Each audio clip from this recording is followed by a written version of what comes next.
everybody know around the band that the ball's still rolling in Seattle. RC Seattle 538 right here, right now. Breaker. Terra. That is RC. Take care. I'll give it one require so. Hey, RC, I don't want to lose you right here. Come on. I try right here, right now. 538 Seattle RC. We're just letting everybody know the ball's still rolling in Seattle. RC waving around the band. Break, break. Yeah, RC, I appreciate you.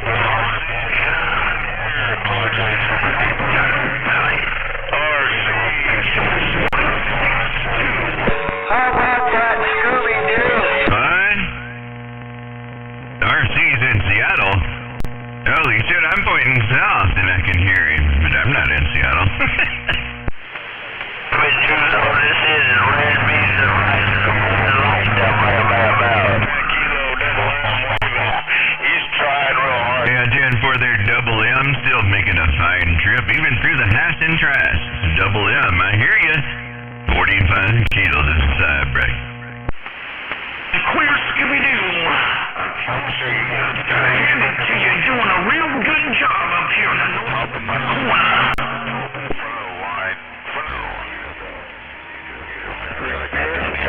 Number one, Seattle. What? There's a problem with Scooby-Doo? I didn't know that. Anyway, waving a hand to that 162.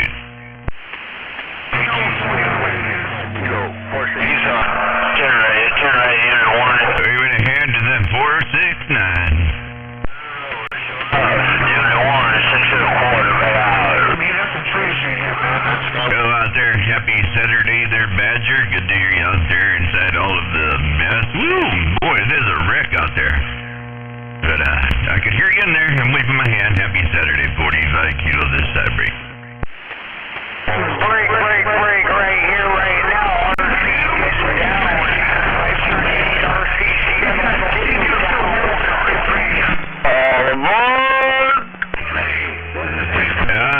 You getting the bow-legged chickens aboard? Oh, I'm about to get my smoker fired up. I got me some of them bus stop chickens. Hey, clear Scooby-Doo, fella. Those are bow-legged, man. Nobody eats bow-legged chickens. Maybe animal. He's going home and smoking another bowl and eating some pizza on that there. You need to check what it is right now. You talking about me? Weed on the barbecue pit, that right? We'll see what he's going to say. Yeah, what he's going to do there, 6 and a quarter, is he's going to put a bow-legged chicken on his smoker. And then he's going to eat it, and he's going to become bow-legged. Then we're going to have a bow-legged animal there, Break. Seattle, Washington, 538 RC right here, right now. Breaker, breaker. Yeah, turn right on that RC. Hey, them boys fit all on barbecue some doggone weed on that here. If somebody was talking about he was smoking a bowl on that here waiting for his doggone pizza. And now them dumb on there talking about they gonna barbecue some marijuana, is that right? Hey, as long as you got good marijuana, then I don't guess it matters what you eat. Yeah, if you have enough good marijuana, you'd probably just eat anything, you under?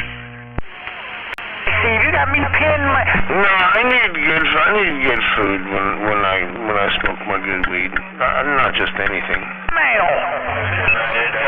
RC, I appreciate the flowers on that end, so I'm gonna back it down and get out of the way.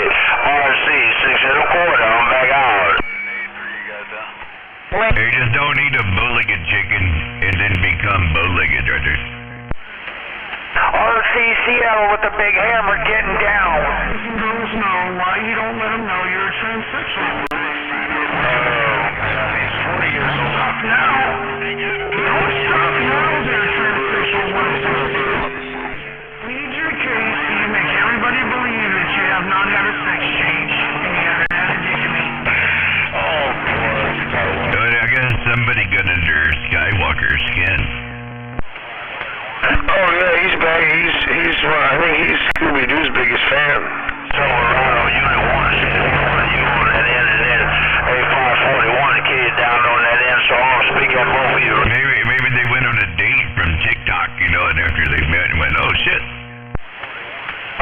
again. Hey, welcome to the weekend. Bye bye. Got a man crush on me, man. Don't mean I'm 6 1/4. Do I sound as good as you do? I sure hope so. Breaker, breaker. RC right here, right now. don't mean I'm a transsexual. Scooby-Doo's got it. Turn right on that. Well, RC came in there, wanted to know if he sounded as good as I do on my end. I did, because I don't know what I sound like on. Golly, man, I think I heard more stuff on the other channels, man. It's hard to understand everybody here. On the bed, all right? It's okay to be 45 kilo. Hey, 45 kilo. Wave it, Billy, go, would you? Yo, what's up? 6 1/4? I hear you out there waving at me as way down in there in the sticks there, you know, with all the other people there, but I think that was beer money and more beer money out there. 45 kilo this side, waving my hand right back. Happy Saturday. You. 41, I hear you. I'm trying to keep I'm gone. We're hitting the holding on position. As many as we can get out of it, for sure. Take care there. 45 That's your problem. That's your emotional rescue. Yeah, 10-4, because I heard you that time. There was a little break in there, and it was all you. 469. Hello to you. Waving a hand at the Badger. 45 kilo this side. Bigger. I hear know that you once were a female, and now you're a man with a transsexual fucking needs, and now you're gonna have addiction. The only thing is you couldn't afford the ball sack. The only thing you afford was the penis. Yeah, there we go. Let's try it again. 6 1/4, double tap up in here in the corner, yelling at you. Hello, tap. Hey, tap. Double tap. 6 1/4, right back. Hey, welcome to the weekend, 73rd. Once again, hey, double tap. I'm right back. Bye. About his man for you. There we go. Yeah, pretty out here. Sounding good, booming in, man. I can't hear it because Skywalker's down there talking about some kind of transsexuals or something. I don't know what he's going on, but anyway. And I heard you out there, and I thought I'd come yell. 6 1/4, man. Turn right on that double tap. Well, ain't no pain in the side, man.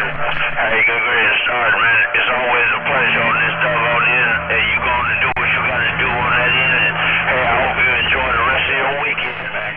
Okay, there we go. I'm going to back reading them out. California, we're trying. Yeah, there you go. Lemon Cove, Cali, 469. I don't even know if I made it through, man. I didn't hear any comeback, so a lot of people out there. Hey, 469, 45 kilo with the wave breaker. Hey, 6 1/4. Hey, 6 1/4. Why you throw away an old double tap from the animal? I've been trying to get through him, but I think the only way I can reach him is by skipping it. Come on.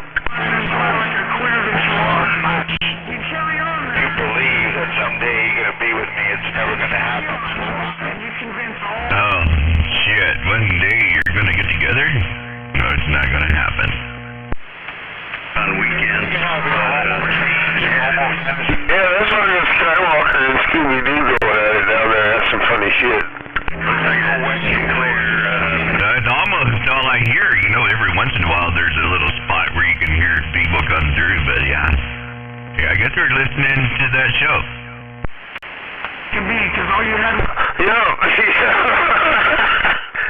I've heard this show before. It's a fucking repeat. Yeah, deja vu, no doubt. I hear that animal out there too, man. I ain't talked to you in a while, bud. How you been? Ain't that something? That's sad, man. Hey, waving at that double tap over there doing what he does. Tap. Yeah, and 45 kilo. Hell yeah. Good to hear you guys. Yeah, I was trying to make it through the skip all day. I couldn't get at you. Hello, double tap. Yeah, waving animal. No, I heard you out there. I just never heard you yelling at me, and I was like, oh, hell no. He'll never hear me. It was busy. Oh, man, yeah, you just came in there a couple seconds ago, and I was trying to get 6 1/4 to roll it at you, because I've been trying to get you. Well, good to hear you, man. Hope you and the wife is all well and all that. I haven't talked to you in a couple weeks, but definitely good to hear you out there. Right on. Yeah, we all good up here. Hope the same down there. We took the little 14-footer we picked up out in an O-hop today and did a little fishing. Caught me a little rainbow. sizzle. Oh, hell yeah, nice. Yeah, I've been just busy, man. Wave at that popcorn out there. Hello, popcorn. And that's all I've been doing for the last week.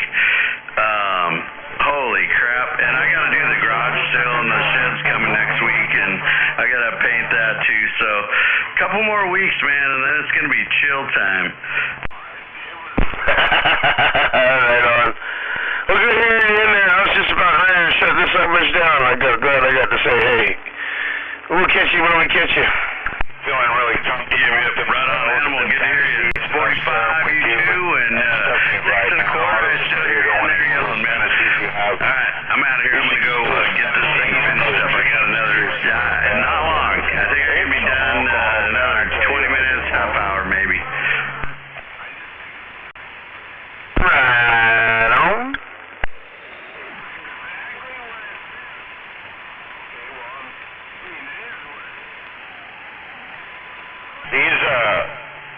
There's one of those things, man, I'm telling you.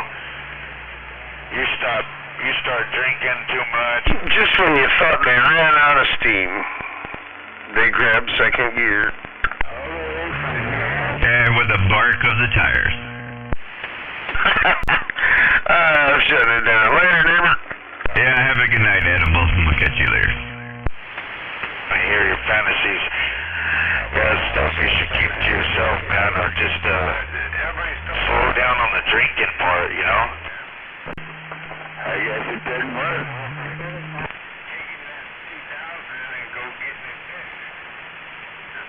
Well, shit, I guess I missed. Alright, damn, I got 30 dB. They're all up here in Washington, I think. If you listen close, you can probably hear the bong hit. Right now, I'm just smoking a big old joint here in Central California, firing it up. Fire in the hole. Did you lose your dog? Call me a bunch of. I just gotta fill them now.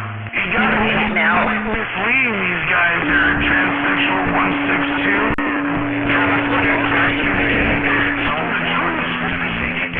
Gotta have the weed to pass the Saturday, right?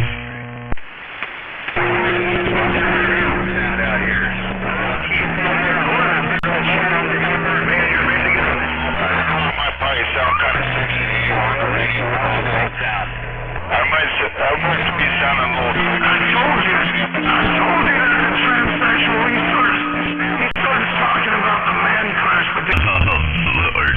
Still going. Super sexy. I'm telling you, you gotta stop it right there.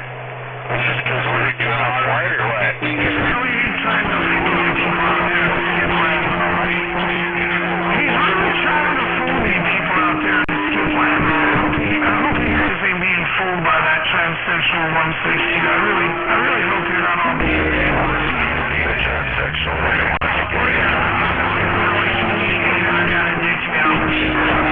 Someone yell at me. There's a lot of noise out here. In your head. Hey, Unit 1, you're coming right in with the best of them. 469 with a wave. I'll be damned. You know you got the fantasies about it, man. And you need to stop it because we're hearing what's coming out of your mouth there, Skywalker. Well, you're sharing. Okay, then. Inside of you, man. You're sharing it with all of us. This corner's here in your. She's now worried about having him high inside of her. You know what I'm saying? You know what I'm talking about? You're always concerned about stuff that's inside stuff, you know? That shows you right here.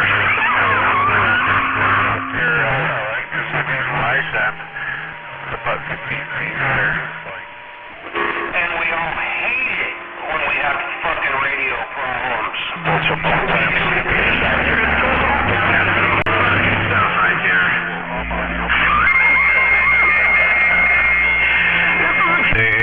Does it count to have a radio problem if it's heterodyne? fine? Is that a radio problem, too? You can't see things a certain way. You can't follow certain things. Like old Scooby-Doo out there, the clear Scooby-Doo of California. Zombie watch me. I just want to make sure that y'all out there in Skip I ain't being told by her. I want to make sure I guess it's gonna be the 945 kilo. I'm standing by. I'll let you guys figure it out. You guys seem like you guys are smart. Just there in the northwest corner. And a lot of smoke down there. About 233 Maverick Fairbanks. Get there, transsexual. Hello, good evening. Again, there. 233 Maverick. No doubt about it. Making it through there. 233. 45 kilo with the wave.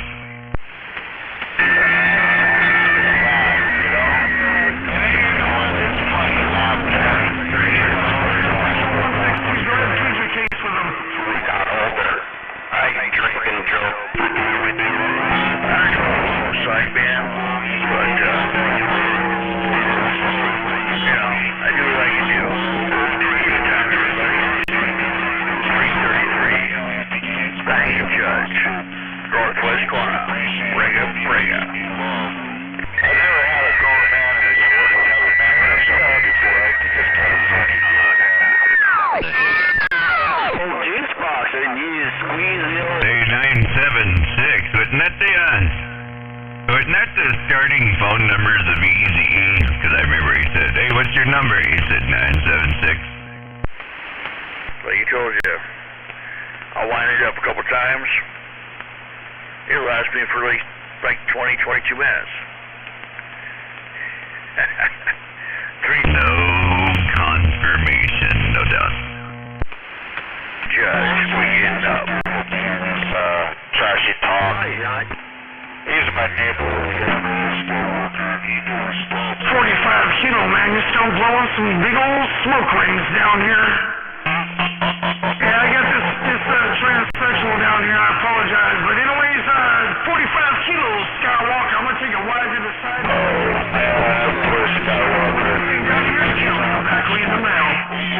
No doubt there, Skywalker. You're just about the only thing I hear up here. Every once in a while, somebody cuts in there, Mother Nature and all. But yeah, just about all I hear is you, Skywalker. Put it on you later. Happy Saturday, 45 kilo gun. 333, I get charged any Bring it.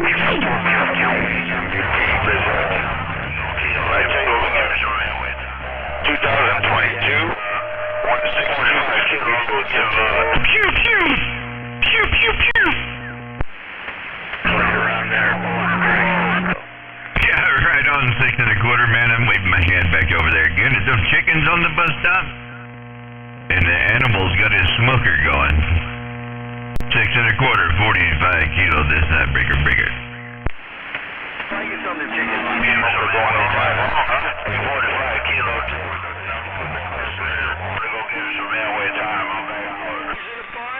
Yeah, right on there. If you're still in there, Skywalker 6 1/4 is doing a hand wave down there to you. 333 and shit for like 10 years. You better keep on whining and keep on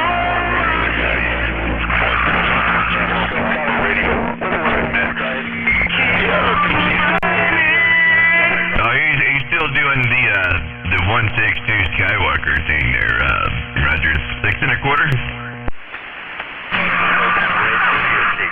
Rolling on through. keep on whining. Keep on whining.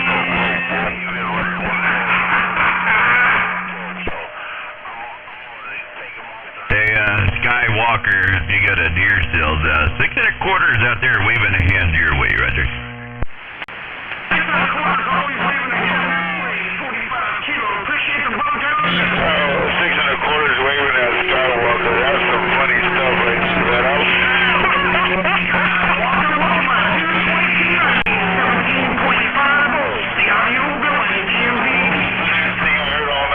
Hey, 6 1/4 is waving at Skywalker, waving a 5 and stuff.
kilo. 45 kilo. Man, those 2290s are kicking ass and taking names, that's for sure. I bet everybody down there already knows, though, right? Hey, I'll tell you where to get them chickens at. You go right there to California. If it takes a look, chicken got down. Hey, six in that corner. When you gonna come and get your chicken, man? Hey, six in that corner. I think I got one of your chickens.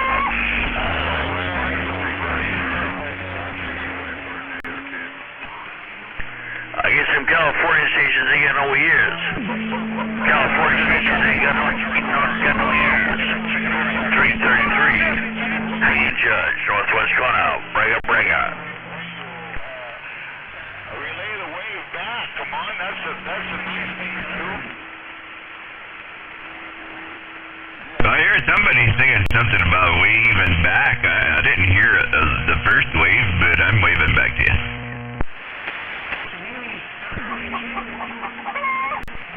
Tell that 6 1/4 you're waving back.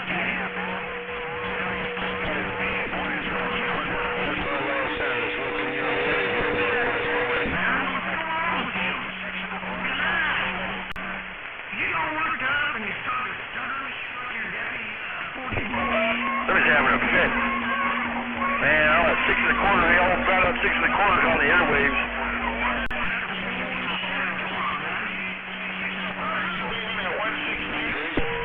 Well, ain't no pain, no strain. Me and my little crinkle wind up, 333. The heat charge in the corner. Break it.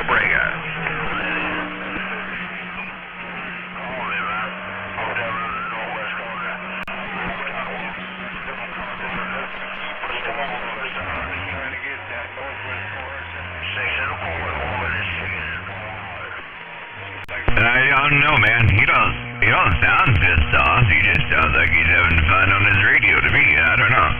And that's what we're all out here to do, just have a little bit of fun on the radio. 6 1/4. I'll put it on your 45 kilo this side. Breaker.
Come on, man. What the heck's the matter with you? I can't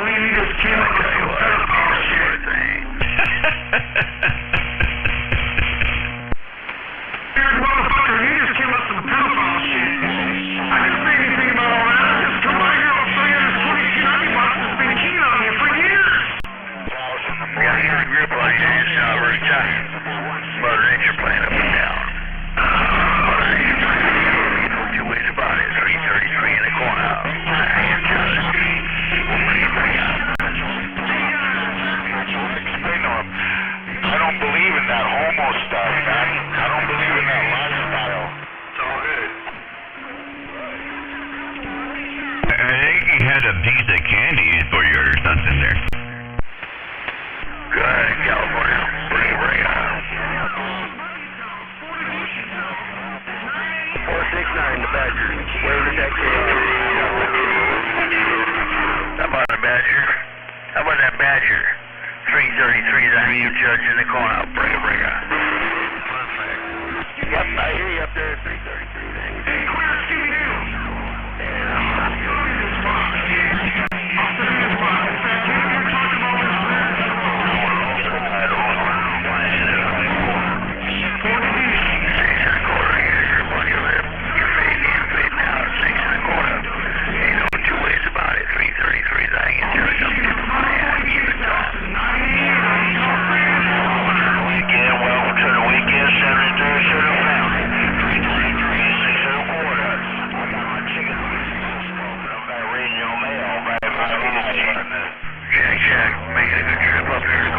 Oh man, I'm just a little boy, man. I'm not a big budget now. I'm just rolling the radio by itself, man. I'm not even using nothing, so just playing around and listening to the show.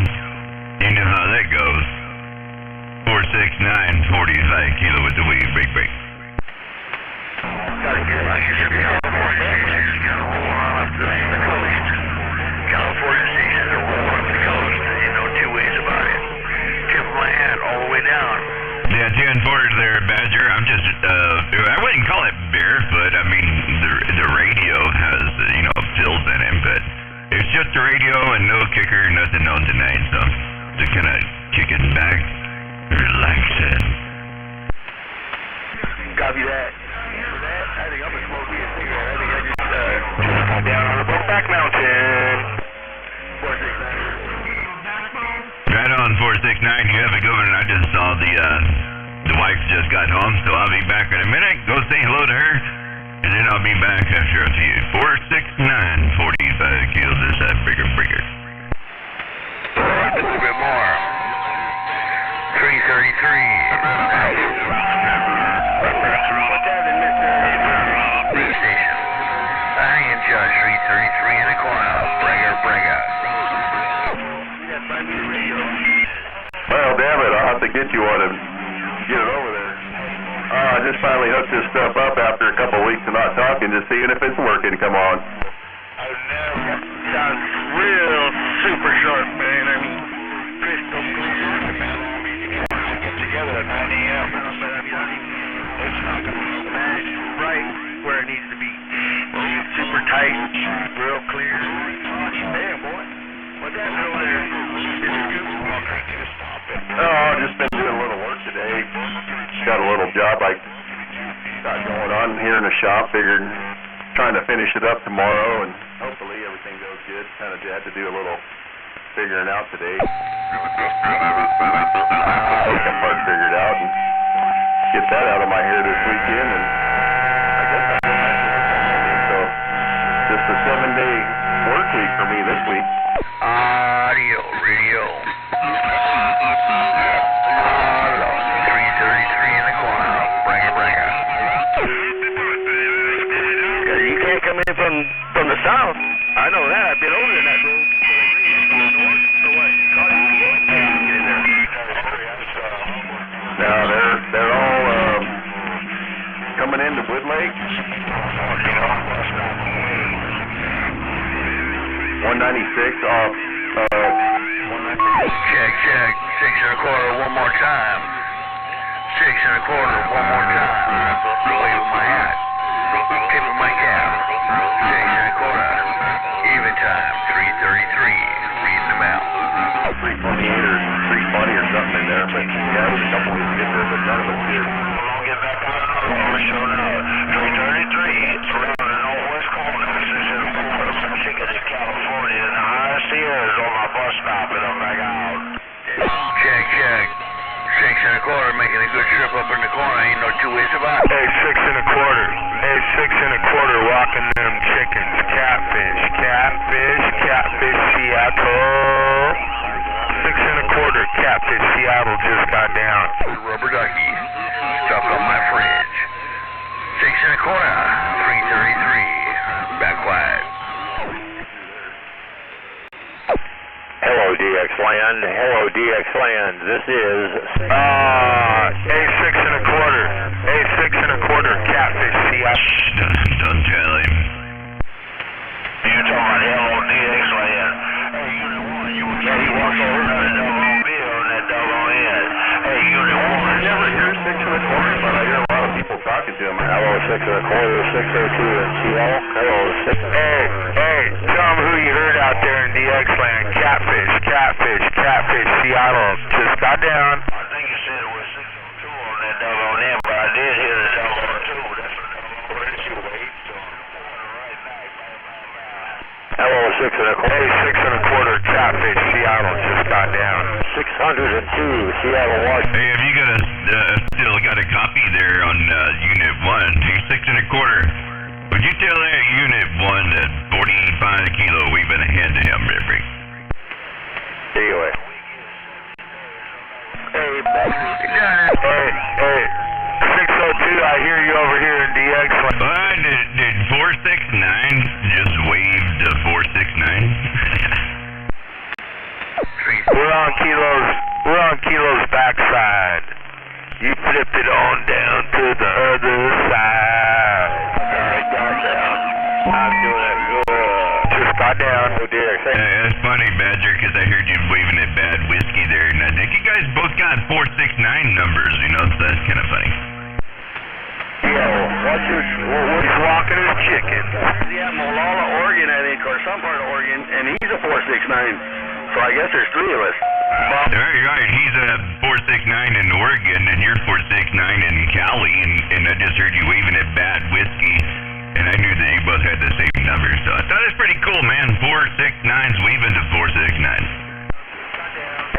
469 is waving at 45 kilo now, though. Yeah, just working. Yeah, I'm waving.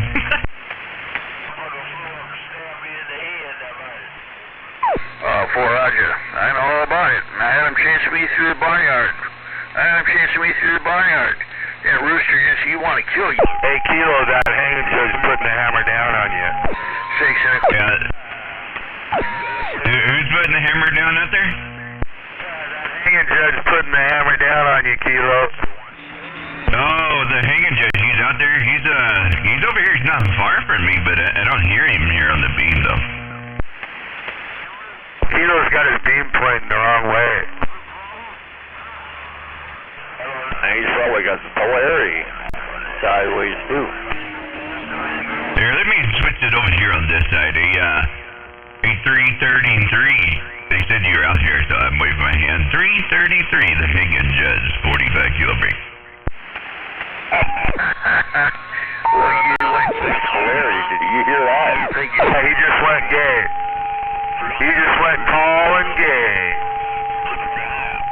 Hey, 6.25, Cap. I don't hear no 333s, so, alright. Maybe they were just hearing stuff, who knows?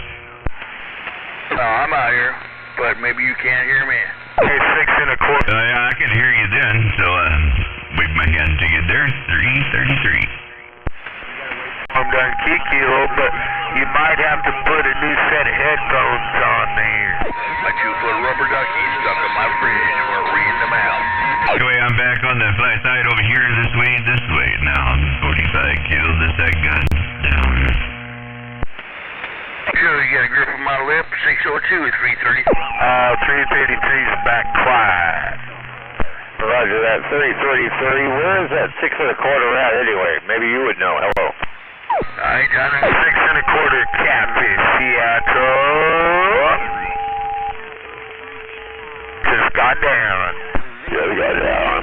You say you calling on that end. You say you calling. You just got down. 6.25 said welcome to the weekend. Well, somebody jelly. I don't know why. Yeah, there's that 6.25 right there. Kilo must have burned up his junk. I'm proud up here in the corner. 6.25 just getting down with himself. 6.25. Where are you coming from anyway? 602 in Seattle wants to know. Well, it's usually RF coming out of the antenna aimed at you there. That's where he's coming from, right out of his antenna. Looking for your locale. 6.25. They don't even wait for you to finish talking there, 6.25. They were keyed up the whole time you were talking. They there, break.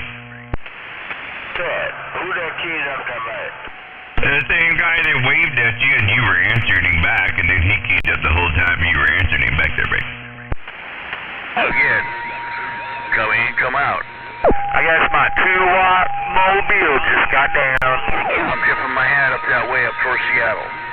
333. Down here. Yeah, no doubt, man. And your chickens are still doing fine up here, man. It wasn't you. He stopped transmitting and you started answering him, and then he just keyed on you the whole time you talking. So I know neither one of you heard each other. So I was just letting you know there. You might want to try it again, but you're working good up here in the corner. 6 1/4, just letting you know. 45 kilos this side. I don't know. But anyway, he don't pay no say. 45 kilo.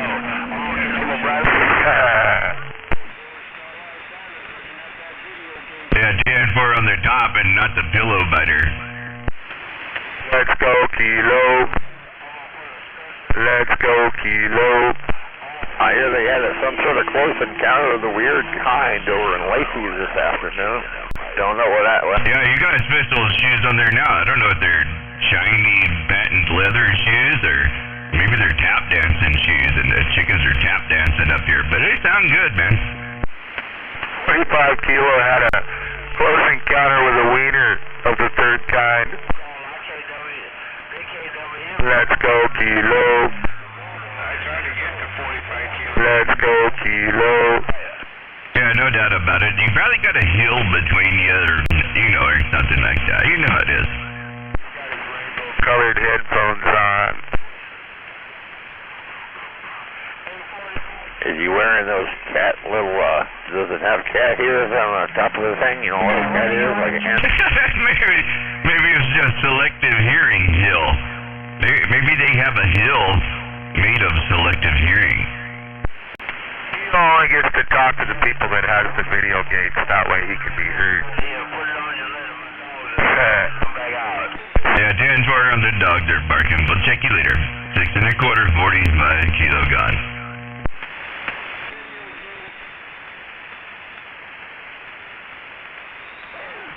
That's a common problem. Well, if Kilo didn't look so much lollipop. I think a dog needs to go pee or something. You think you just have to do that in Hollywood? You have to do that in the military, too. I know, he was still... I thought you meant that like your feet stink or you needed to take your socks off, when somebody says their dogs are barking. But man, your dogs were really barking. Spit out pubic hair.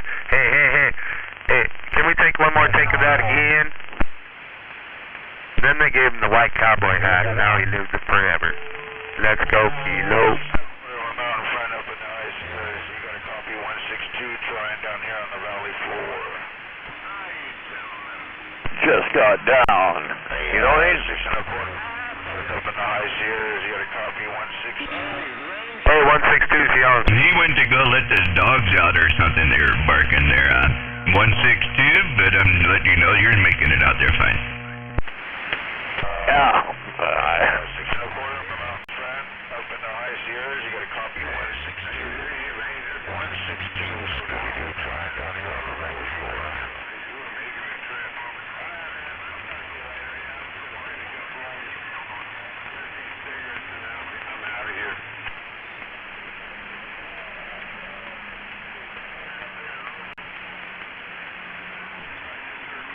Yeah, 6 1/4 front up in the high Sierras. I was hearing you earlier, man.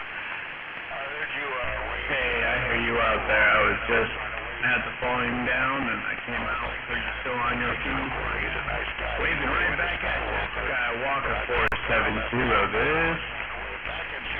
What about me? I'm down here too. Come on. What's going on? I still have the hiccups. I'm trying to figure out how to get out. Yeah, 410. I get it. Hey, 45 kilo. 45 kilo on your gate, man. I'm waving a hand to you.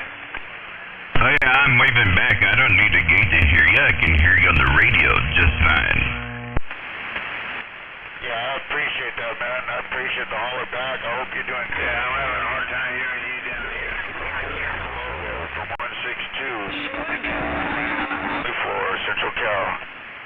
out, man. You're making a fine trip, too. It sounds good. 162 Scooby-Doo, 45 kilo with the Saturday wave break.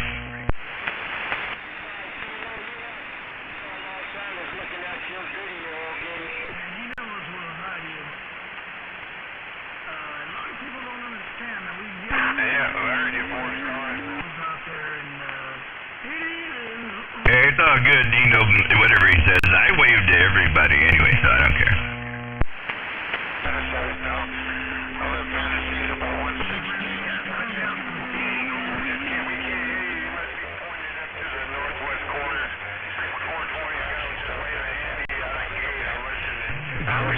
Hey, how are you doing out there, 429? I hear you pointing it up here this way.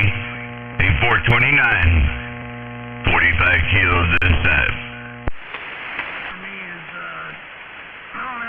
Get out here and, you know, talk every day about everybody and sit out here and procrastinate, whine and cry about what everybody else has got. So we don't have to have big radios, dude.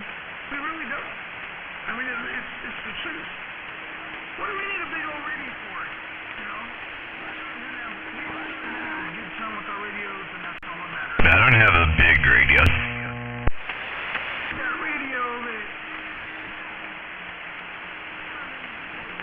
Get out here and talk. Get out here and try and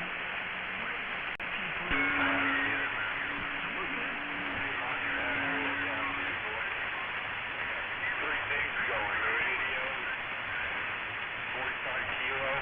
The scanner is starting to get better. Now he's got the helicopter up. It's not a big radio. It's a mobile radio. You can fit it in a mount, so I don't think it's a big radio. Everybody wants to be somebody.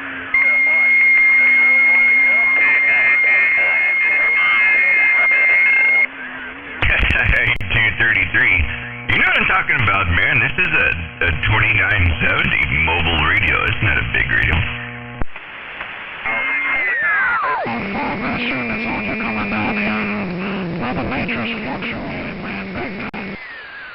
Yeah, Mother Nature does that, you know.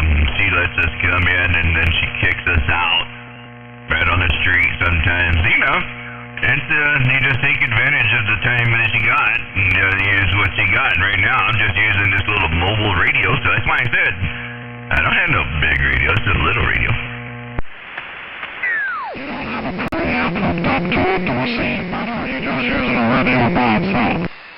There's no preamp, there's nothing hooked. I just got it on a big ass beam there, right?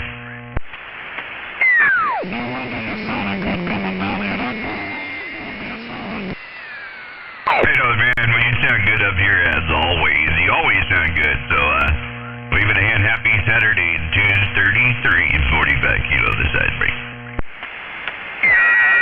Sure, that's not my conditions don't be like this one at almost 10 o'clock, 22, 45 hours, man.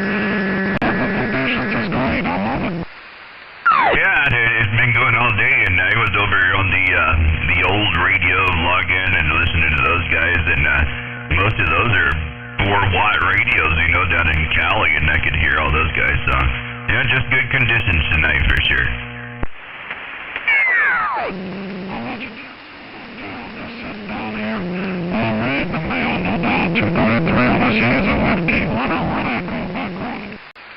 Yo, man, thanks for the key down. Good to hear you. Doing your thing, Maverick.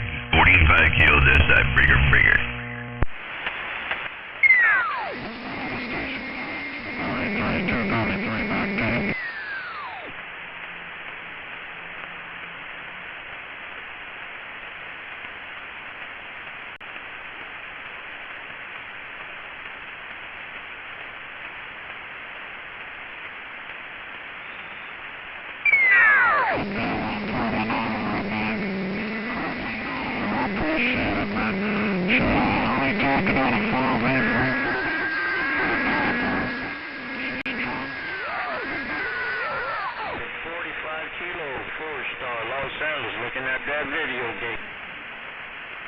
Hello down there, 4-star Los Angeles. You say you're looking at the gate there. I don't need a gate to hear you. I can hear you on the radio just fine, but I'm glad you're listening to the gate. We'd like wave a hand to you and happy Saturday, 4-star.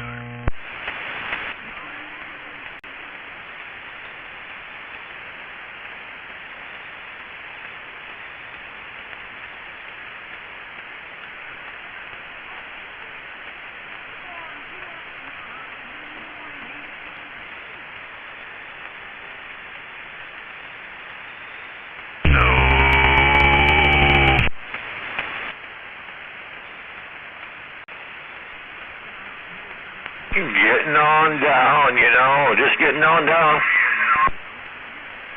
45 kilo, 45 kilo, 4-star on that video feed out here in Los Angeles. 45 kilo, 4-star Los Angeles, video gate. 10-4, and I can see you got a good looking signal there on the gate, and I can hear you.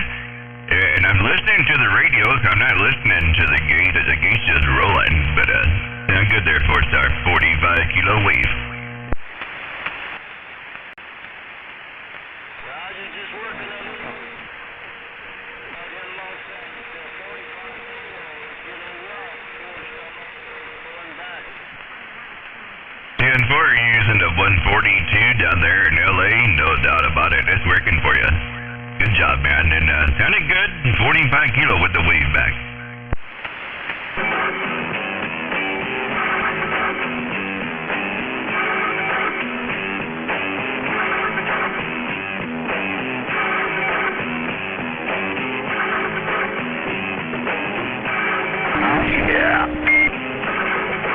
Yeah, that's why I listen to the radio and not the gate there, because my radio's on a beam, so I just hear you guys down south. And then the gate, you know, people play music and stuff, you know. Let them do what they do.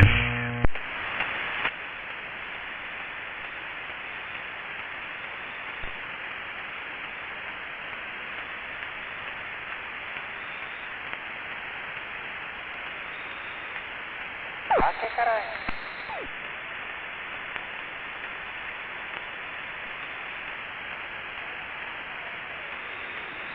Oh, 10-9.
Are you on your ground plane 6 1/4?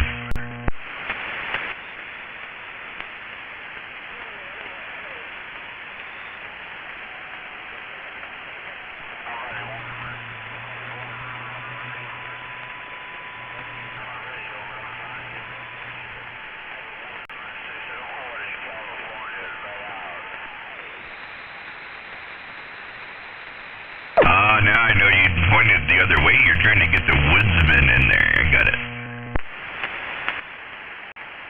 Yeah, Woodman's down there around New Zealand. You coming in my back door, that right? Yeah, Denborg, I got him on Facebook there. So I knew what you were doing when you said it there. I'm standing by.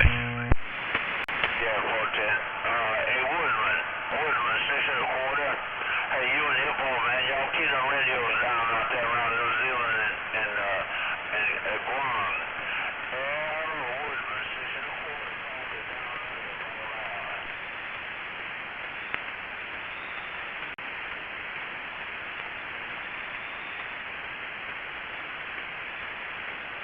Dale derecha, Popi, si viene la máquina para arriba, allá abajo te puede dar la vuelta.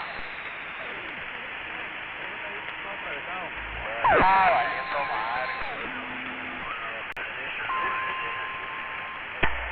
watch out now. You got tomato freighters out here. Got your red alert. Tomato freighters are in the area. It's now been 1 hour and 39 minutes from the last tomato freighter accident.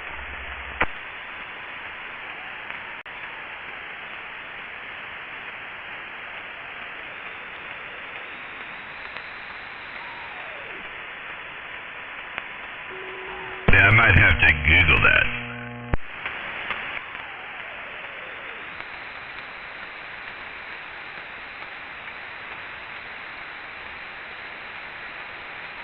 Yeah, this looked up tomato freighter red alert. Yeah, I'm doing it now.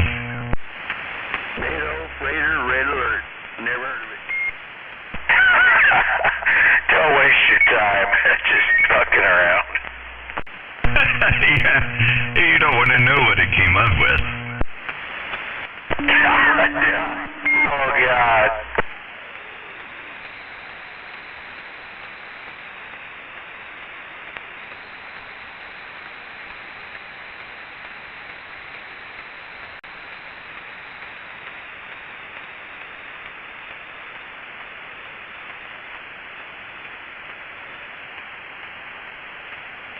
Yeah, it came up with some game, Command and Conquer Red Alert.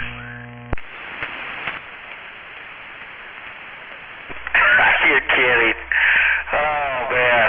Well, out here in Central Cal, these guys, they haul those tomatoes, and it's kind of like a training ground for truck drivers. And oh, God, they're jackknifing them and flipping them over and spilling tomatoes all over the roadway. It's a big mess. Yeah, up here it would be a apple finger red alert then, because up here they dump over the trailers and spill apples everywhere.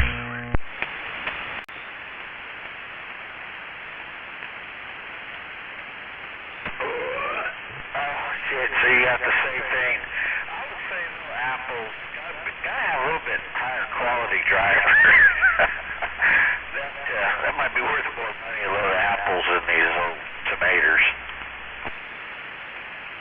Yeah, they flipped some over and they took the trailer and the truck and they left all the apples in the boxes on the side of the road. And I pulled up in my army truck and I threw a couple of cases in there and I sat out on the range all day eating apples. I got sick on apples. I don't even like apples no more. Oh, damn it. Yeah, they got tomatoes and grapes out here. Grapes, that's another good crash happening. Too, and oh man, I haul my stuff that I spill is probably worse. It's dead cow parts, either out of the slaughterhouse or the rotten, nasty cows with all the maggots. So, not just the spill, but the smell. Oh yeah, I'm familiar. You know, in Korea, my post was right next to a slaughterhouse, and they throw all the guts and the skin and shit in the dumpster, and then it, maggots and the smell, and God.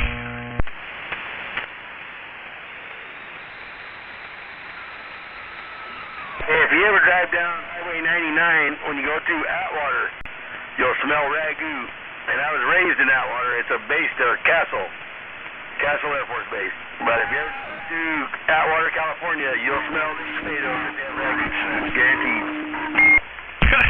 Wow, man. I was in Camp Kyle, Korea, and across the street was rice paddies where they sling human shit out there to fertilize. So the rice paddies stink, and then next door was a slaughterhouse, and it stinks. Fuck.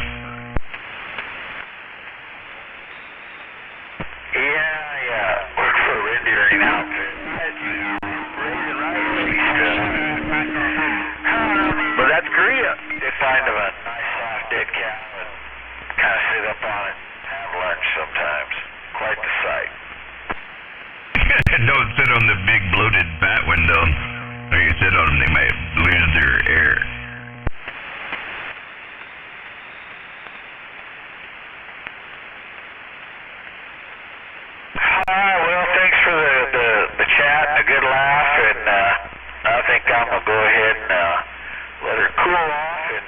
scan the band a little bit here.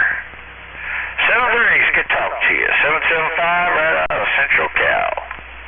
Right on, you have a good one scanning the band. 775, 45 kilos up here in Washington. Break.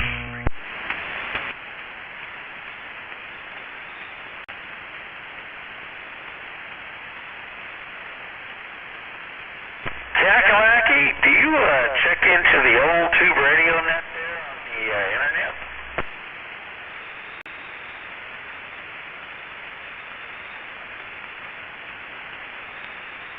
Hey, 775, you copy? Yeah, 775. We got a copy on you there. Hey, I was sorry I interrupted. What's going on? If you ever come down Highway 99 and go through Atwater, you're going to smell that ragu plant right next to the freeway. Talking about tomatoes. Oh, yeah, that ragu plant right there? Yeah, I don't think that's no more. That's kind of empty over there now, but yeah, that stuff kind of smells nasty. Yeah, there used to be a lot of stuff up there, but like I said, most of it's gone. But I remember growing up in that same ragu plant on 99. I think I usually hit 99 around Modesto, if I remember right. So I go to Modesto, take 99 over towards Barstow, and hit I-40. Get into Merced, or I guess Merced's too far. When you're headed out of Modesto, there's like Livingston, Keys, Delhi, all that stuff. But when you get into Atwater, a town called Atwater, that's where I grew up at. My dad was at Castle Air Force Base. There. When you drive through there, you'll smell that thing.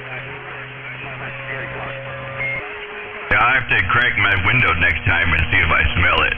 You know, because when guys smell something bad, they always go, that stinks right there, smell.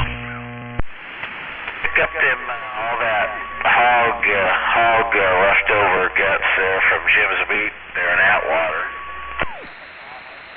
Copy that. We were stationed there at base housing, and he was up on F-106s, F-104s, and B-52s, and KC-135. But you could always smell that damn ragu plant when you drove by there. Yeah, and then past that, you could smell the garlic out there at Rogers Foods, I think it was, out there off of Cressy Way, I believe. You could smell that garlic.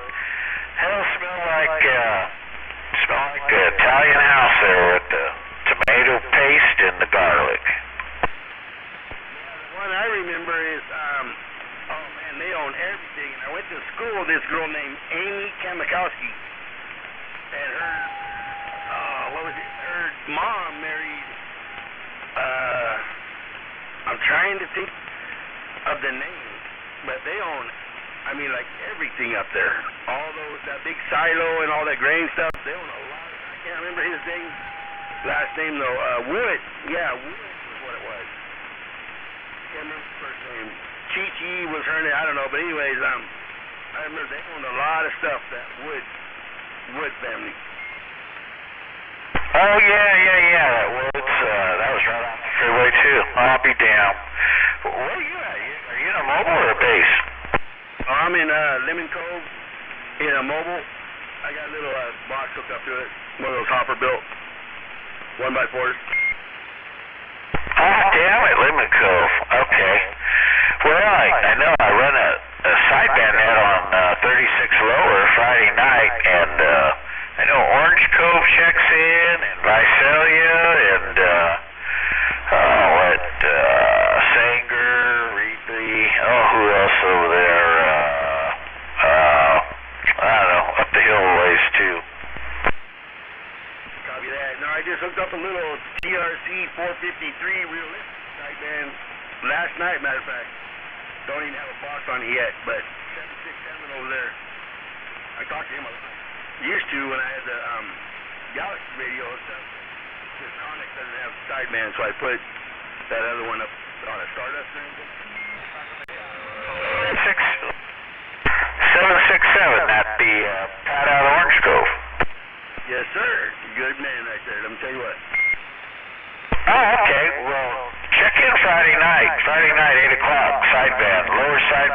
I run the net. I'm Ron Bone 775 Ditch Banks of Iowa. Copy that. Yeah, I will, and that's on 36 lower? Yeah, 36 lower at 8 p.m. Friday night. Copy that. Yeah, Pat and Lee out of Orange Cove. If he's not at the damn races, he'll check in. So, yeah. And who else we got? Tom, 1919 out of Visalia. And there's quite a few guys out in the area, you know. It's pretty good, something to do on Friday night. And we started it back in the old beginning of COVID days, and it was something to do when everybody was on lockdown. God dang, COVID's old already?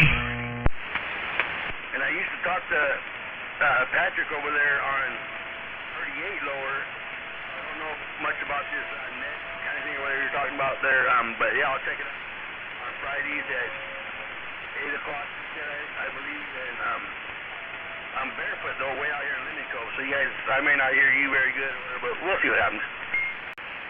Well, I'm hearing you just fine on AM here, so sideband is a little bit more up, so I'll hear you just fine. Copy that. I'm on an IMAX 2000 right now at 55 feet, and the sideband radio that I just put in last night is on a Starduster stereo at about 50 feet, but it's barefoot, so we'll see what happens. It's even barefoot, like say on sideband, it should be heard. Yeah, okay. Sounds good, man. Check it out. Something to do on a Friday night. Tonight on Channel 11 AM, they had Old Tube Radio check in. That guy's in Fresno, and they kind of have a hard time hearing him, but I guess you could follow along on the internet if you go to oldtuberadio.net, and yeah, you can do it on that too. Yeah, I streamed it live tonight on the Kilo channel because I could hear them real good up here because of skip conditions, you know. Oh, yeah, that's right, yeah, because some gal checked in, Chrissy, on a Robin. You can hear her, so it's pretty cool. My number is 82, so I checked in tonight. Yeah, Roger, I was over there and I talked to Dennis before he started the check-in, and I said, there was old tubes and I'm not running tubes, and I said, all right, man, I'm going to be quiet here because you guys are about to start checking in, you know, but they were all coming in good, so I just ran the YouTube channel there. I know they do it on the internet when they're tube, but I ran it on mine. Yeah, I really don't like, I mute the sound on the internet, but when they do check in the actual old radios, then he puts them on the screen, a picture of them, because there's a lot of them I haven't seen. I checked in on a Yaesu 101 EX tonight, but I got an Eagle, got a golden, got the old Eagle, what is it, the 27 and the 23, and then I run it off of a Golden Falcon now. Very cool. I might even have you checking in on my old video. So I started a new gate when they started checking in, and I couldn't hear them at about 45 minutes into it because Hawaii came in and started shooting skip. You know, that's kind of their channel too, Channel 11. So they were kind of taking it out, so I stopped the gate there. But I got about 45 minutes of it there loaded on the YouTube channel. Oh, cool, man, cool. Yeah, my buddy started this ditch bank now on sideband, and he did it on YouTube for a while, and then he moved back to Tennessee, so I took over, but I'm not all that computer knowledge on setting all that stuff up, so I didn't YouTube it, but I run a different rig on that night. It's running an FT950 Yaesu, and got the good boom mic and all that, different amplifier, so probably sound totally different on that one. Yeah, I thought it was pretty cool. They were putting the pictures on the screen, you know, so you could see the green machines and the stuff, you know, they was loading. Pretty cool. Yeah. Oh, man, the Buddy Bass. I think my favorite is the Buddy Bass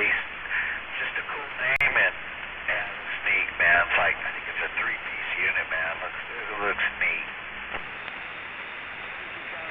Right on, right on. But good to hear you guys out there, and happy Saturday to you. 45 kilo at this time. I'm going to stand by and listen. All right, and yeah, let's keep the radio, keep it alive, man. Keep the old CB sideband, even the ham radio stuff. It's all cool, man. Got all kinds of different radios and license, even the GMRS license.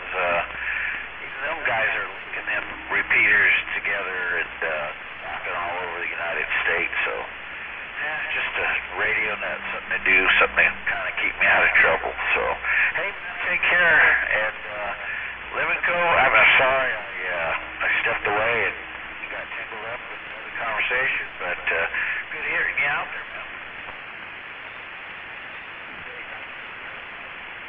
Hey, and by the way, with them repeaters, I got one of them 50-watt GMRS Lemon Cove Station GMRS repeater. It's on Facebook. And it's repeaters right here in Lemon Cove. They're up in the mountains and out in the valley, but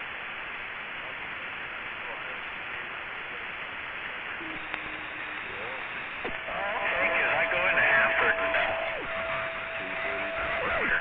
so I'm in Kermit, closer to a little town a mile out towards Madera Avenue, or Highway 145. So, yeah, I'm about 6 miles west of 99, and probably about 30 miles east of I-5 or 40 as the crow flies. But, yeah, I got a repeater here, but it's for the ham radio stuff, the 440 side, so... And it don't get out, but like you say, 40 miles. If I'm in a sweet spot in Hanford or Fresno, Clovis, I can get into it. And it's kind of linked up with the computer stuff, too. yeah, I don't have that kind of licensing. I have a GMRS on 416 550 Lemon Cove Station is what it's called. And it's connected to a Pi 4. I built that one. The only one I built with a Pi 4 is that one. So it's 4G is what the Pi is. So maybe I guess a little faster. But the Pi 4 you have to put a fan on. Anyway, so that was a 4G network right there. On Facebook group, Lemon Cove Station, GMRS repeater. Okay. All right. What channel would that be? Like, not channel 16, is it?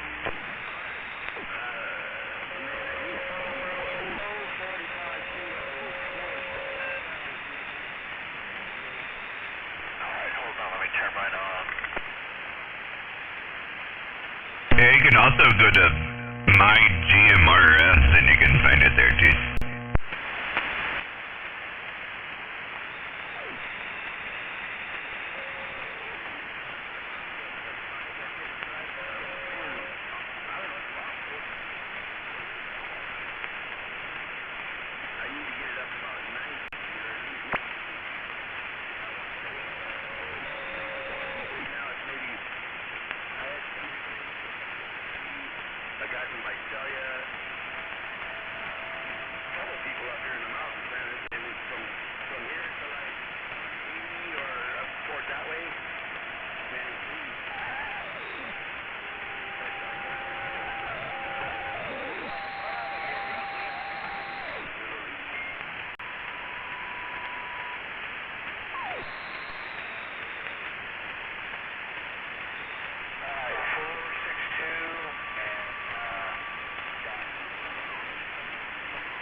Yeah, come on.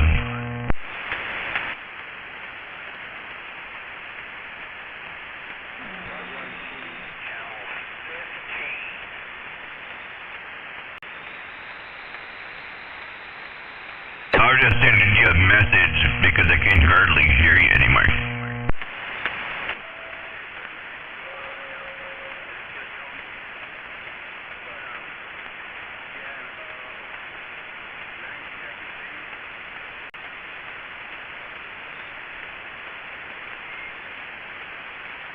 Okay, you said in 90 seconds, alright.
The conditions are fading out there, man. I can hear you out there, and you're calling me, but I can't understand what you're saying. So anyway, I'm waving a hand your way, no doubt.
One more shout out to the northwest corner. Maverick 233 behind you. 10-4 there, Maverick, 233 on your one last shout out. You're still making the trip there, so there's still some kind of condition. Maverick, 233, 45 kilo, letting you know, break. 45 kilo. Yeah, Mother Nature. That's all I have with modulate. Yeah, no, neither wasn't even moving. So, Mother Nature. Stay safe with it.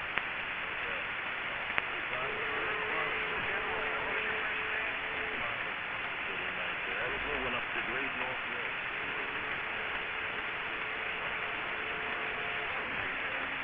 got 10-4, so I'll take the last one there and say hello to you one last time. And I could tell everything's fading out and going away. So it was a one last shout out for sure. Good to hear you. 233 Maverick, 45 kilo gone. 45, I see you.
left the last one out though?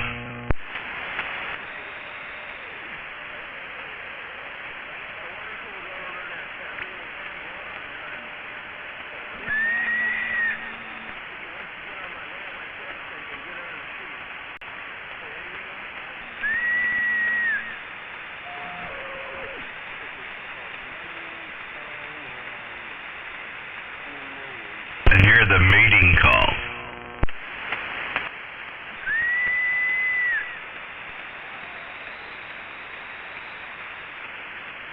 I imagine they're probably all tuckered out over there, boy. They're going at it pretty good tonight. Yeah, they're probably on a fentanyl pass out. A little fentanyl catnap.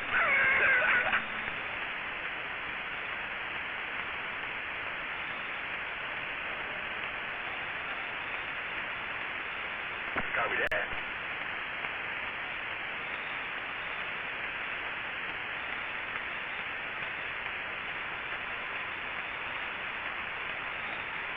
It's gonna cost $100 to I got off Suba. How much? They charge like $60.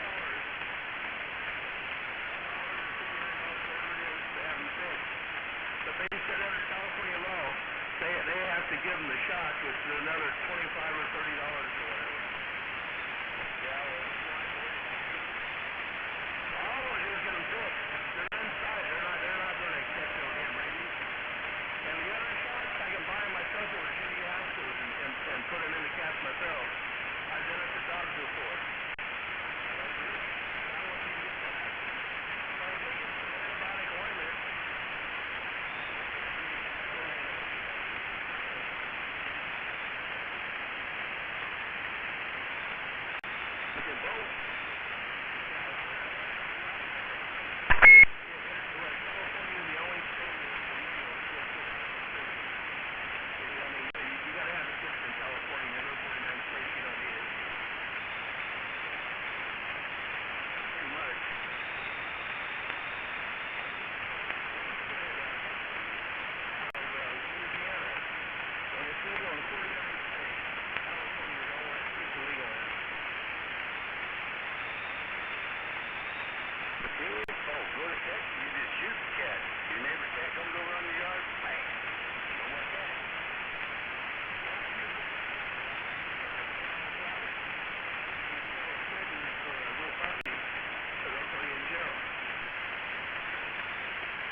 goes. Because if they try to teach me about that transgender crap, I pull my pants down, pull my little wee-wee out. So, teacher, this is called a wee-wee, and it's on a toy.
Come on, Sweet Pea.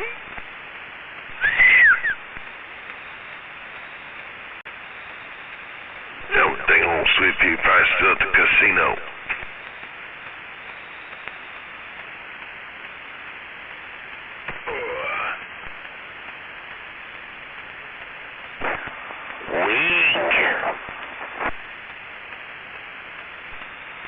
Waving up to that range runner.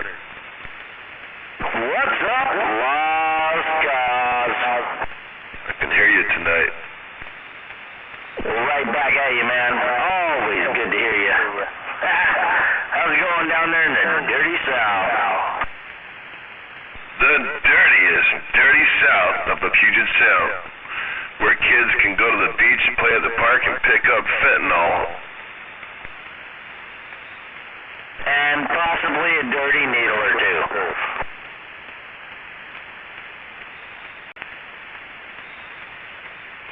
That just happened last week, man. Go see Mr. Smith.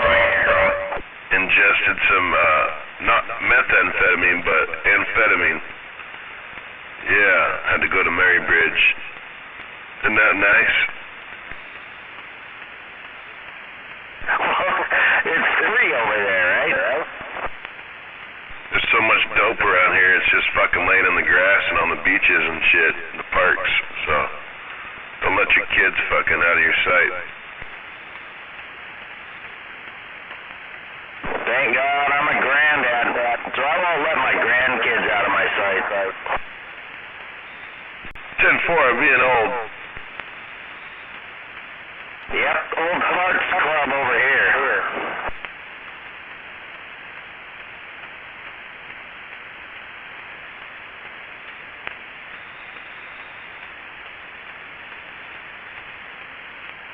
I take it Skip is gone. Yeah. But you got what you got and you gotta run what you brung. Yeah, and I hear you doing it too, so good on you, man. I do what I can. Jesus. I'm still going through puberty at fucking 53. I do what I can when I can do it, you know what I'm saying? 53, hell, you ain't much older than I am. Nah, dude, I don't feel a day over 29, so I'm doing it. That's all I got to say right there. That's right. I don't feel old either. Man, if you're a grandfather in the 50s, early 50s, you did it right. God dang, I started way too late. Oh, yeah. Well, I only got one right now, and she's 2 years old. Oh, but boy, she is a handful, man. Hey, nothing wrong with being a grandpa, though. I actually love it, because you can spoil them rotten, feed them a bunch of candy, and send them home. Damn, I was a grandpa at 44. Yeah, but are they your kids that are having them kids? Yeah. Holy shit. How old were you when you first had your first kid there? 18. Oh. There you go. Start her young or don't start her at all.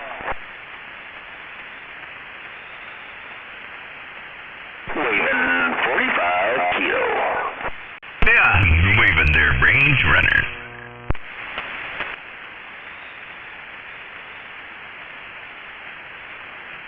Yeah, I got 3 grandkids now, Cos.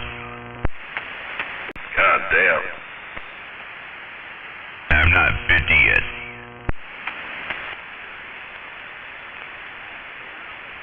Yeah, you're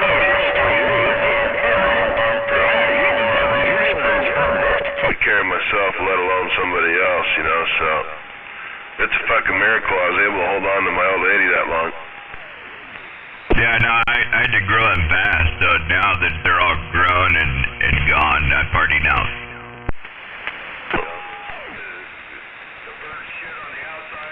That has a tendency to happen.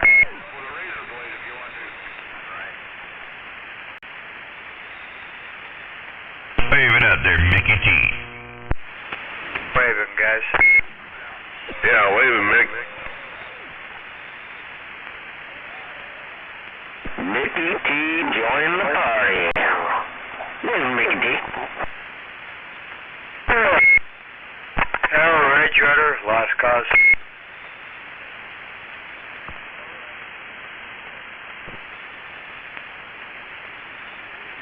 I'm like you, Range Runner, though.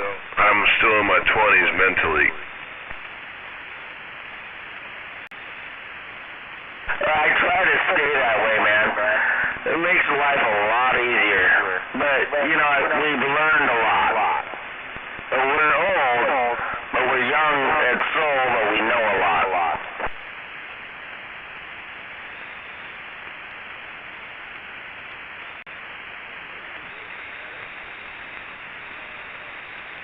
That didn't make no fucking sense, did it? Sorry. I would probably feel younger, except I've been doing the same job for 31 years, so yeah, kind of tired of that. Ready to retire, you know? I know, you're right.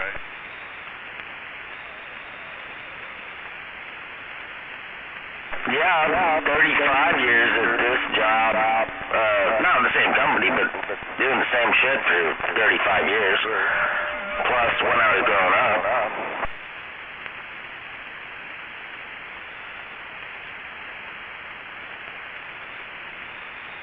Well, luckily, mine's all the same company, but, you know, you move around a lot, so.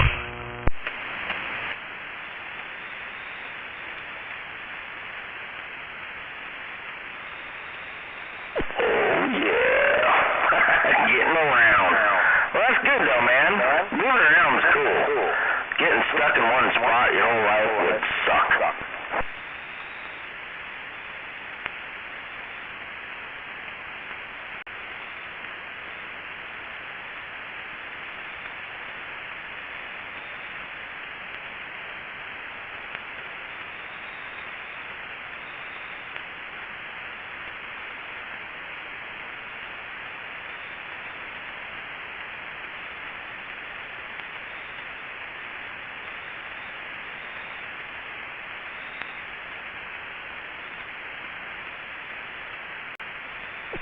Man, I was going through some of my grandma and grandpa's stuff, and I found some fucking A-Team washable tattoos, man. And I remember when they got these fuckers for me. Is that the ones you wet with water and stick them on? Yep, from the early 80s, yeah. Yeah, I forgot about those. It's probably worth some money. That could be. You still got some, huh? Yeah, I got 2 sheets of them. Yeah, I remember those. You cut them out and stick them on your arm, put a little warm washcloth on your arm there. Those are badass. Yeah, I got them. They're A-Team, man. Yeah. Should do some research and see if I can figure out if they're worth some money. I think you can just make them nowadays with an inkjet printer.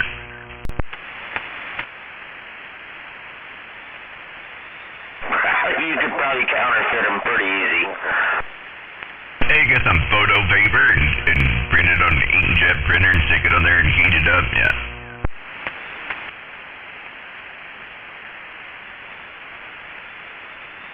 Ain't nothing like the original, though. I'll tell you what. That's what she said.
Well, where the hell is everybody tonight? This is really quiet for a Saturday.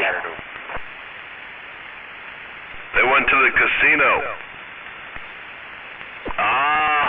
10-4.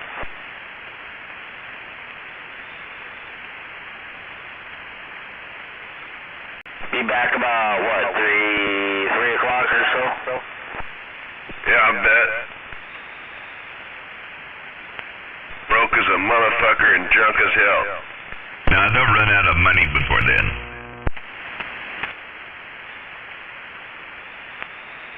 Well, hopefully not, but yeah, probably true.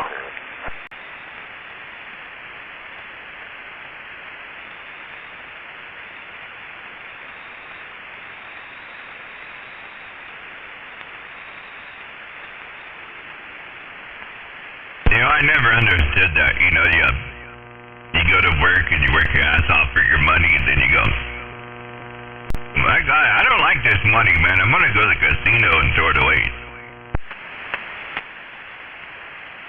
I've never done that in my life, man. I've never gambled once. I've never even bought a lotto ticket. Oh, I've done it. I can't say I haven't. I just didn't see the point and I quit. I did gamble, and I still gamble a little bit here and there. I do it in the stock market, though. I just leave mine alone, and it goes up and down, and I just leave it. I should have probably done that, but it's a good thing I didn't. Well, when I was born, he was already 12 years in the service. Yeah, I pulled out this time. I'm old now, so I actually pulled out in time this time. Yeah, so did I. I was part of that wave too, but I still have some investment in there, and I'll probably ride that one out for a long time. Air Force Base in Marysville, Yuba County, or where's Sutter County, I think. Oh, Skippy's coming back. Skippy's coming back. And then he was there for like 1974 to 76. And then,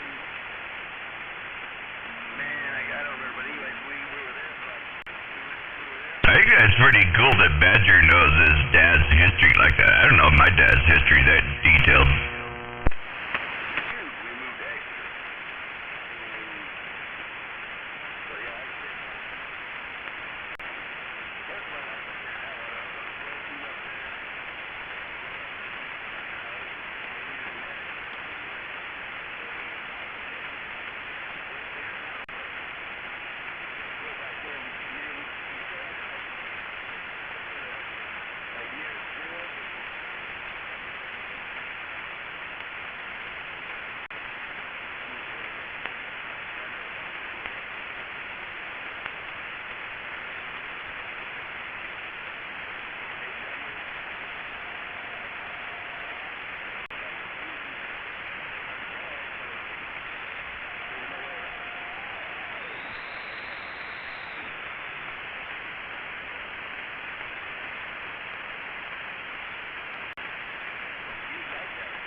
Hey, nada.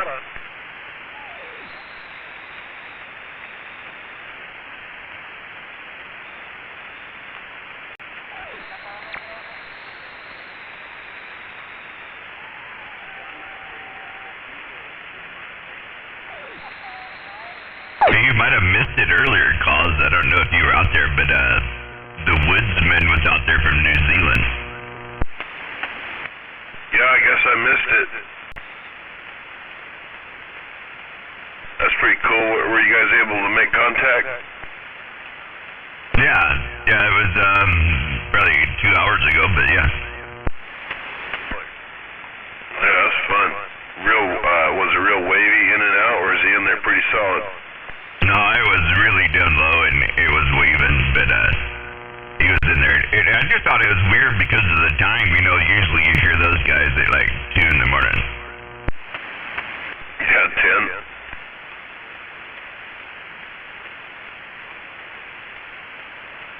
10. They're like a whole day ahead over there, right? A day and a couple hours or some weird shit like that?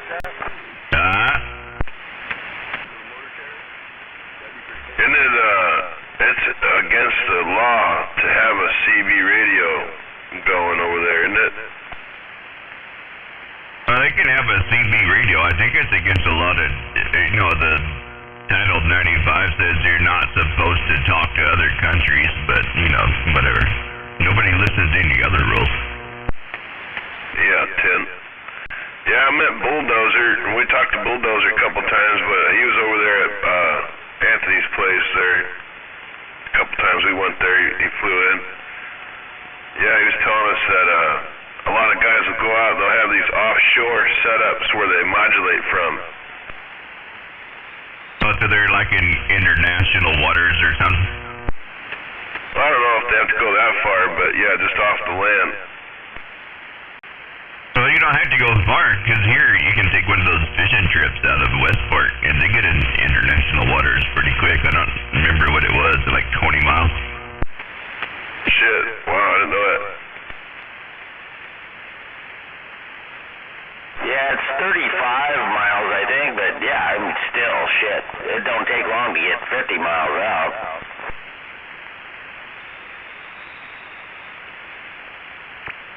Yeah, you cross that line and the rules go away.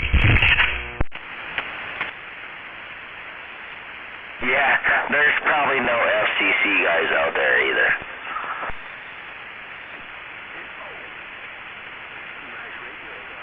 So when I flew to Korea, their range runner, I landed in Korea an hour and a half before I left. That's pretty crazy, right there.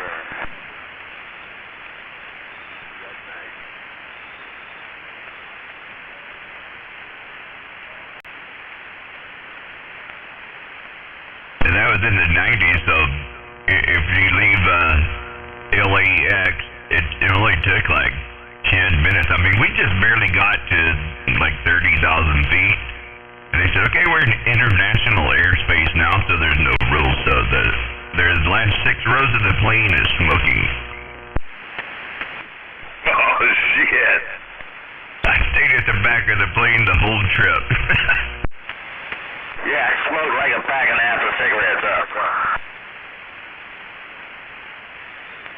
It irritated the flight attendant because I kept going, hey, another beer here.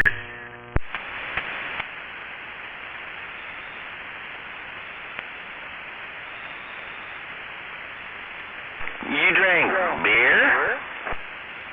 Yeah, back then I did, yeah. Gotcha.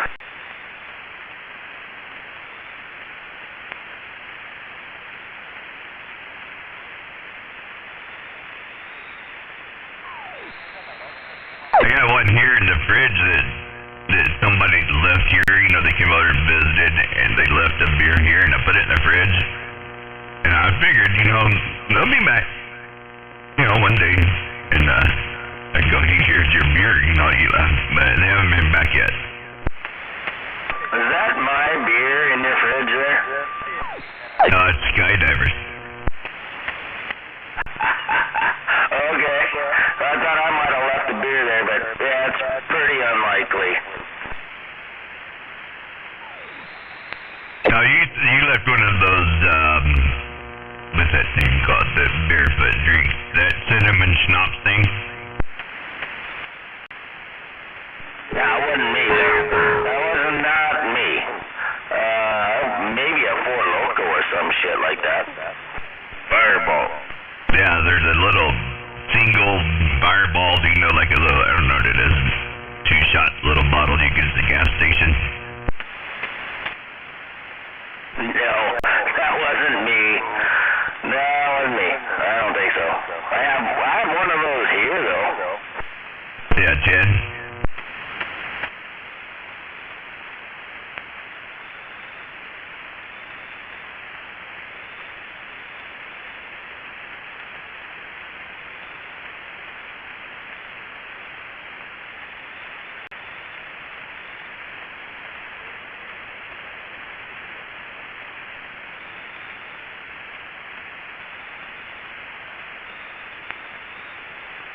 right, then I guess I'm out. I don't know, man. 4-5 kilo. 4-5 kilo, Washington. 45 kilo. Range runner, signing off. They got blue and red ink on them. Hey, waving to you there, Range Runner. You have a good night, man. Right back at you. Talk to you mañana. Have a good one, man. Check.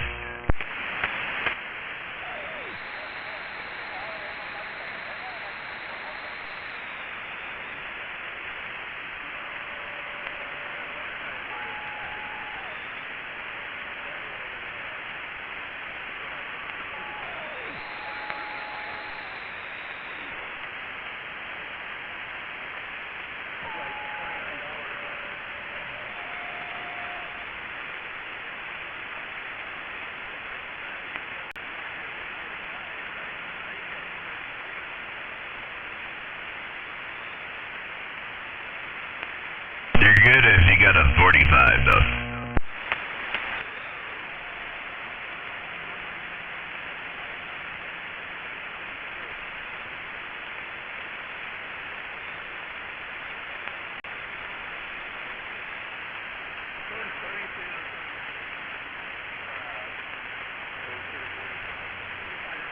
In 1948. The album was before that. Before that, they had the 78. And before the 78s, they had these wax tubes.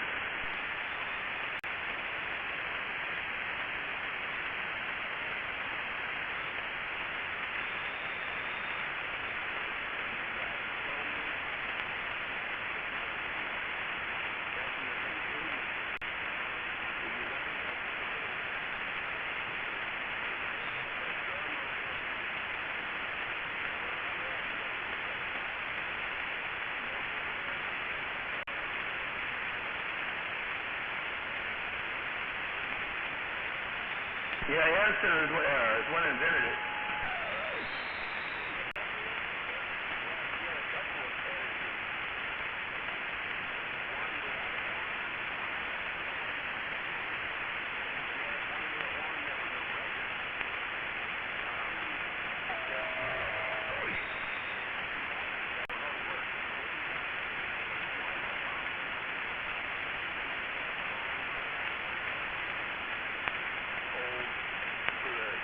Yeah, I'm just listening about the old record 78s and wax, you know. They were pretty cool, but they were worth a lot of money. I remember that. Well, in the day, the best turntables are made of wood, or walnut or something.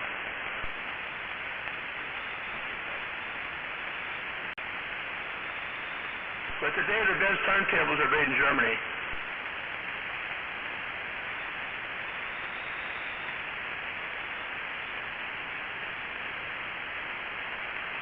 I don't remember 78. I knew there was one guy, the black guy in the U.S. Army. He was over in West Germany. And while he was over there, he bought some speakers from they were called Klitz Hershey's speakers. They're made of real good plywood. Anyway, they're real good speakers, and I told him that. But he was trying to tell me they were made in Germany because he bought them at the PX in Germany and had them shipped home. I said, no, they're made in Hope, Arkansas, where them speakers are made. Oh, no, they're made in Germany. So, no, they aren't. So I got to look at the back of the speakers, look for the sticker and see what it says. He looked at the back of them. Yeah, they don't sell stuff at the PX in Germany that's made in Germany.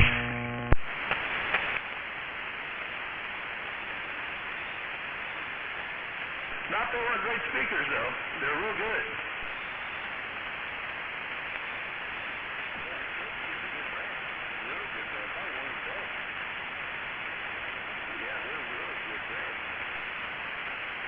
Tinfoil, there used to be a lot more brands of, there used to be one over in Hanford called Venenstein speakers.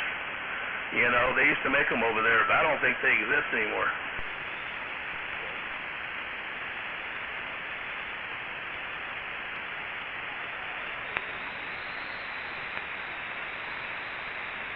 My brother had a pair of Kev speakers. They cost him I think it was like $4,500 for the pair.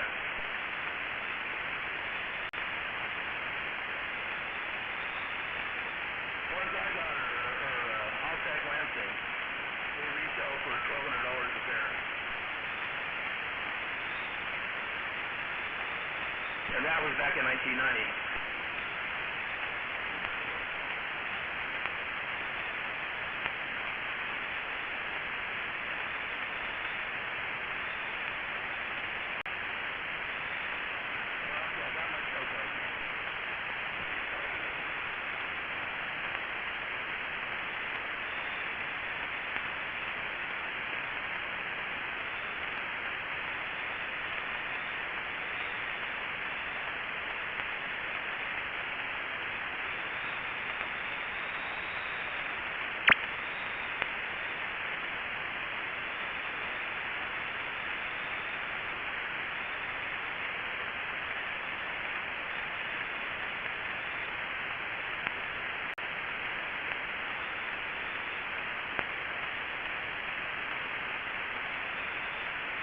Yeah, I want to go back over there, but I want to try to find a way to keep the cost down, you know what I mean? Yeah, and you know what? Like this, right by at this point in time, with the gas, I need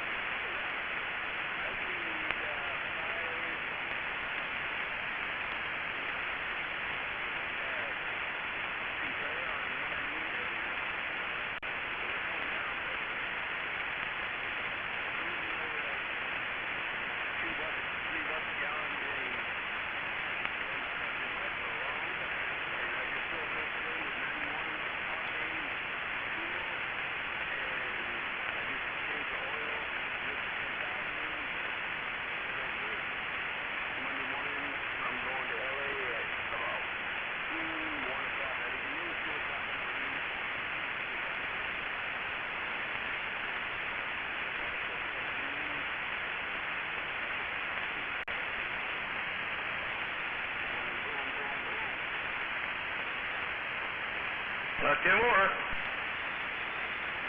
But drive, believe me, you come up over the Canal Grade. I used to live in Fort Wayne, so I drive down the Canal Grade to go to work here in San Fernando. Northgate after the earthquake. But north of San Fernando, over the Canal Grade, and then you actually see like Ventura County when you come over to the place. Channel Islands out there. There might be a submarine if Fort Wayne or something, you never know. But I talked on the TV one time, it was Channel Islands one time. you know. I used to live right there, Channel Islands Harbor, on Ocean and Santa Ana. Right above La Tortilla. The little, it used to be a store, I don't know what it is now. And we used to go party every night at the Rudder Room. It was called the Rudder Room. Down at the end of Channel Islands Harbor, right next to the water. I remember going down to Interstate 5 to Disney with Mom and Dad when I was about 8 years old, and 71, 72. We got down there by well, the overpass they're at when you first start entering the LA down there, by Windmill or whatever Mill is called. And all these overpasses would come out by 5 inches. And where the overpasses used to be, the cement was gone and they had blacktop. I guess when the overpasses fell down from the earthquake in 71, that it crushed the concrete so bad that they replaced it with blacktop. And they were just getting ready to start building the new bridges when I went down there. Because you can see the rebar coming out of the old bridges. And it already been cleaned off.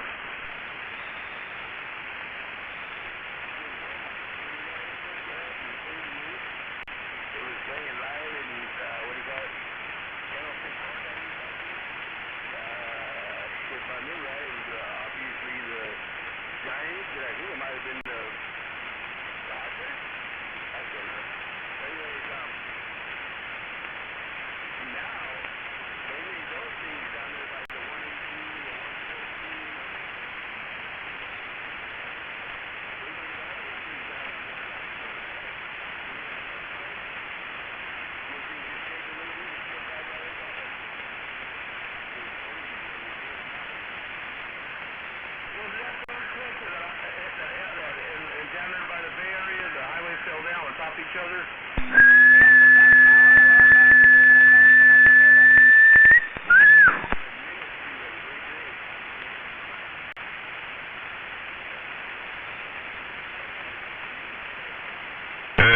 like 95.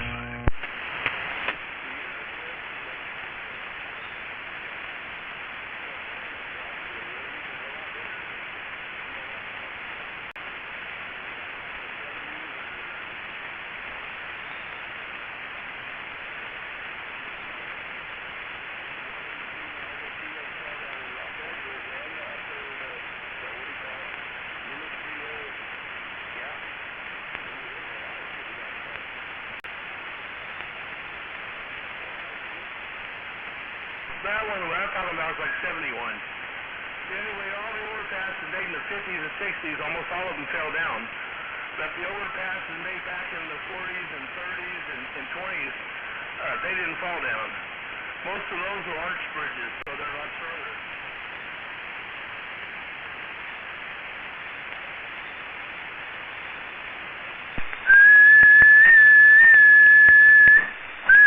Some of them arch bridges are still down there in LA.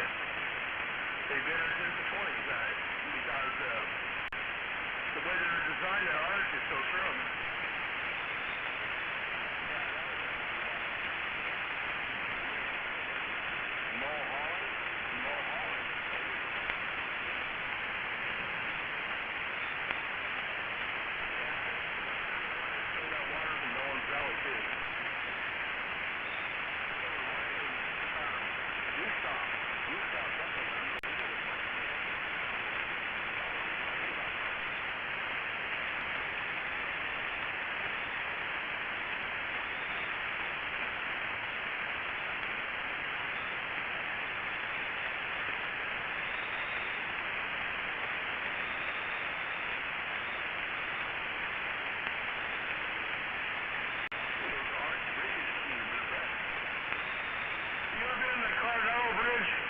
San Diego?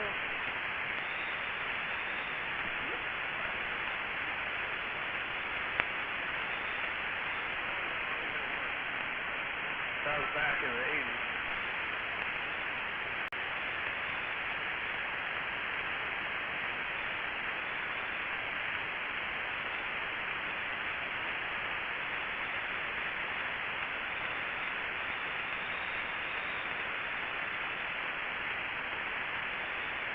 I think I've been on most of the bridges in the Bay Area, but I never know.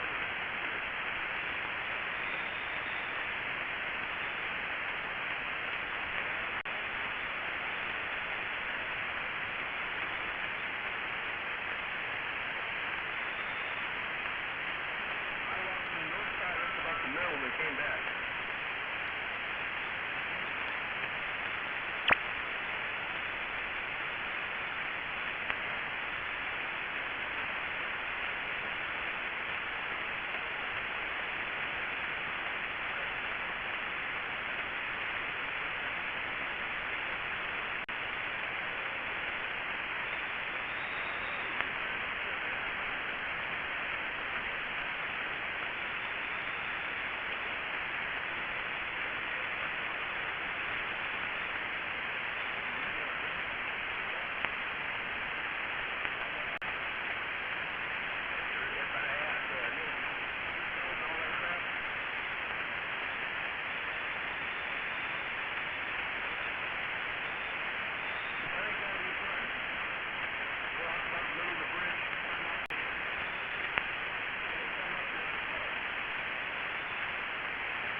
Let's go, Brandon.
Crickets.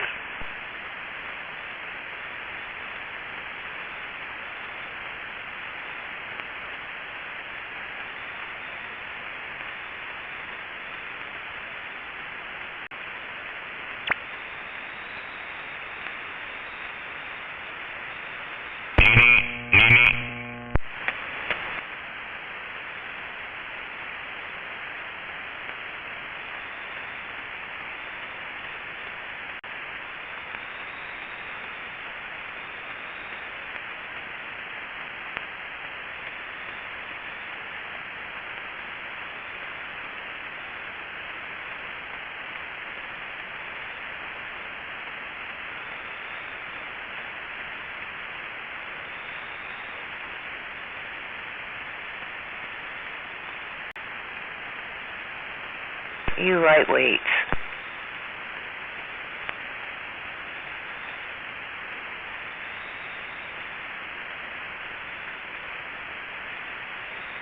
Yeah, they all went to bed. Yeah, it's really too quiet out here.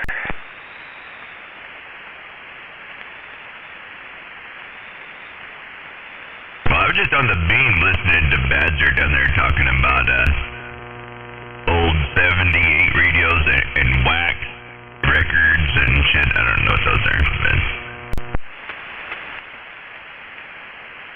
Oh, that's cool stuff.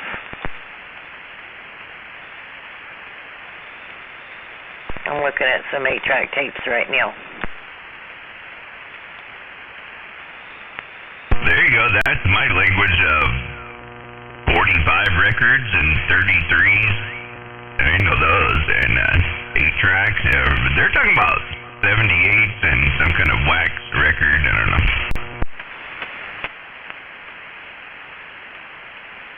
It's funny, I was working out in the yard today, and I was thinking back to the good old days of spending time with my grandma and all the shit we used to do, and how everything is so different now. But it's like really cool memories, old shit. I try to remember the good ones.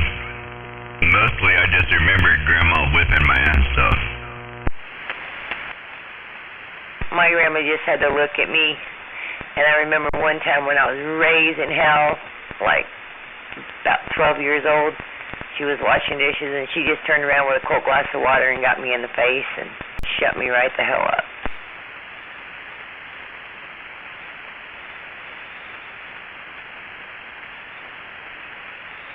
Yeah, mine, she was so cool, man, but, yeah, I remember going, you go out there to that tree and pick you out a switch.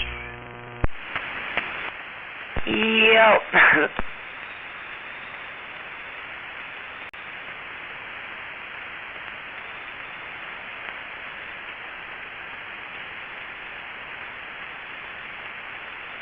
Backbone of the family.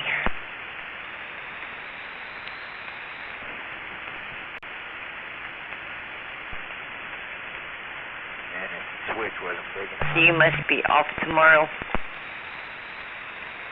Of course, it's Sunday tomorrow, or today, right? Awesome. Well, hopefully you can do what you want to do and get some stuff done and have a good day off. I already did that today. I did everything. Today I finished. I delivered all the products, and tomorrow's just off.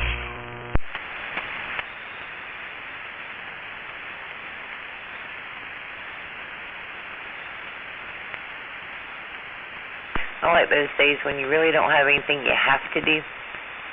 I went out today and mulched and planted flowers and really got everything looking good, but I ran short on the mulch. So that means tomorrow I'm going to be back in the shit. But it's looking good and it's fun.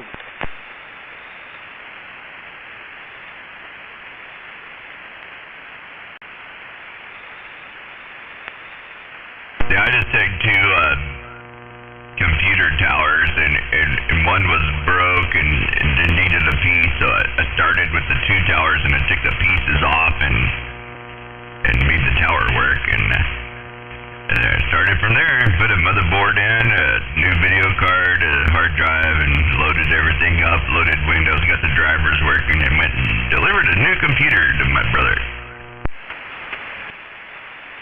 Oh, that's cool. I bet he was happy. Oh yeah, I had a ear-to-ear grin, right? That's awesome to be able to know how to do that stuff. I never got into the computers. I was always working when all that first came out really big, and we got our first one. He learned everything. I didn't learn squat. But I always stay pretty up to date, you know, so I don't have a really old computer. I always keep everything updated. Whatever's new, I get it. And then he gets whatever's left over usually, because he'll call me and go, hey, you know, didn't you just upgrade your computer? Yeah. What are you doing with your old stuff? I don't know. You want it? He's like, hell yeah. So he called me the other day and he said, hey, didn't you just update your computer again? Yeah. He said, well, this one's almost 10 years old, you know. I went, oh yeah, well, bring it over.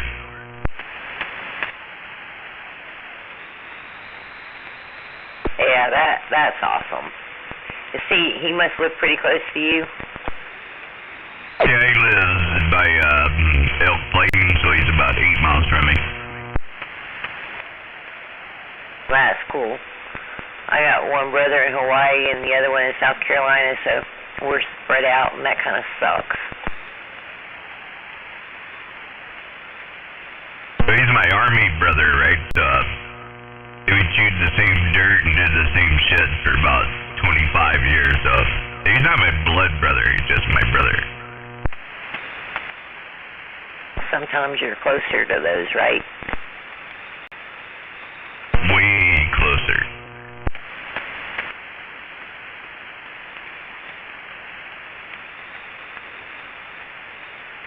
Can't believe everybody bugged out so early tonight. That fights. This is the first time I've really gotten on here. Oh yeah, well they were calling for you earlier. Oh yeah, I came in and turned it on for a minute and tried riling up Lost Cause. And then I'd go back outside and I heard him.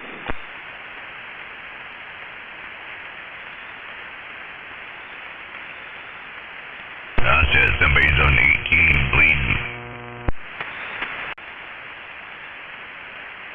They must be tuning in so they can come over here in a minute.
Nobody can hear us.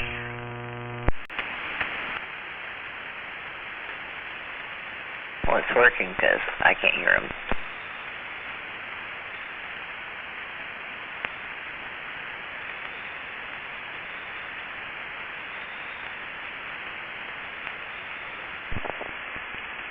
What are we waiting for? We're waiting for you. We're Judge Dyson. Hey, Sweet Pea.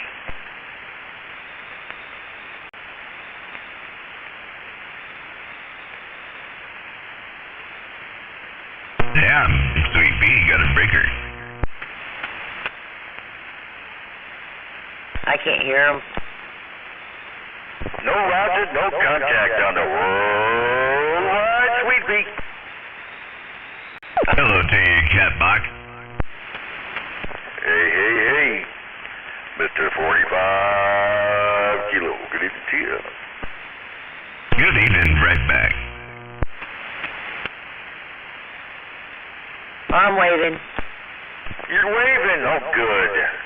I see it. There you are.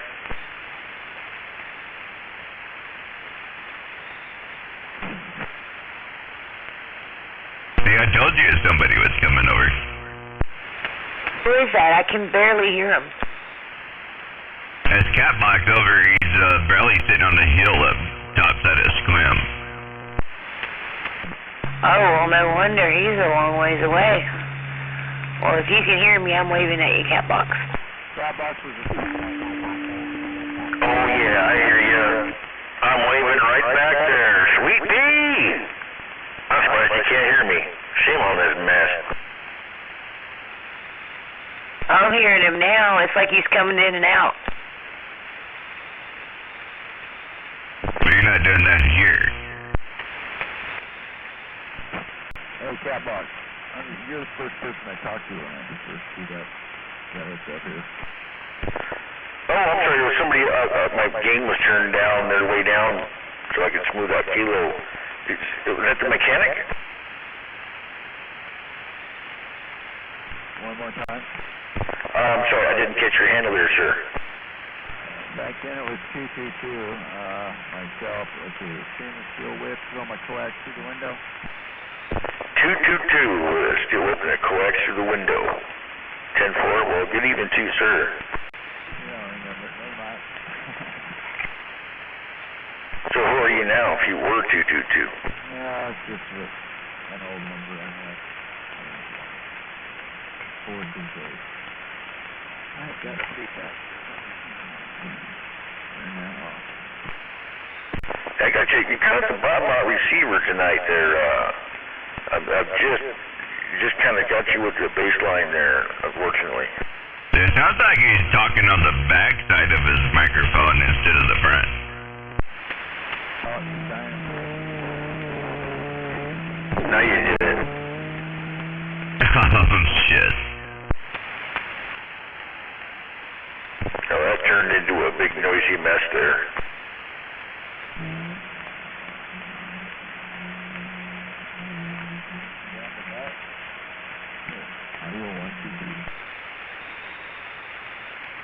I'm gonna be quiet then.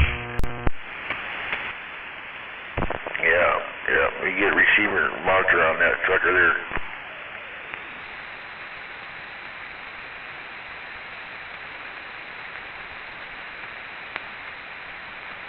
But hope we get it straightened out there, man. I don't want to tell you. We top of the evening to you, I can hear it goes, Mine used to do that, and it was a ground problem, ground loop.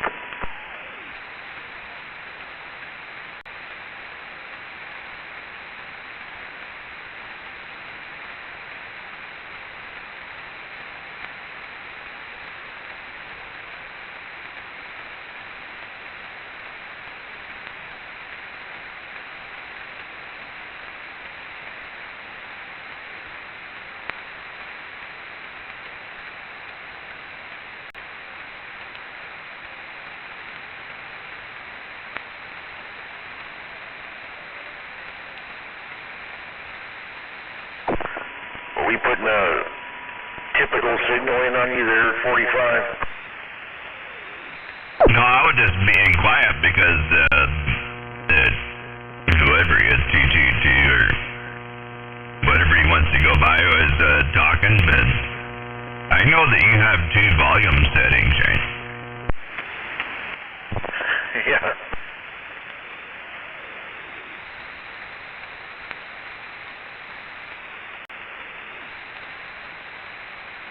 And I'm going to bring it down. I don't think I need to be shocking your ear hole. Oh, no, you're good on my ear hole. You don't have to worry about that. Okay, well, we'll bring it back up there.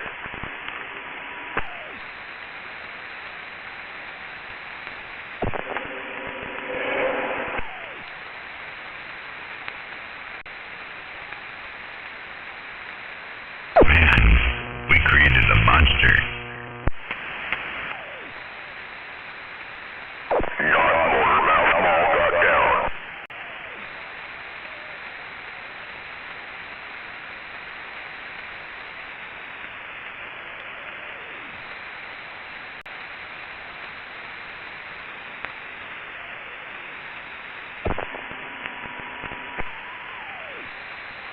Yeah, I missed you the other night. I went to bed, and when I got up in the morning and I looked, and you had a whole bunch of emojis and stuff, there on the gate. And I missed all that, but anyway. That's what I remember doing that now.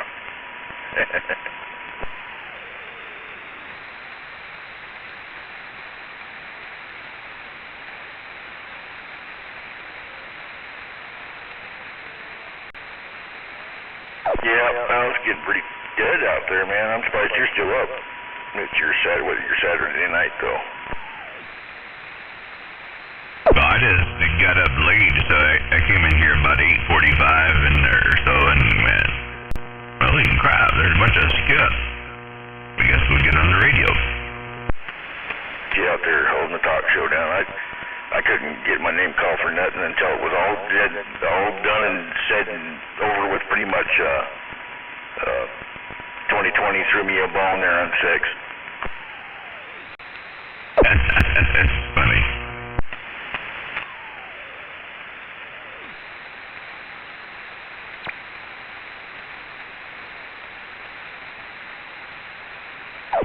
I was up here turning this, that, and looking at my SWRs and whatnot, going, what the hell's going on, man? I gotta try a different channel. No. Oh well. Sometimes being up in the hills don't help. I don't really look at mine, some of the radio stuff. If you put a box in mine, and then I look at them. But just on the radio, the old bird reflex, it don't have nothing on there. 10-4. Oh, that's good. See no evil, speak no evil.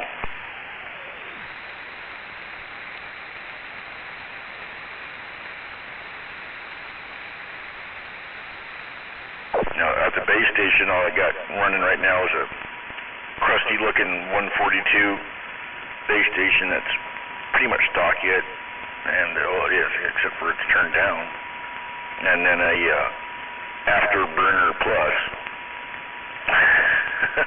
a little sweep tube little box there, and it's like, you know, I got it set for like 25, 30 watts on the key, and you know, built about 100 or so. That's about it.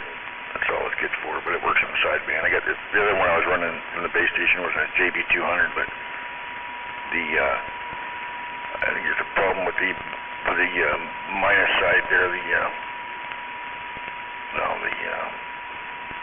duck flicker wants to walk away when it gets warm, so I got to pop back into it. But those things are peanuts. And then I got that dang Ameritron, and I just can't seem to figure it out. What the hell?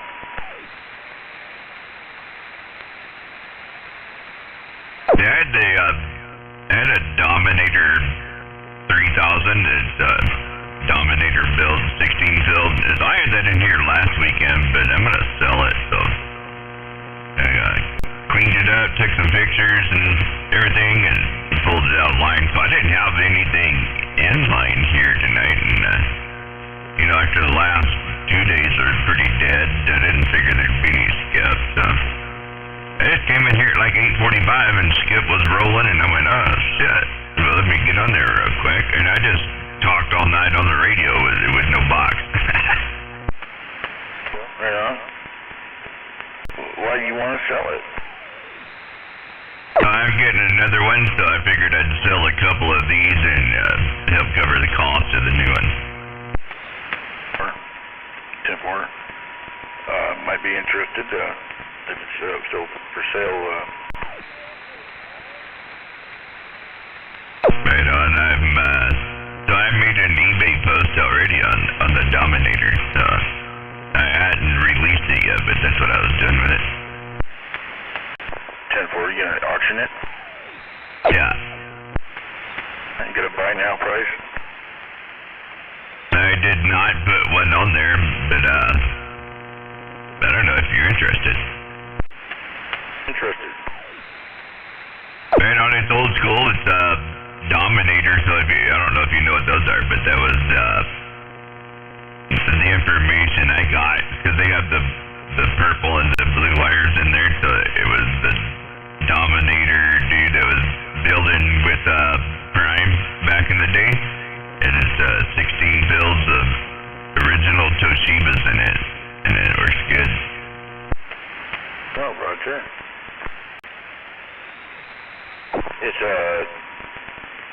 It's just no power supply, right? Yeah, no, it's a mobile.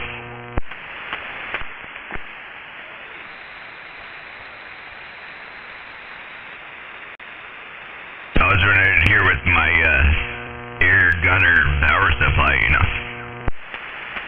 Air gunner power supply, huh? Okay. I don't know nothing about it. Air gunner over there in Shelton, he makes power supplies, you know. 410. How many amps does that thing need? Well, I'm only giving it here with that power supply. I think it's a G40. I think it's 240 amps. So it just does what it does with that power. So it's hitting, you know, right at 3K, about 3,100 on PEP. That's good. Sounds good. If I were to buy that, it would be something for the Mobile, I think. I don't know. I've never ran it in the Mobile. I ran my Dave Mate in the Mobile, though, for about a year. That was a 12 bill. That might be just a little bit too much for too big for that. I'm going to have to upgrade my infrastructure quite a bit to handle it, I think. Yeah, I think it'd be rough going in a Mobile. Yeah. Of course, now with the diesel truck, it might work. Yeah, there's a couple of alternators and about 4 batteries. Yeah. Yeah.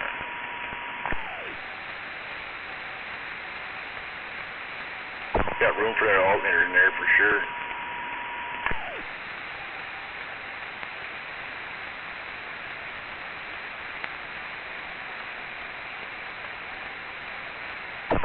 truck is getting an antenna mounted on the roof. It's fucking pretty flimsy up there.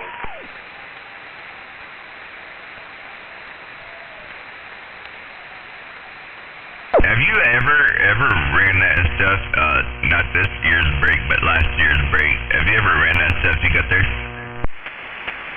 Yeah, I have. Matter of fact, it's in the truck. I don't have it hooked up, but it's sitting here. Right on. I just didn't know if you'd ran it or not. And it's something to write home about. No, dude, just to make sure it works. Works. But I don't have, much more to say about it.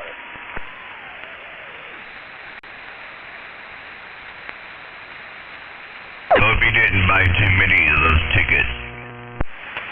About too many of them.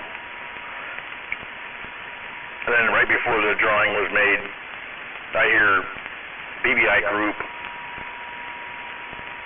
and then I talked to him after the break, and then I got it all sunk in, the whole story and what I've got and what I was raffling for. Had I known what the deal was, I wouldn't have done it.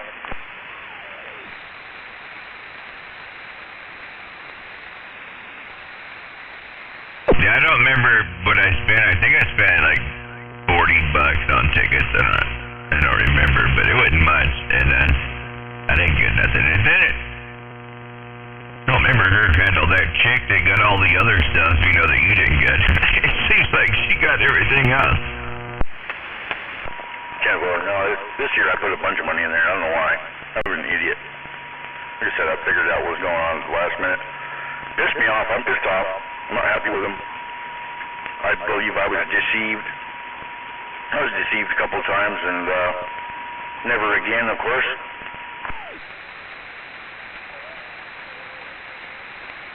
Well, I didn't even make it this year, so I didn't go, but, just remember last year, so Well, this year he had 3 amplifiers there. 3 of them, 220, 290, or 22879, one's in a 4-pill. And I figured I bought too many tickets. I bought a lot of tickets, man. And they were like $10, $5 tickets, man. I bought a shit ton of them. Too many. I mean, it was stupid. But anyway, I stuffed them fuckers. And then and it turned out, he didn't necessarily build those amps, and it comes to find out that he didn't necessarily build my amp either, and I could tell just by looking at it. It ain't like what he'd make.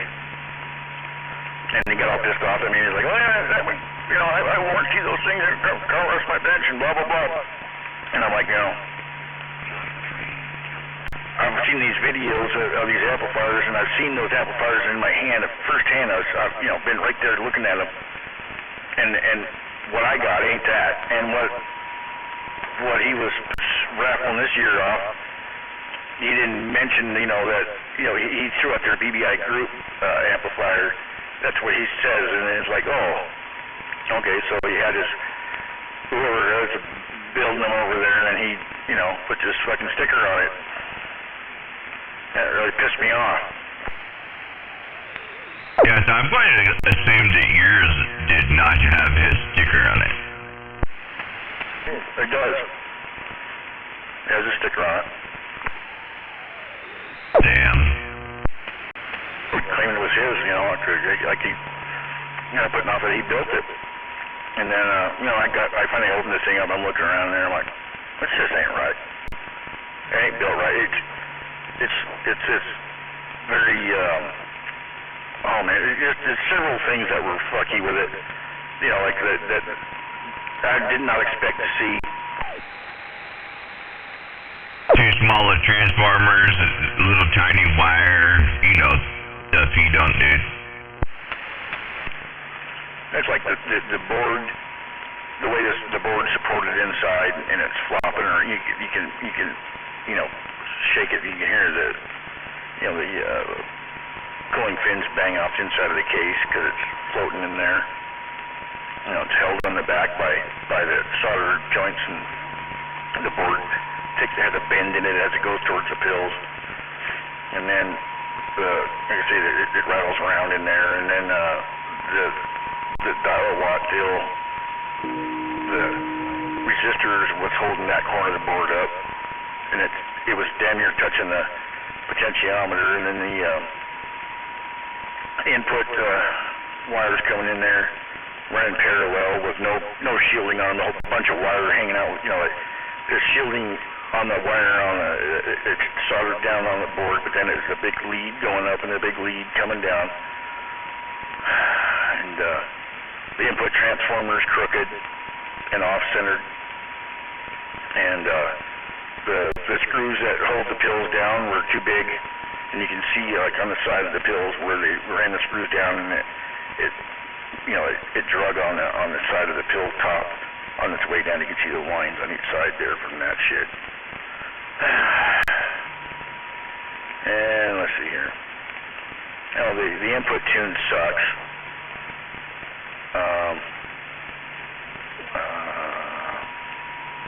Let's see here. It's pretty high. And then yeah, it's just the airflow. The air cabinet, it charges it up, comes up the side, you know, but it's got a big old gap in the front and a big old gap in the back for the air just to go around and just, you know, go around the fucking fins and come out, you know. Yeah, it's just fucking bullshit. Yeah, no doubt. Those are all things that, you know, he wouldn't do, you know, so. Anyway, I wasn't trying to get you in a bad mood there. I was probably being too nosy, so now we'll quit.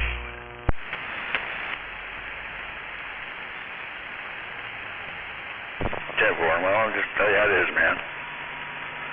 I just haven't gotten back to him about it. I'm disappointed as all get out. And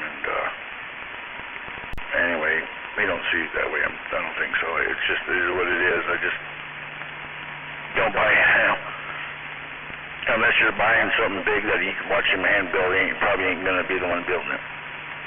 Top even to your street.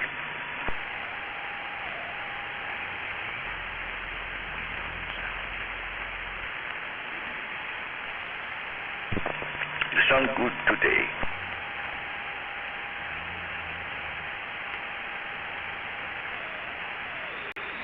Oh, Mr. Green's in the hospital. What? Retaining water. I guess at first he had a heart attack or whatever, and then Port Angeles shipped him over to like, was it Silverdale or something like that. St. Michael's, excuse me, I was eating some red vines. I talked to Diesel Burner tonight from Canada, and he said he contacted him today, and Mr. Green said that he was like retaining a bunch of water. He's lost like 20 pounds of water already in the last day or so. He's going to be in the hospital for 3 or 4 more days or something, a couple more days.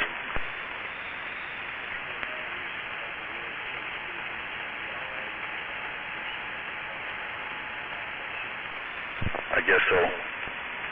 You know, but he keeps getting water built up in him, and that's because, you know, his heart's failing him.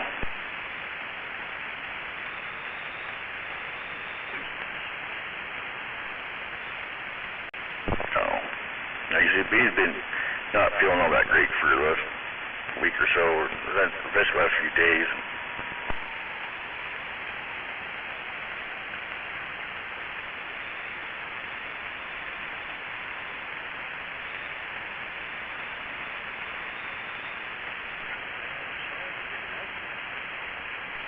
Yeah. Well, that sucks. I feel bad for him. But, now it's been kind of coming out for a while, you know. That's why I was, like, happy that he moved to this house, and I was more than happy that, you know, try to hook him up with all the shit I could to get him on the air and get him going, because, you know, fucking, I don't know, it just feels like a race against time.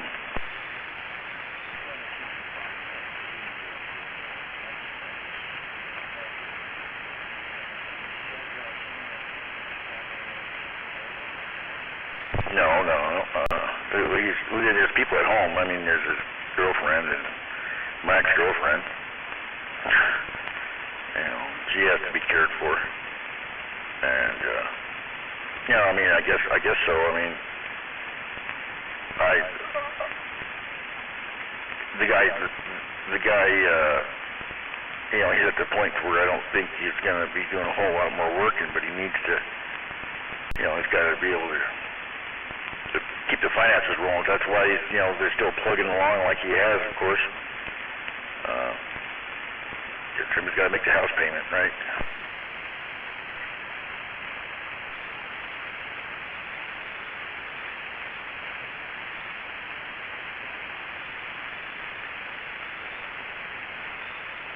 I don't know. He should qualify for disability, but the amount that they'll pay him maybe not. It just ain't enough, you know.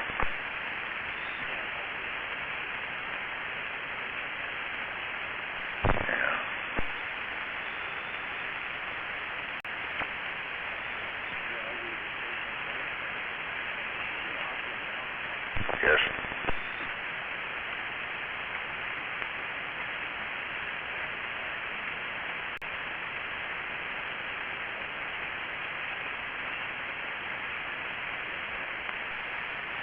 Right, but you know, it's that water building up and then builds up. And you just keep it going. I'm not sure what exactly causes that, but I think it's, you know, probably something to do with the flow.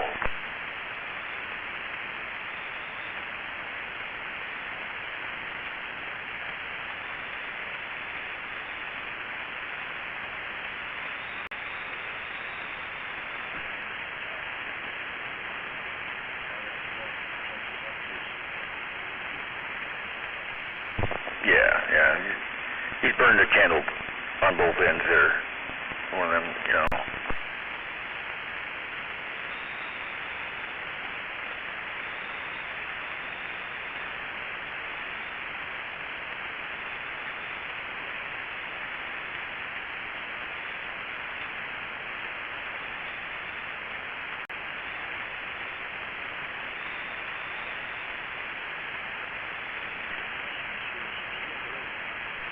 I tried to. I got to tell 45 that I tried this evening, but I couldn't get my name called, and then after it was all said and done, and it was all quiet, 2020 popped on and threw me a bone.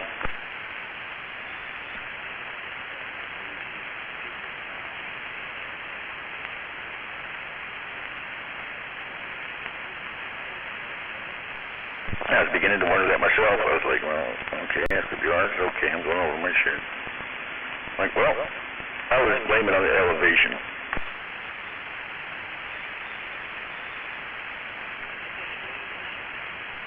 You know, it's beam talking, Skip, maybe. You know, sometimes it really is, though, you know, the elevation don't help Skip talking other than you get to see the sky with a clear view.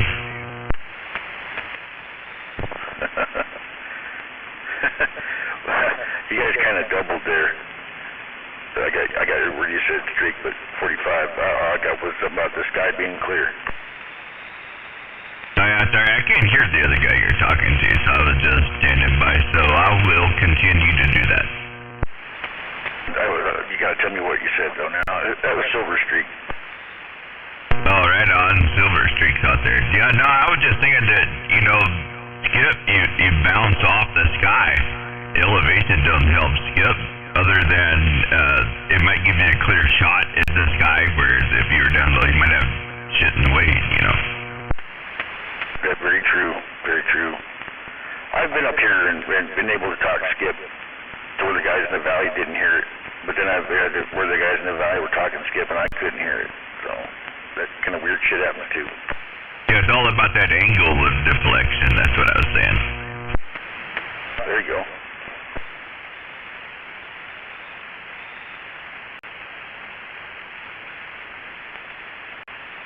Maybe I should have ran my shorter antenna there and made my pattern lower.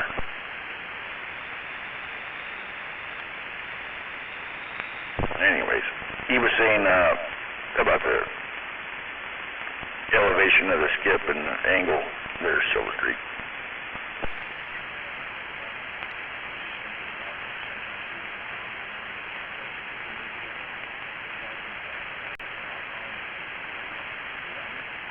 Oh, that's always a treat, yeah. Yeah, the number 6 guy and 8 and 9, 10, 11, 12 guys are calling you, but yeah. But the guy that's dominating your radio is talking to somebody over in eastern Washington or Idaho or something.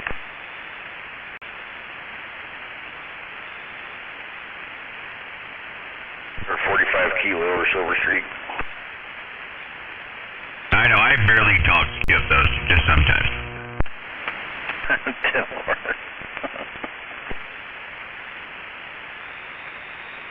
Almost never.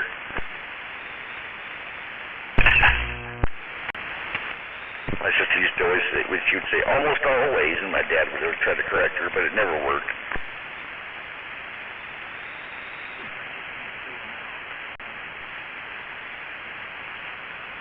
So is he trying to pull me out? Yeah, I can barely hear him too, so yeah. I think that was in reference to what I'd said. 45 got just barely the tip of what you did when you said I could get figure pull him out. Whatever you said about pulling him out, he thought it was referring to himself. Yeah, that's all I heard. I heard something about I can barely pull him out, so I'm pretty sure that was Silver Street. Yeah.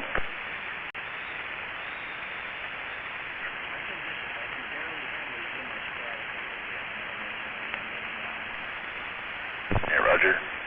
Just in the static. That's the thing I got to deal with the home base station. This is static. I was talking to Pressman earlier, and I got next door. Guy's got something in his garage that's tearing me up.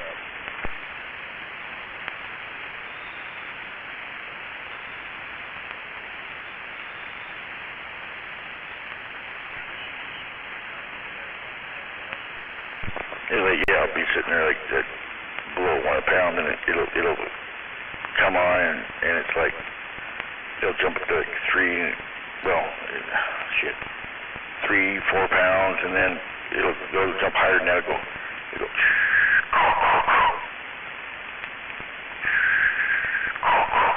Sounds like that.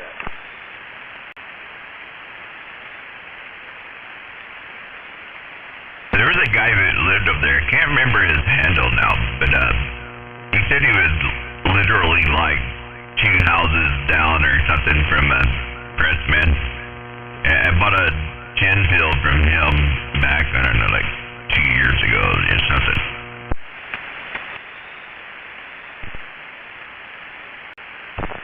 Got a what from him? Tin fill. So it was a tin fill that now I sold it to Animal. Animal runs it. Far out. I know Pressman has had a lot of amplifiers. It was his neighbor, so it wasn't Pressman. It was, I just can't remember that guy's handle now. He had a thing on Opera Up or something, so I went up there and bought it, and we were talking, and he said he was Pressman's neighbor. He was like 2 or 3 houses down from Pressman.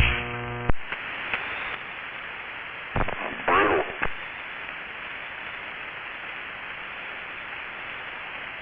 That would suck with a tin fill, that close. Tell me, yeah, sure it would. You can't have to get along real good.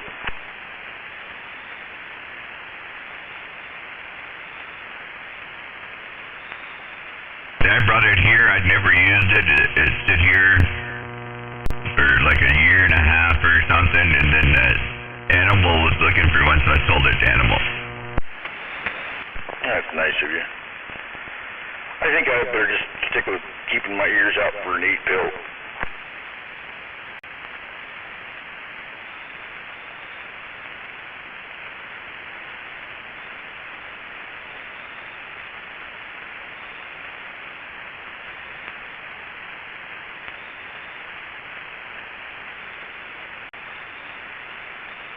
But I'll tell you what, my luck with getting amplifiers lately hasn't been all that good.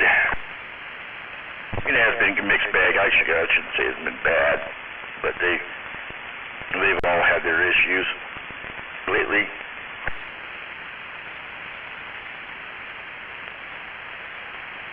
Stand for on the BBI sticker.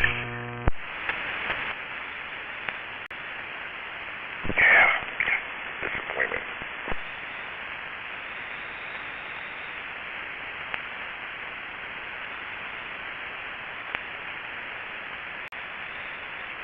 It's too bad too, man. You know, and I always talk good about the guy, and I always back him up, and then to have this go on, it just feels like a real betrayal.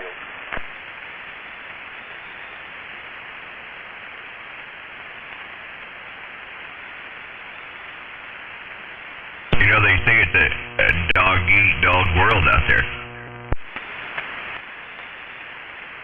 Yeah, I bought that dog a lot of dog food.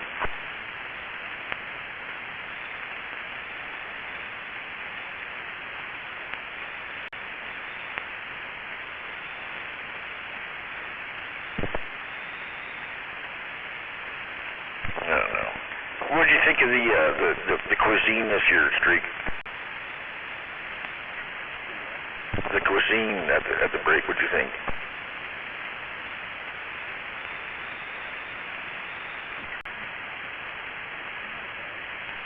Yeah, you're generous, I think.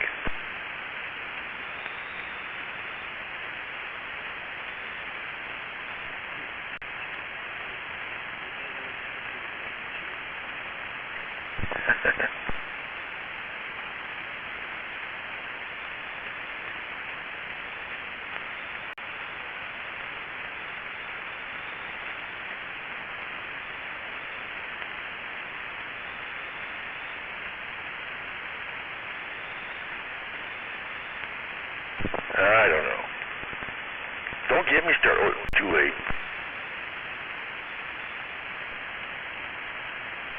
Yeah, probably. Better be a good idea. Keep your distance. What do you mean? You already got started. Huh? I know it sounded. I caught myself like I'm already going.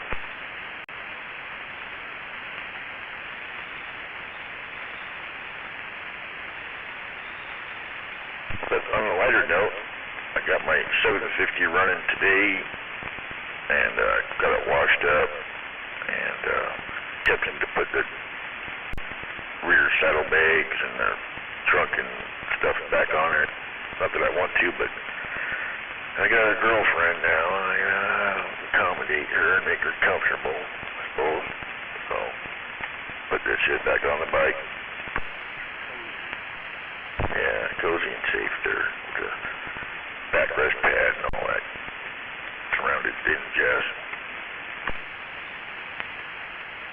Hey, Catbox, I was driving through Spanaway here, I think it was like 6 months ago, and there was a guy who was on his bike, he was in front of me.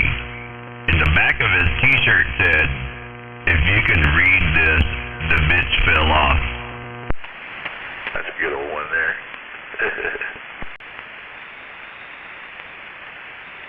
Did you honk at him? No, I waved at him though. Hey, your bitch is gone.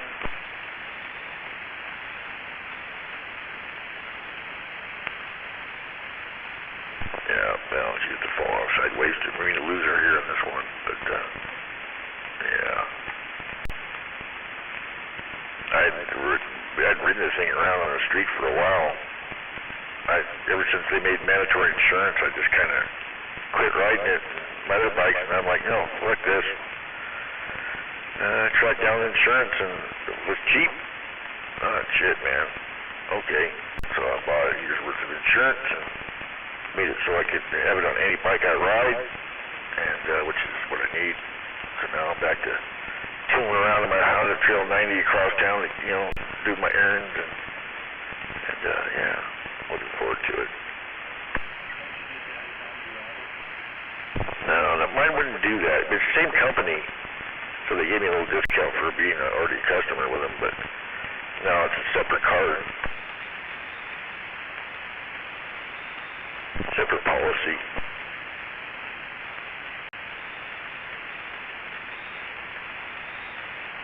It might have been. I don't think they could put them on the same card. I don't think they can. I tried calling the company that carried my car insurance in town, the local, but they didn't want to answer the phone, so fuck them. I called the main company up and got a guy, and he straightened me out and got me what I needed. I handed the phone to my girlfriend, and they sold her insurance for her because she didn't have any forever, man. That gal, my girlfriend, I'm like, you need to get insurance. pretty hefty fine anymore, and besides that, you know, other reasons. So I got her brought for him, like I got brought for him. Seemed like I ended up, you know, being a mechanic and shit. I ended up, people bring cars over and I needed to drive them when I was repoing. That's the main reason why I got it too back then, was repoing. But just be able to hop in a car and at least know you got some liability on you, and you know, rely on somebody else's policy.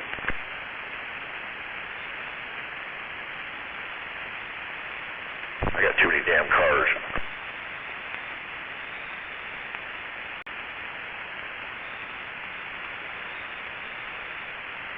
So does she shit between the two of us, man? She got the motorhome, her 4Runner, and her CRX. She had the old 72 Chevy. We sold that. And I got the Jeep and the Toyota and then the 2 diesel trucks. It's too much. Oh, they're in the Pontiac, but that doesn't go anywhere.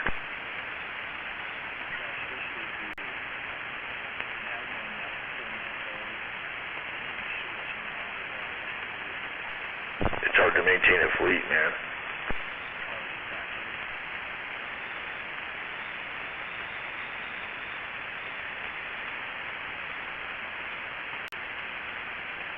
Jeff, they mentioned the Jeep too, right? So it's 2 trucks, no, three pickup trucks and a Jeep and a car, and then her vehicles.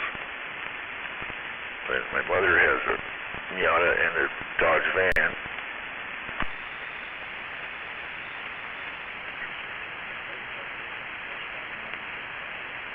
Oh yeah, I got 2 full-size boats, of course, and then 2 aluminum ones. Too much shit, man. I don't know how it's got out of hand.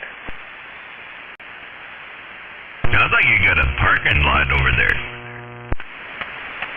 Doesn't it? I mean, I had a 14-foot boat, a 16 or 17-foot boat, and I got a big aluminum one and a small aluminum one. I had another aluminum one. I gave it to a friend of mine with a motor.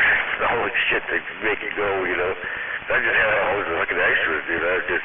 They keep landing in my lap, you know. It's not like I'm rich or nothing. It just ended up with them, you know.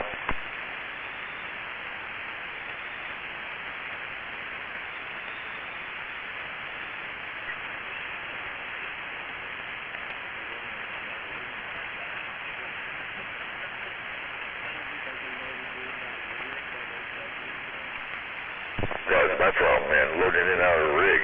My first aluminum boat, when I bought it, I could pick it up and manhandle it around, no problem. I had to fix it up. I was like, I'm going to put this on my Jeep, you know, take it on that.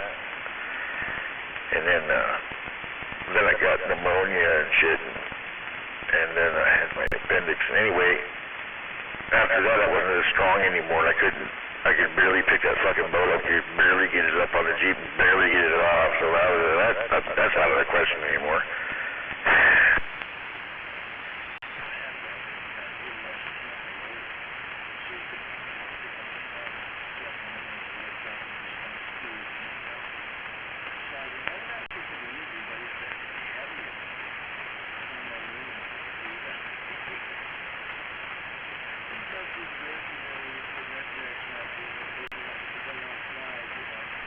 Oh yeah, right.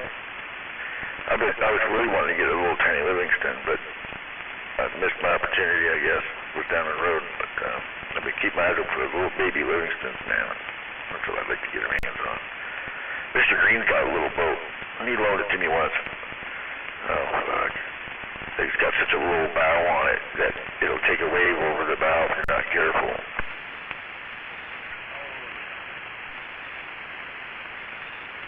Yeah, it's like a calm lake boat for one person. You know, what it amounts to, but yeah.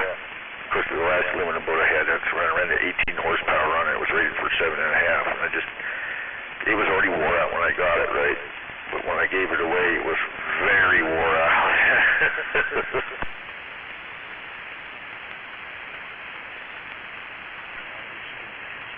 Yeah, I think it's seen some waves and sometimes.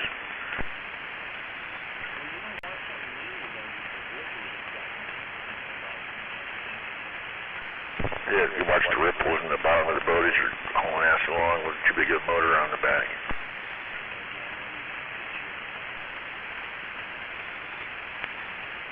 That's a good way to bust the transom.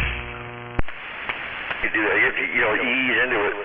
I beefed the transom up with extra thick and wide wood, and yeah. But the cross runners, that go across the floor from left to right, they flexed out and broke. Were break. They had to sit, broke in the middle and lost the rigidity and.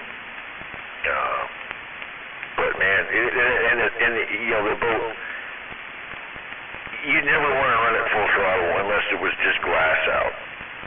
And then at that, you're just a balancing act, man. It was really just too much for it.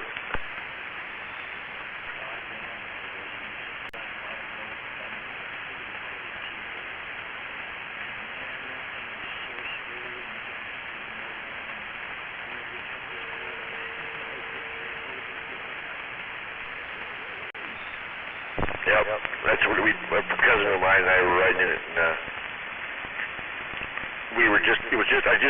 I just put that motor on it, had it out a couple times, and he was the first passenger. It was sketchy at high speed. I was like, what's it going to be like? Maybe if you went up front, and he went up front, and I got on it, and we caught just a little bit of a crooked wave, and it just about tossed us out of the boat. That boat was sideways, where the engine flops over to one side, just does a big deep cut, man. Oh, Christ. Barely got out of that one. And learned not to put anybody up front in that boat. That thing was just a death trap. I never licensed it. I put research in big letters on both sides of it, though. I figured, put that on the boat and get away with whatever you want. I never got any hassles.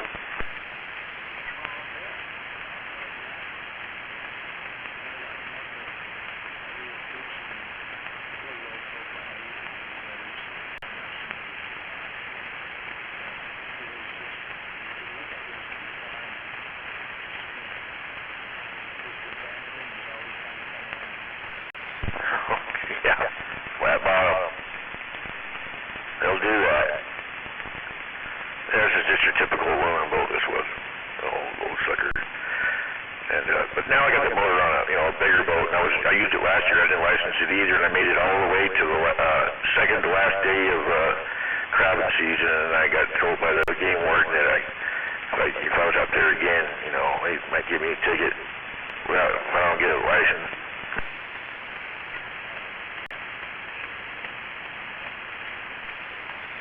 Yep. It's like, oh, you're right. You take my own. I'm glad you're not. I've been going in and out of the marina. I've been in front of the other services. They never said nothing to me. None of the other law enforcement guys never said nothing about it. But, it is what it is. I got away with it for a while, I guess. I don't think I should have to by 10.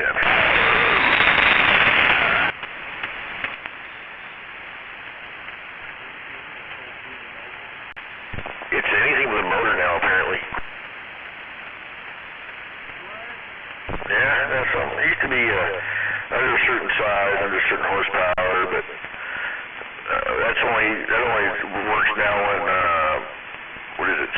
some inland waters. You can still do that, but typically I was out of that one too because I was running 18 horsepower. But what I did is I covered over the one, so it just said 8.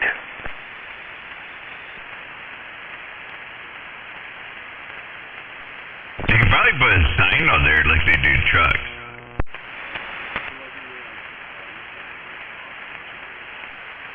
Yeah, what was that, Kilo? I was saying you could probably put a sign on there like they do truck driving school. Just put a sign on there that says student driver boat driving school.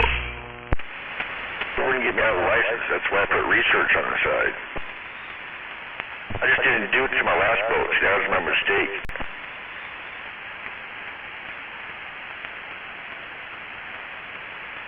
I say jokingly. So I brought my boat up here from Texas, right? And in Texas, you have to register the boat, and you have to register the motor if it's over 75 horse. So you have another title and another registration, you know. And so when I got here, I didn't know the Washington rules, and so I brought in my 2 titles. Said, hey, I need to register my boat, and here's my 2 titles. And they looked at the motor registration and went, we don't do that here. Oh, cool. That's funny. That must be why they made 75 horsepower engines there for a long time. Yeah, mine was 250, so I had to register it in Texas. Yeah. Would you have to pay extra every year for that? Oh, yeah. It's another title, another registration. Bunch of shit, that is. I agree.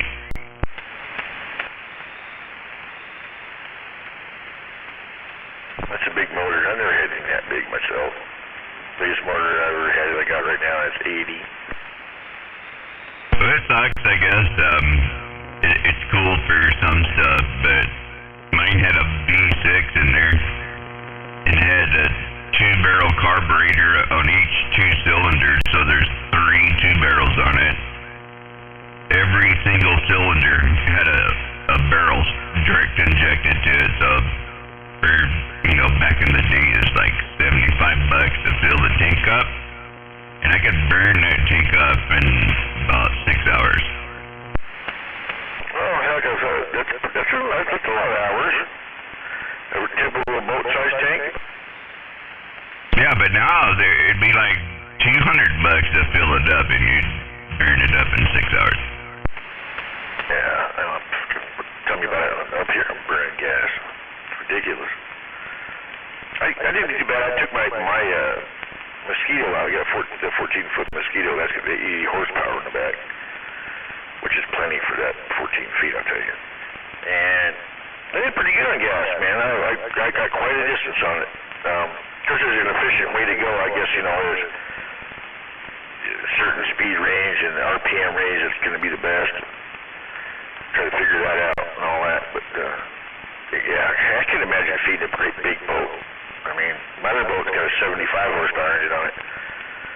It's a little bigger, but it's got, like, seating for 6 on that sucker. Mine wasn't that big, I guess. It was 20-foot bass boat, so it was a skeeter. I don't know if you ever saw the skeeters. It looks like kind of like a Ranger bass boat, and yeah, it was just fast. It wasn't big. It was just fast. What kind of holes in the bottom of those? There was a V-hole, but it was a bass boat, so I don't think from the bottom of the V to the top of the side of the boat was probably like 30 foot. Yeah. Fiberglass. Good.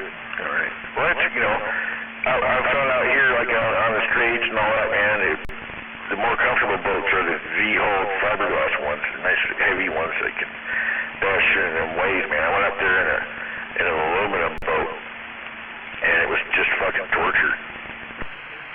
Oh yeah, it's very sturdy, so, you know, with the waves and stuff, it didn't really matter.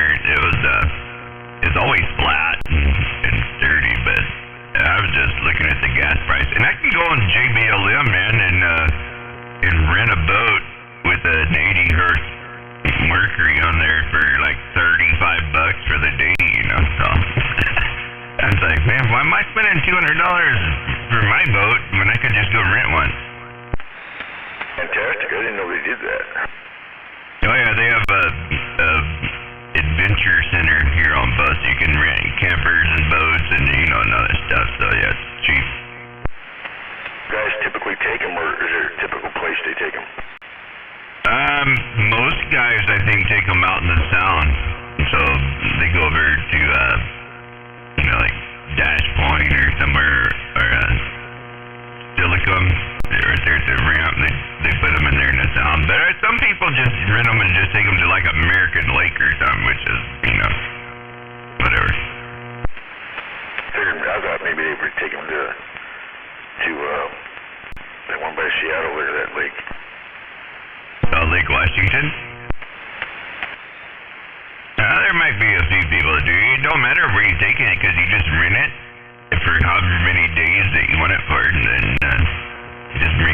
you're done, so you can take it wherever you want. I took one to Eastern Washington once.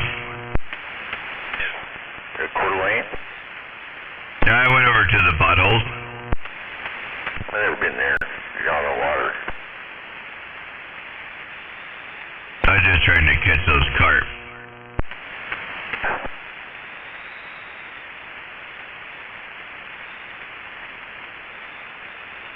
You know, $35 a day.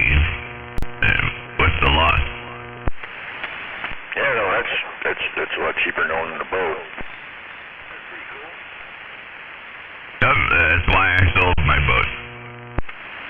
That's a good move. There's a bathroom in there, that's a good one. That's up there. Three duplexes. And then they got some rustic cabins. Well, that's one that one, but they got employees in them right now, so you can't get them. And then they got the temporary cabins, the tent one, which is something I'll probably go get on the first for one night. And they got. Yeah, I think Badger's coming back in there. They built a large up. Yeah, I'm hearing some voices. Something like that. But those are about.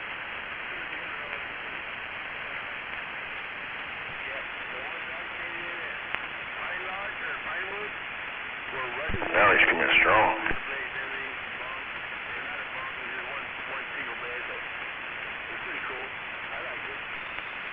You hearing that DX streak?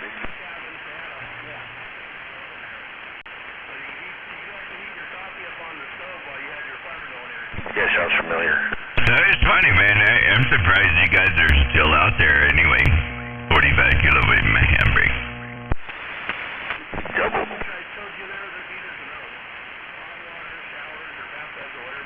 Kilo's dropping out on the flat side to see if we can hit him.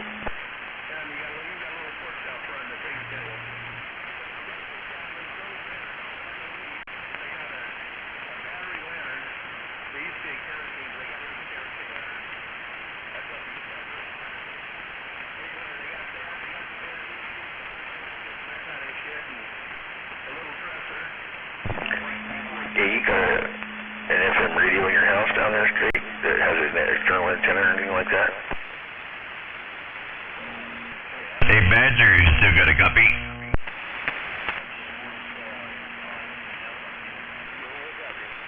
No, I was just wondering, man, what happened with, somebody stole your solar panels and your 100 mAh batteries. Did anything happen with that?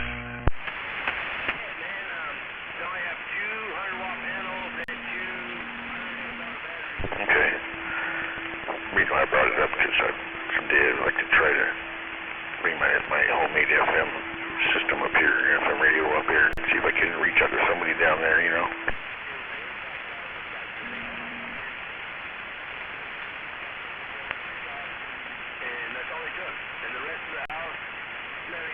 I thought it'd be funny to come up here and like replay the CB radio back over frequency on FM, you know, broadcast. Yeah, I know, man. Those things ain't cheap, man. I was looking at, because I might get some of those lithium iron phosphate batteries, because they'll get like 8,000 cycles on them, so I was looking at getting some of those, and then, when I heard what happened to you, and I was like, damn it, if I get them and somebody steals them, I'm going to be pissed.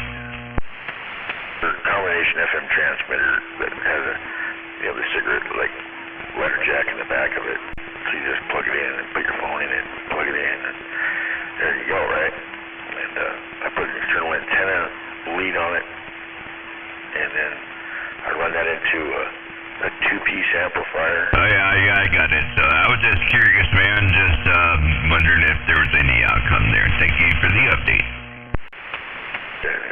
Transmitter into that, and then out of that into another, VHF, UHF, FM booster with a gain control knob on it. It happens to have an external power supply at 12 volts. And I run that into another one that looks like that one, except it plugs into 110. And then out from there to... Yeah, Tim, my system's right here on this house, so, I don't have a cabin or nothing nowhere. Mine's right here, and there's no neighbors and no people out here. I'm kind of out causing sticks, pretty much so. Not on the end of it, vertically. And the coax just hooks right to it. Figure that's 75 ohm connection, 75 ohm coax. What the hell, you know? And then that's how we do it. Get halfway across town with it.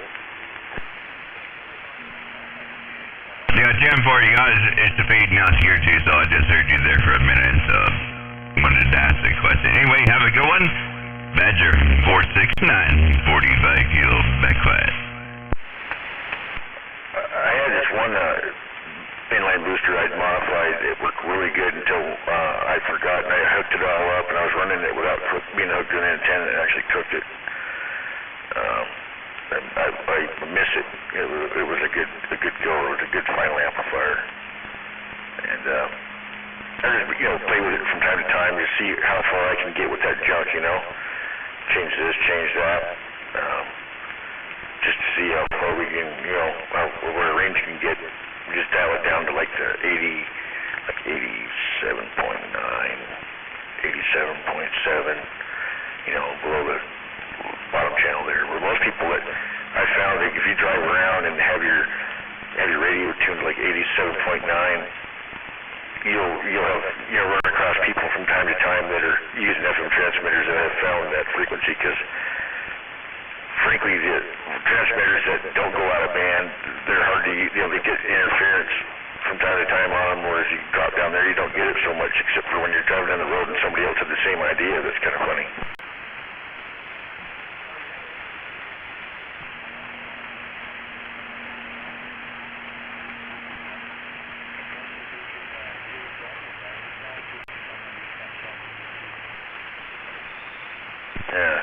I got that one that maybe you saw on the trip, that just plugs in your cigarette lighter, and that sucker, man, it was illegal out of the box. And you can hear it several car lengths or better, many car lengths. Either way, you can hear that sucker. It's that strong on its own, which was amazing. None of the other ones worked that good, but I wish it'd be kind of funny. I wish I could get my hands on a bunch of them.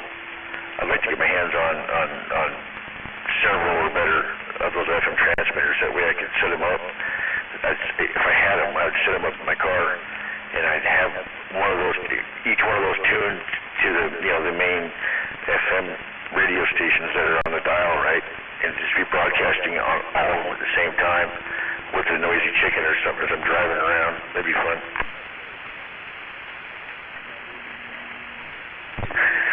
She's like, if they're on the FM radio, I've got their station. If they're driving around town or whatever, you pull up next to somebody. And but nowadays, though, a lot of people are listening to their phones on their stereos through Bluetooth, and I can't even affect that.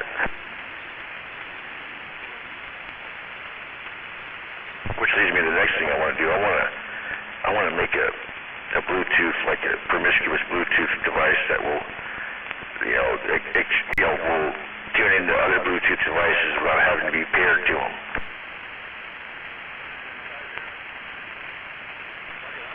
And also so like you could broadcast to multiple Bluetooth devices, unlimited Bluetooth devices from one transmitter.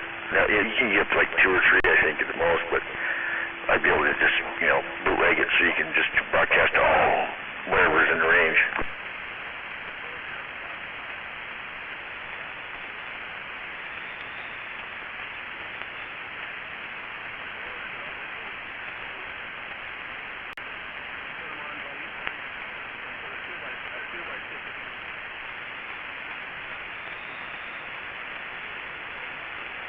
Skip just ain't gonna come in strong enough. I wonder if there's any leg lifting on the bowl. No, they're pretty strong, man. They're talking about there's a generator over this house and there. So anyway, but it's only strong on the flat side though. Roger. What was that, Kilo? No, I was just saying that the skip is pretty strong, but it's just on the flat side. They're talking about a generator at this house and none of that kind of stuff.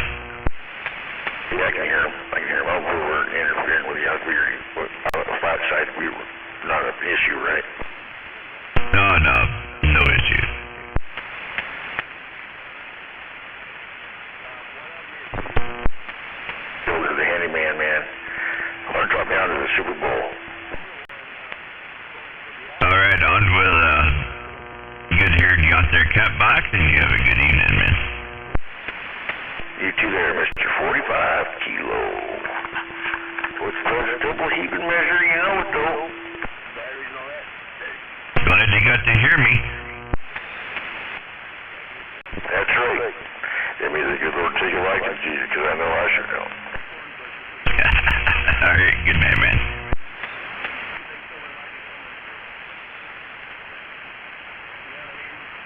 Ain't all the way done yet. If anyone wants some on your property, Still here. see if they want to go through a corn bush.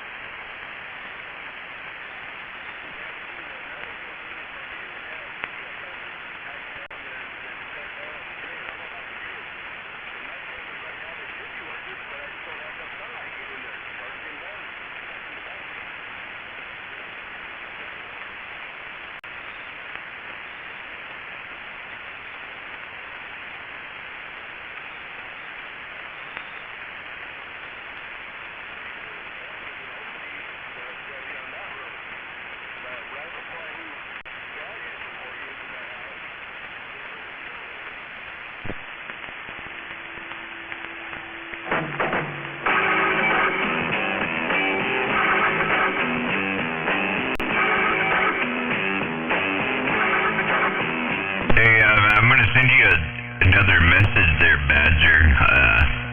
I'll just explain it to you, but you can see what I'm talking about. But yeah, mine's pretty cool. It works good over here.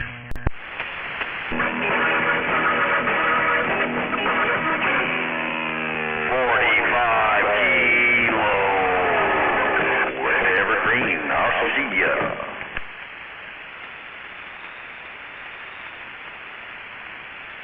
Catbox, man, you have a good night, eh? Keep doing what you're doing over there. It sounded all good and stuff on the radio. Yeah, the music sounded good too. You know, most people can't do that. Good job there, Catbox. Check you later. 45 kilo with the wave break. 10 Roger 45 kilo, I appreciate that. I know most people cannot figure it out, and they shouldn't do it unless they can do it. What I'm doing at least. Yeah, I like that. I've listened to it on the gate after doing that, man. And I was like, right on. I'm glad I was able to hear it like that. Ciao. No doubt, man. If you heard it, you know that's what I hear. And the gate don't lie. Catbox will check you later. 45 kilo gone this time. I'm going to go downstairs to the bowl and see what's happening there. You feel free to follow me down there. Anybody. Free. Anybody.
Cabin.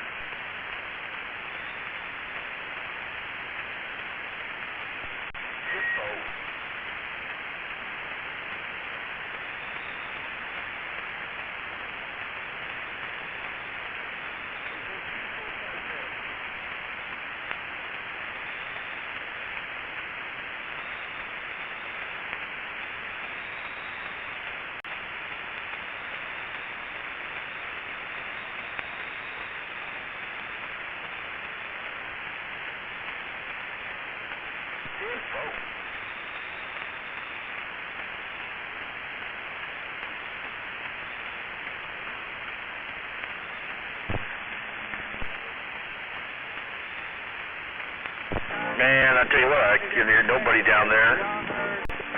And I lost Silver Streak as well. I'm back on this side.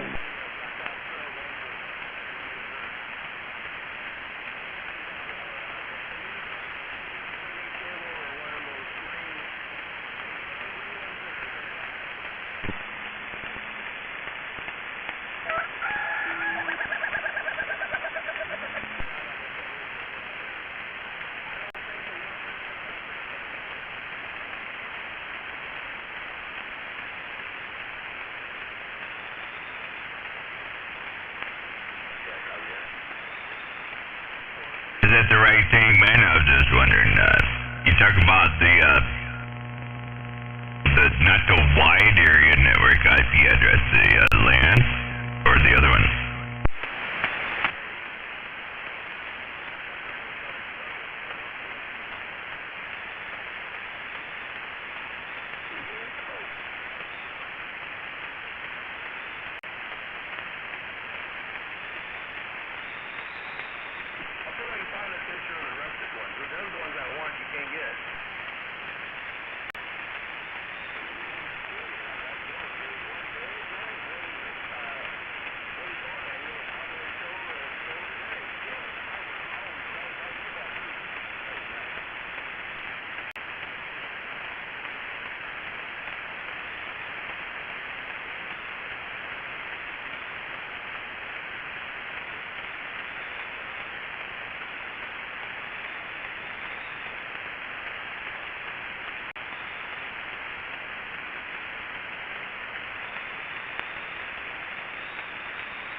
Yep, I see it.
You don't say.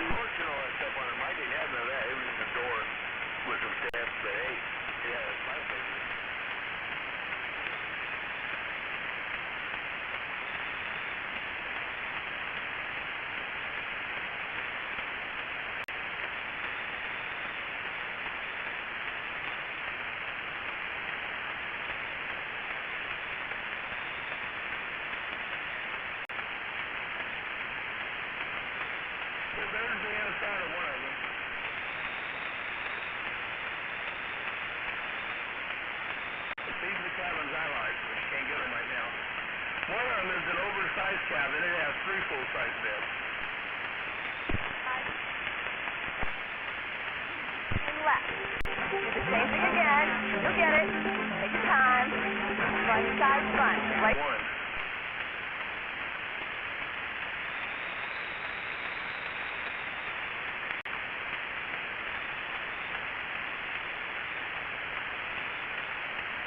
Silver Streak, where the hell did you go?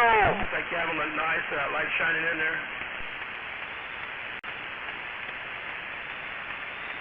They're bare wooden floors with that with rugs laying down. And like I said, they used to have potbelly stoves in those rooms.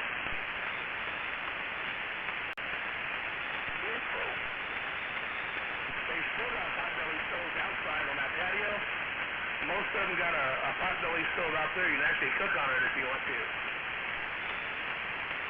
That'd be cool right there, but see the fires right now. You can't have any fires up there, so we'll have to see what happens, but that'd be pretty cool. You have fires up there. You can't have fire at the look. You can't have fires at, I don't know about Isham, but you can't have them at Ponowisha, Buckeye, or Southport.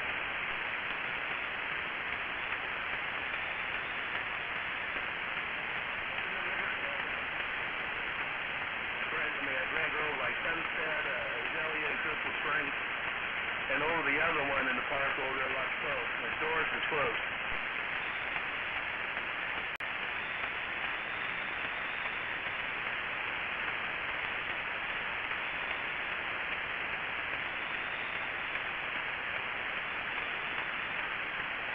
Doris has water problems.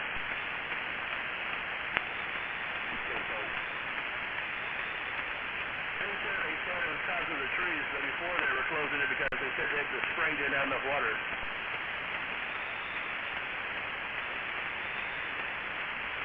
And you really don't know if they're telling the truth or not. Yeah.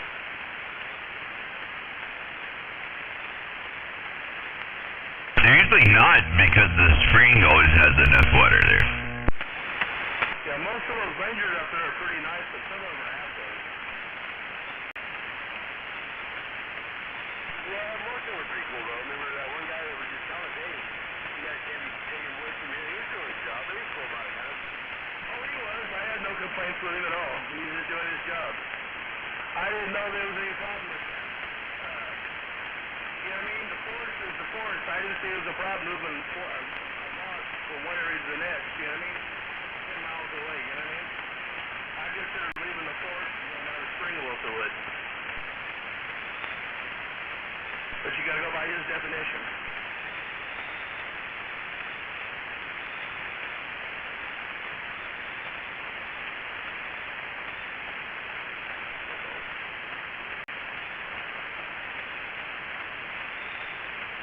And that one I just sent you, there's 17 of those, not 17, there's, I'm not sure how many they are. They're typing right now, so it just says Tinford. Those don't got bathrooms either. There's a central bathhouse, but it's a new one. You should have seen the old bathhouse they used to have back in the 70s. Oh, I can imagine. Well, back then, too, they gave you free firewood. Now, if you want wood, you got to go buy it. I mean, wood is expensive up there. But where we're going, you can't have no fireplace. There is no rings or nothing. That cabin, because they don't want you having an open fire out there. I don't even know if they want you to cook there. If we have to, there's a place called Combine, which is about a half mile away that we can go barbecuing at.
Hey, do you want to see the hotel at Cedar Grove? Sure.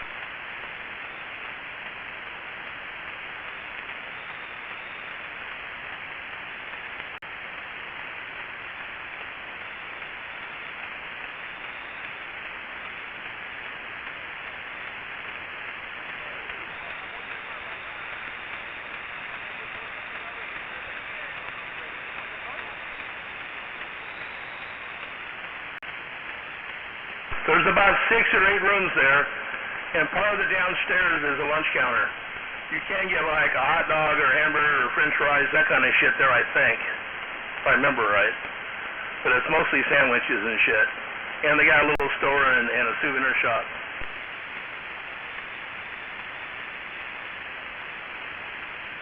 Do they have a haircut place where you get a haircut?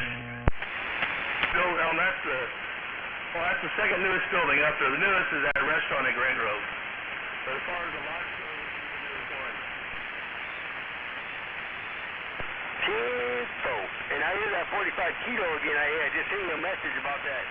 Anyways, but I'm hearing 45 kilo come in. Can you hear him better than I can drive by? Because he's rough and tough to me.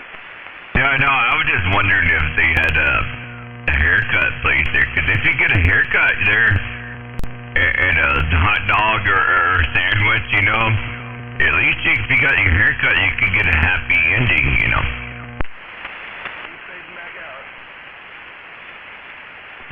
Yeah, boxing the mobile. Yeah, just conditions, I guess, you know. I hear you guys down there, though, so it's the reason I keep talking. You see those trees in the background in that picture? That's the Kings River right behind those trees. 3,500,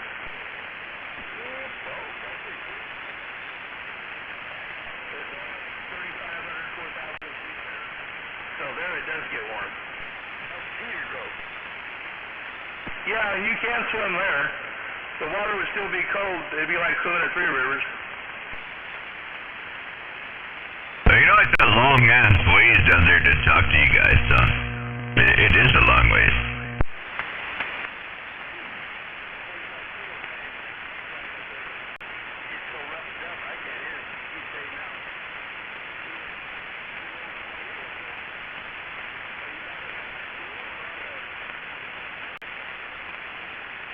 I can't make out what you're saying, so I don't know. You asked me if I'm back on something there. I don't know. I can't make it out. It's really weak.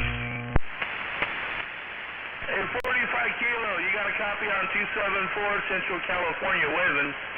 Yeah, I got a copy on 274 there, but Badger's pretty weak there, Break.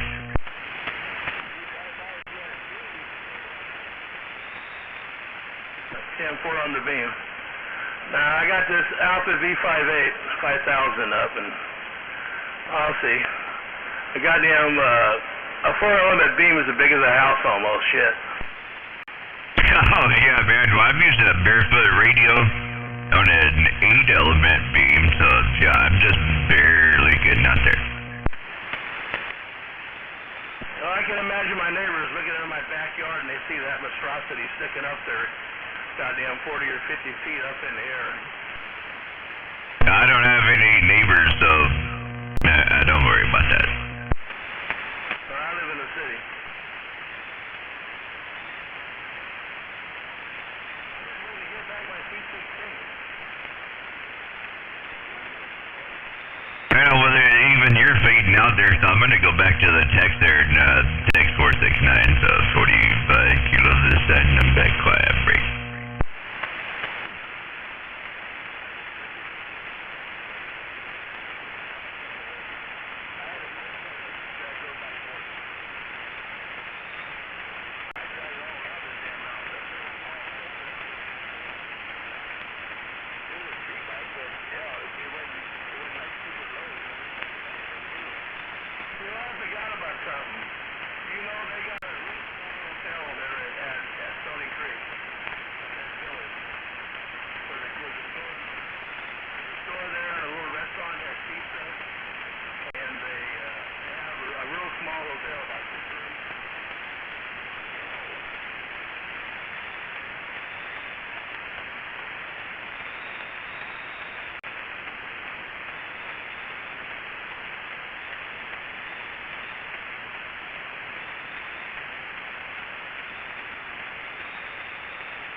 You're up there too, you know, your little handheld radio, you can talk back down the valley on that probably. Oh, yeah. Right down over close in Fresno, Grand Grove does.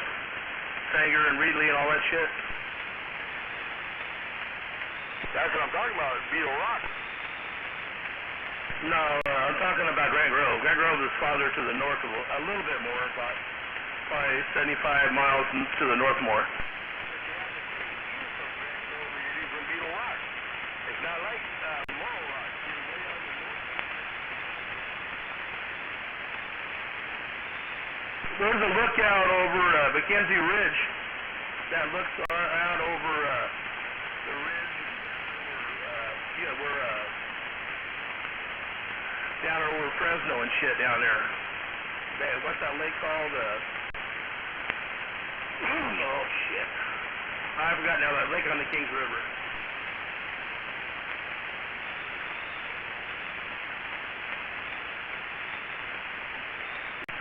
Cartwright, Wisconsin, and Pine Flat, they're all down. No, sir. I think it's more towards the north, a little more. I think it's north of Kings River, I believe. But I've never been there.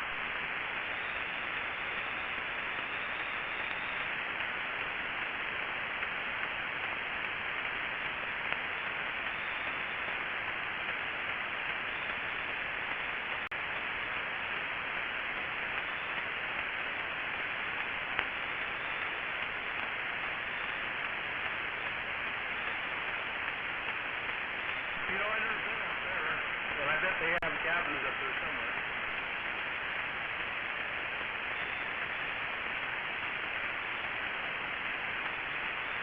Get both.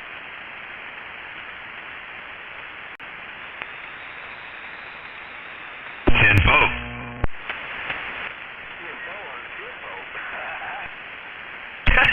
He always says tenfold because he's typing. Now I think I want to break down and roll me another joint. Copy that. What's happening, 45 kilo? Oh, nothing, man. Just sitting here listening to you guys. I got up way too late, man, so I'm not tired. Tenfold.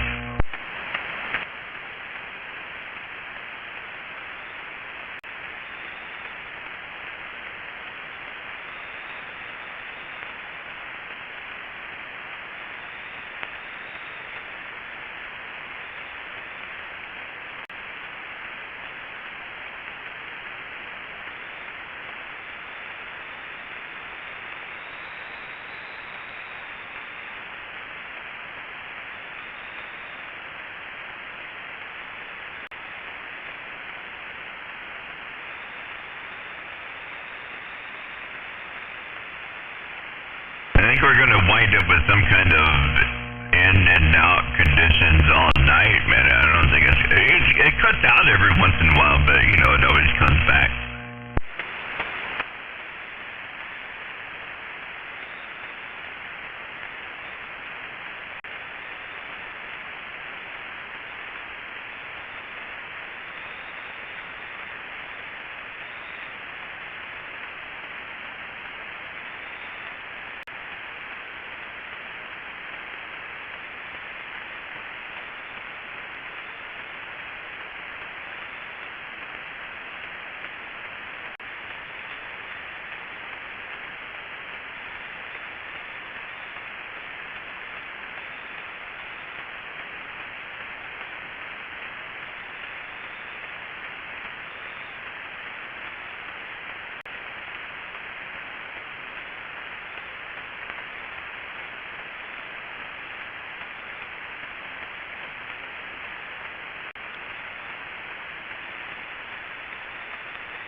put out in the crowd to ask questions, dumb questions, don't even pertain, just sidetrack conversation. And people don't even put it together. Yeah, I understand. I just kept correcting them when they were wrong.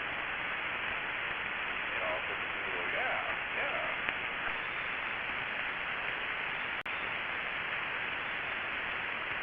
Like they're saying there's a salmon bearing creek. Excuse me? Got so much fish they couldn't lay. They wouldn't survive. The headwater that it was a swamp.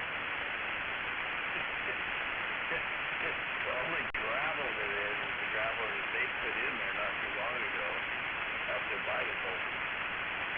Otherwise the whole thing's got at least 2 feet of freaking cliff. Can't lay eggs, can't call them salmon bearing, therefore they need to shut up and go home.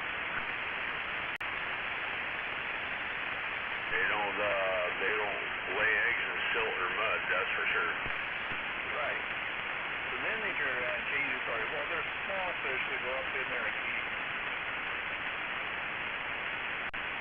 That's why it still can. The natives do not depend on it for survival. It's not a resource for them. So they don't have a dog in the fight. Tell them to shut up.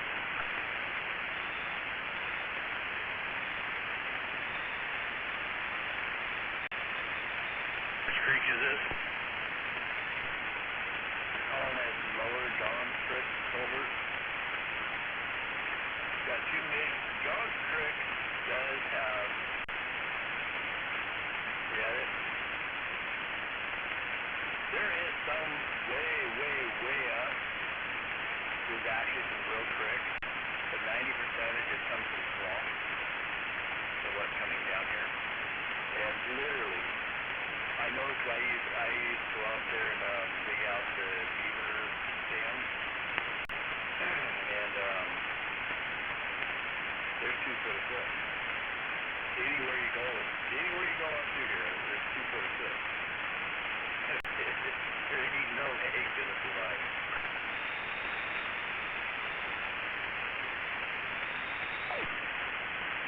And then they do stupid things like they have their little county clowns sit there and act like he's one of us. Say, well, how many culverts is there in the county that the county's responsible to take care of? Like, we just find out that. Doesn't matter to us. We're here to talk about this culvert.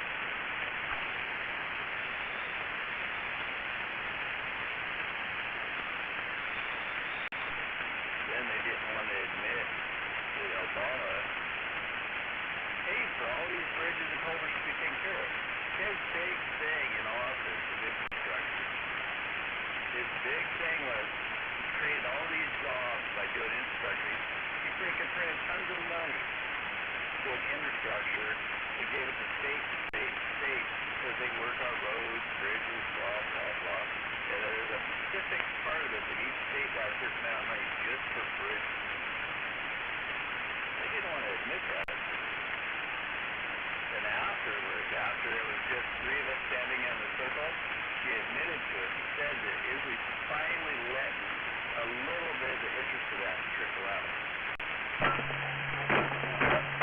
Being audit done this, he thought he knew that should go back to the Florida government. Isn't that the way it works? We have an audit done if they let pay it all back.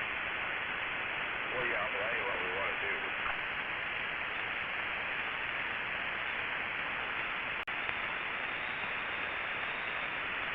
You can't make sense with these people anyway. Well, what amazes me is how there's 40 people there, and they would all just sit there and suck in whatever these idiots said. They can't think for themselves. You know, you point out the fact, well, this creek is full of fish. Eggs can't survive. Oh, they're like, oh, golly, that's right. Why can't they think of that for themselves? They literally can't. They're letting these idiots freaking take them off into creeks up in Dorado and everywhere else other than this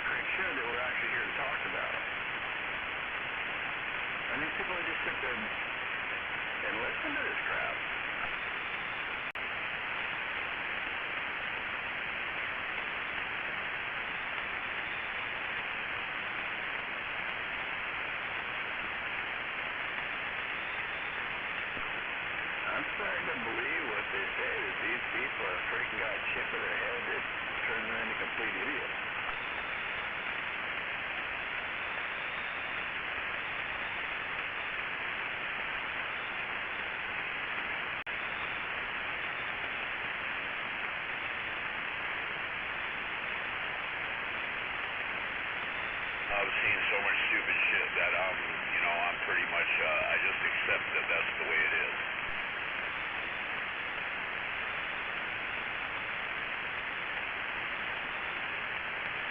Well, I'll accept the fact that those guys like to have smoke blowing up their ass, but I don't.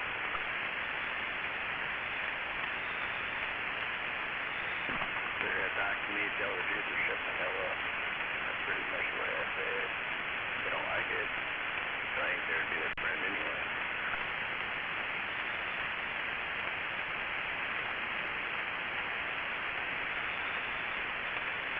There you go.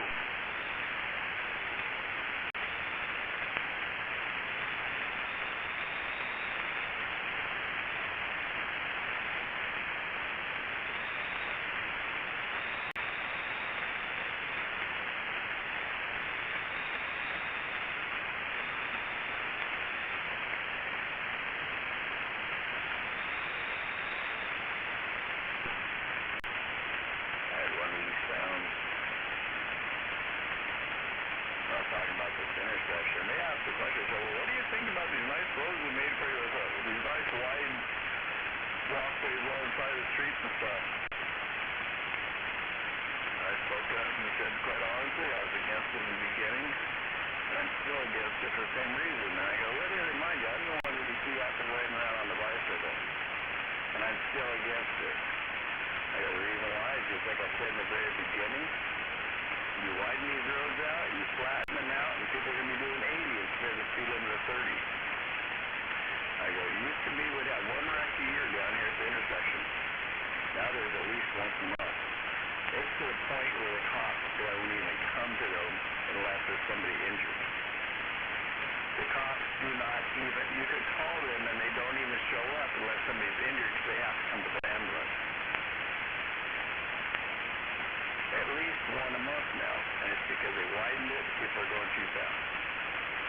Just like I said, and they assured me that would not happen. I go, but here it is. You lied. It happened. Remember, no lives matter. And then this lady speaks up and says, oh, I like that thing, but I don't think that that's caused from the wreck. That's just from the wrecks are caused from wide road being too wide. It's just from people going too fast. And I said, well, who are you and how long have you been here? I already know she's been here less than a year.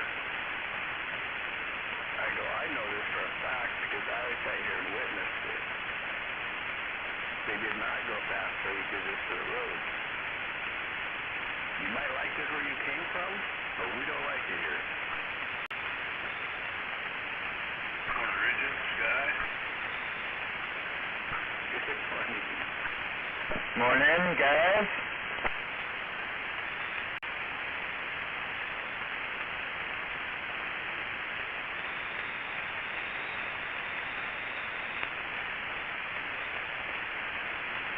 Morning, Gunner. Morning time, Big Bird.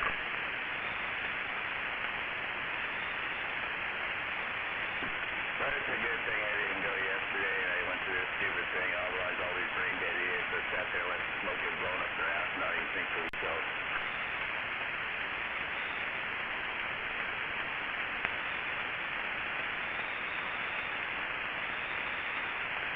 Alrighty.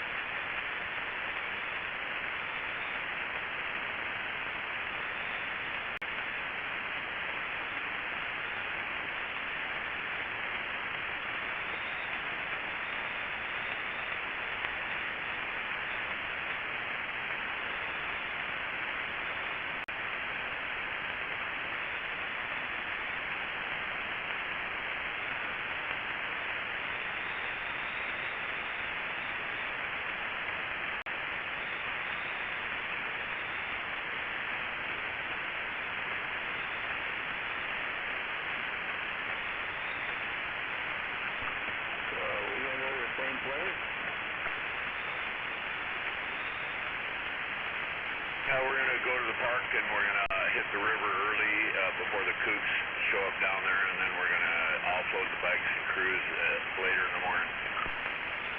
Awesome. I'm wondering, those little pools with that Worden guy was at, do we get to fish that, or is that off limits, or? What are you talking about, where the Fish and Wildlife barge was? Yeah. Yeah, it says it's fishable water. That's really a pretty odd spot there. It looked good. The best place to be would be from the other side over there where you saw the road. Yeah. I found that on the map here. Awesome.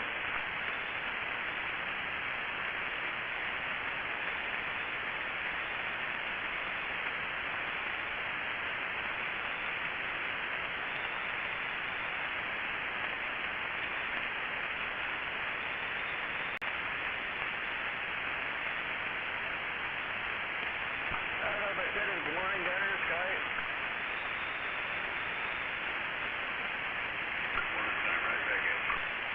Good morning there, Rigid and Gunner and Big Bird and whoever might be sandbagging.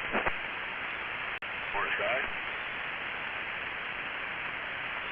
Well, where I was fishing before, all that rock there, that beautiful rock and that dark green water, that goes downstream for a mile, man.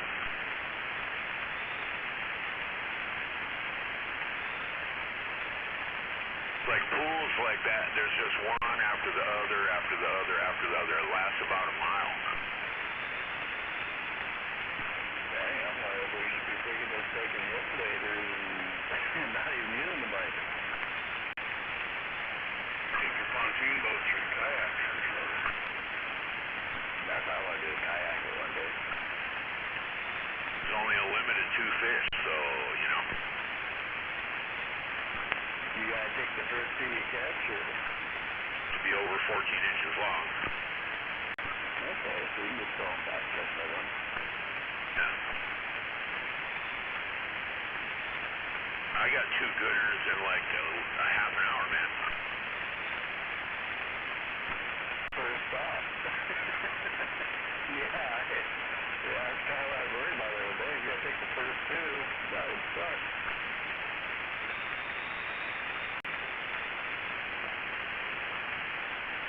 This radio sound okay this morning?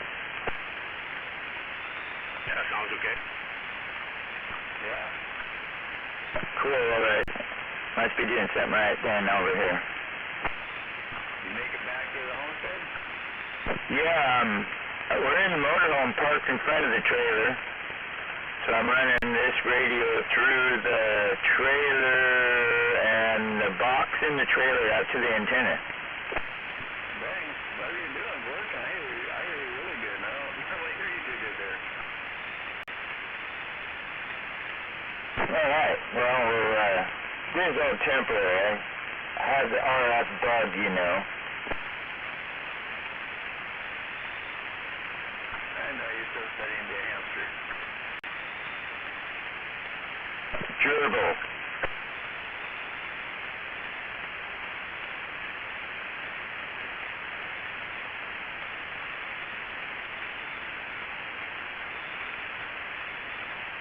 We were there 2 weeks ago, and there hadn't been no rain between then and now to speak of, so the water's going to be lower now than it was then.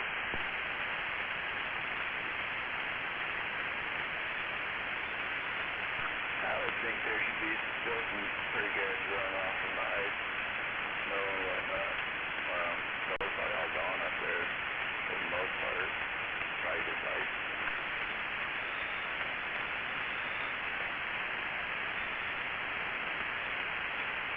I just found out about this Ford oil pressure switch via fuel pump. Yeah.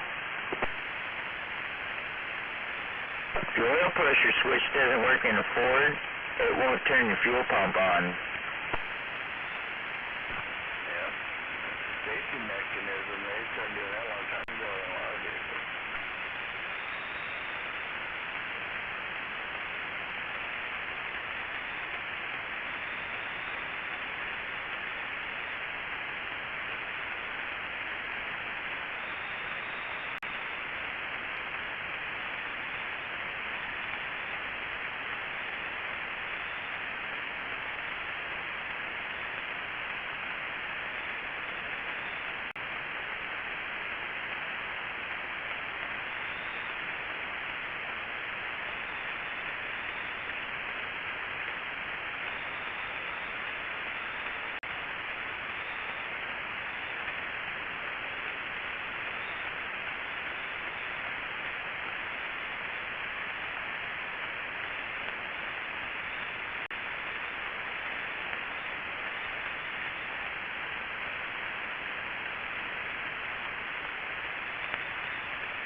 Another day, another dollar.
Good morning, gentlemen.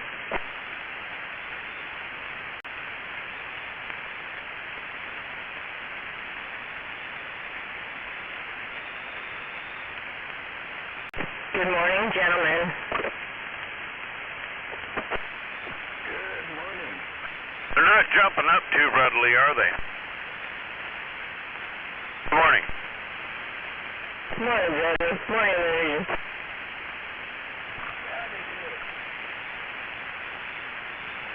Morning, Bridget.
Well, this coffee goes good with my static.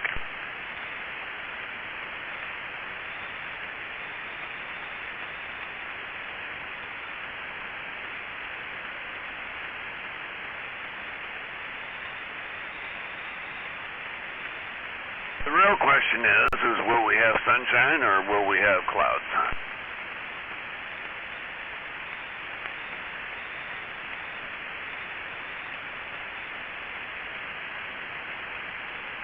Of course, if everybody's sleeping, it don't really matter.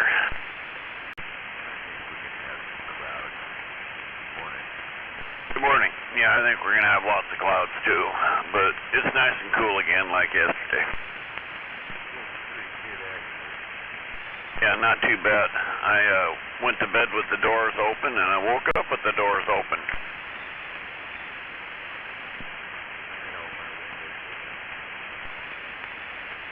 I don't like mosquitoes, so I just left the doors open with the screens on.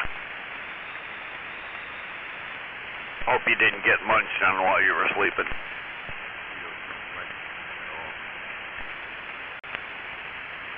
Good.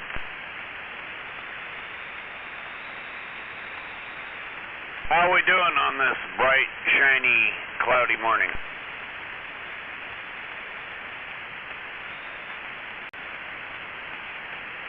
That good, huh?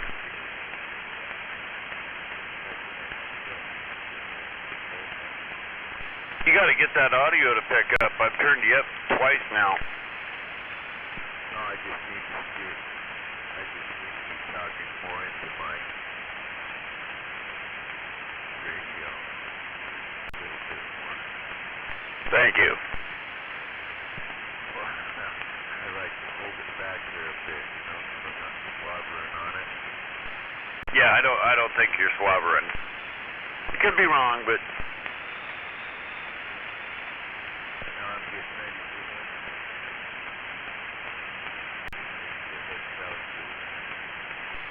oh, where are you going?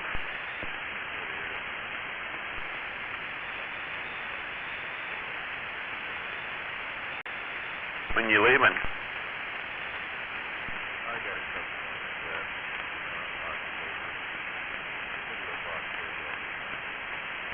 Roger. Are you coming back? Probably. I have a house there. Oh, well, that makes sense. Enjoy your vacation. I just not get another winter like this year. It's boring. I can get out there a little bit, you know. And it's not good now in rain. Now it's getting better. Time.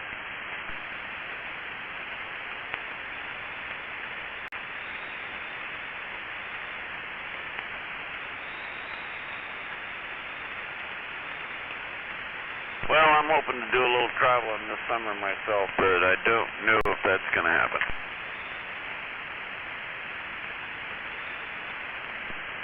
I head down a little Vegas there, crossing the head city on the Colorado River. Just follow that on down. There's a lot to do in the Colorado River. You got the river. Like I have an RVR, side by side. And that whole place is just filled with trailers and cars and stuff like that. Just riding out there on the desert. Oh, kind of like the movie Independence Day when they were trying to run? Yeah, like that. Yeah, everybody and their brother is going to go out in the middle of the desert. Actually, you'd be surprised, man. I went up to the top of this fucking hill up here. I mean, I like this. There's that, you can imagine that whole field down there. Oh, there's a store out there. Just scattered in that. Everything right, you know. Tell they're campers like. Yeah, little humans everywhere. Like piss ants. All over the desert floor. Kind of cool, actually. Yeah, hey, as long as they clean up their mess when they're gone, that way the locals don't go, oh, here they come again. Well, most of them Like those pay places, they make sure that this gets cleaned up, you know, they get all the camping spots are all fun. The same with places that you can park for free. It actually is a lot cleaner than it is around here. Yep, wide open spaces.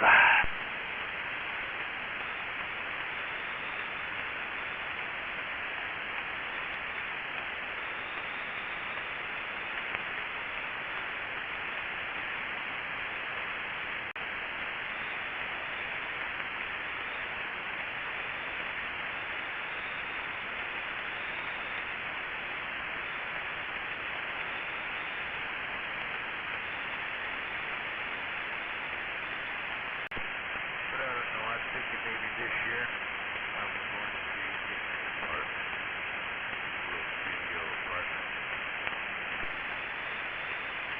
Ooh, they're expensive.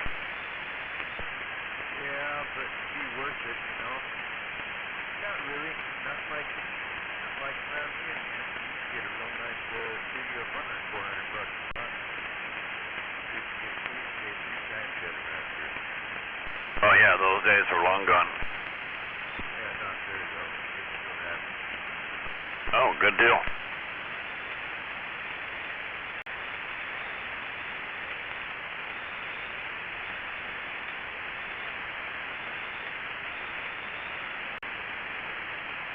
Well, I'm ready for some sunshine. No, I like it when Christmas pops up over the Christmas.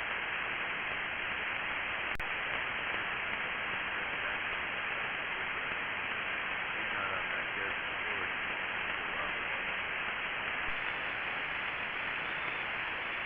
Yeah, I had a good time when I lived in Denver, Colorado. I could look out towards Kansas one way and look out another way, and I was looking over towards another state and could watch storms roll in from 100 miles away. You can't really do that here.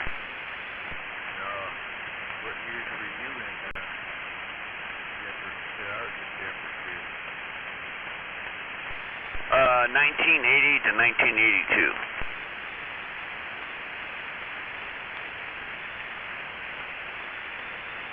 They had a great big snowstorm when I was there. About 2.5 feet overnight. That was then. My first born. Oh, Roger. Yeah, that's the year that the homeless people of Denver started dropping dead because it got really, really fucking cold. And they started losing people that were living on the streets. So me and all the boys and the boss, we all went around and we found all the homeless people, and we were giving them cardboard and blankets and sleeping bags and food and servo and you name it. That was a cold fucking winter. I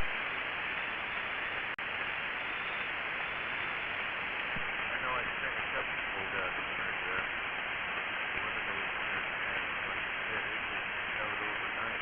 So there's still snow going in for a couple of days.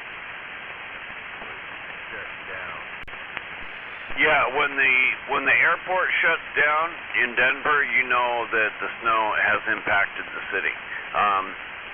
We went around and cleared parking lots for 7-Eleven and shit just so they could stay operational and help people have food and gas at least. And stranded motorists, we had to go out and find them in the snow and shit. And God, our job went from excavation to recovery, but everybody was alive. What were you doing in Denver at that time? I was working for a guy named Curtis Large, and he had an excavation company. He used to live here in Tumwater, and in the 70s he got the hell out of here and took his family and raised them in Denver, Colorado.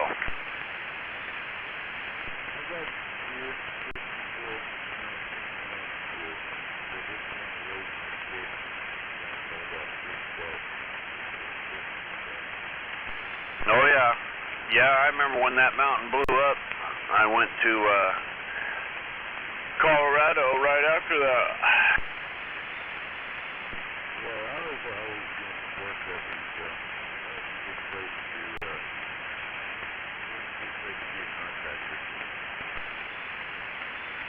No, in Colorado? Yeah, I had a hard time getting guys to pay me more than $10 an hour there. Bunch of chumps. That's why I decided I'd do my farm parts that I thought was I did pretty good there. I did pretty good. I would have, had I not been so young, naive, and inexperienced at business ownership. So I lacked all those skills until I got back here. But once I got back here, I said, okay, that's bullshit. You don't give me $25 an hour, you go find somebody else to lay your carpet. And of course, I had a couple guys bite and said, hey man, I need your help. How much do you want? And I just told you. So he gave it to me for a while, and I saved my money up, and right about the same time he said, hey, I'm going to let you go because, you know, you've made me a lot of money, and I know you're getting pissed off. So I took my money and ran and started my own company. Don't tell Maytag.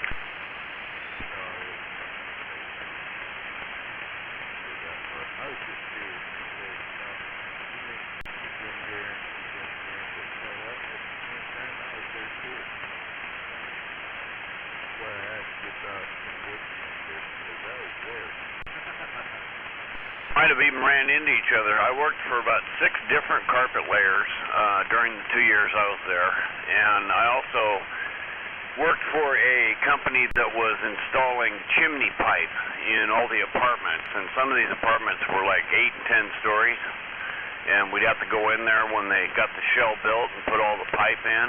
Man, what a job. Oh, yeah.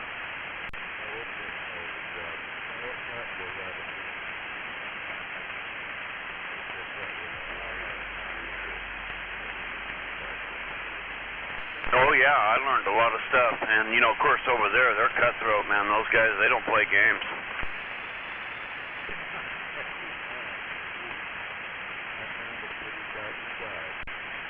Yeah, it was terrible. I watched those guys doing that. It was just cutthroat. You know what they called me? They said, "What are you, a prima donna?" I had to look it up. I didn't know what one was.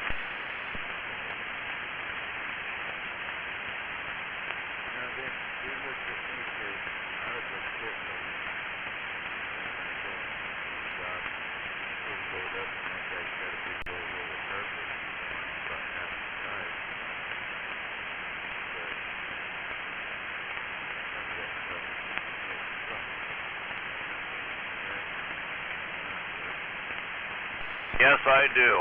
Oh boy, yeah. I'd watch those guys get the $2 a yard shit carpet that was, you could just lay it by looking at it, and they'd be done.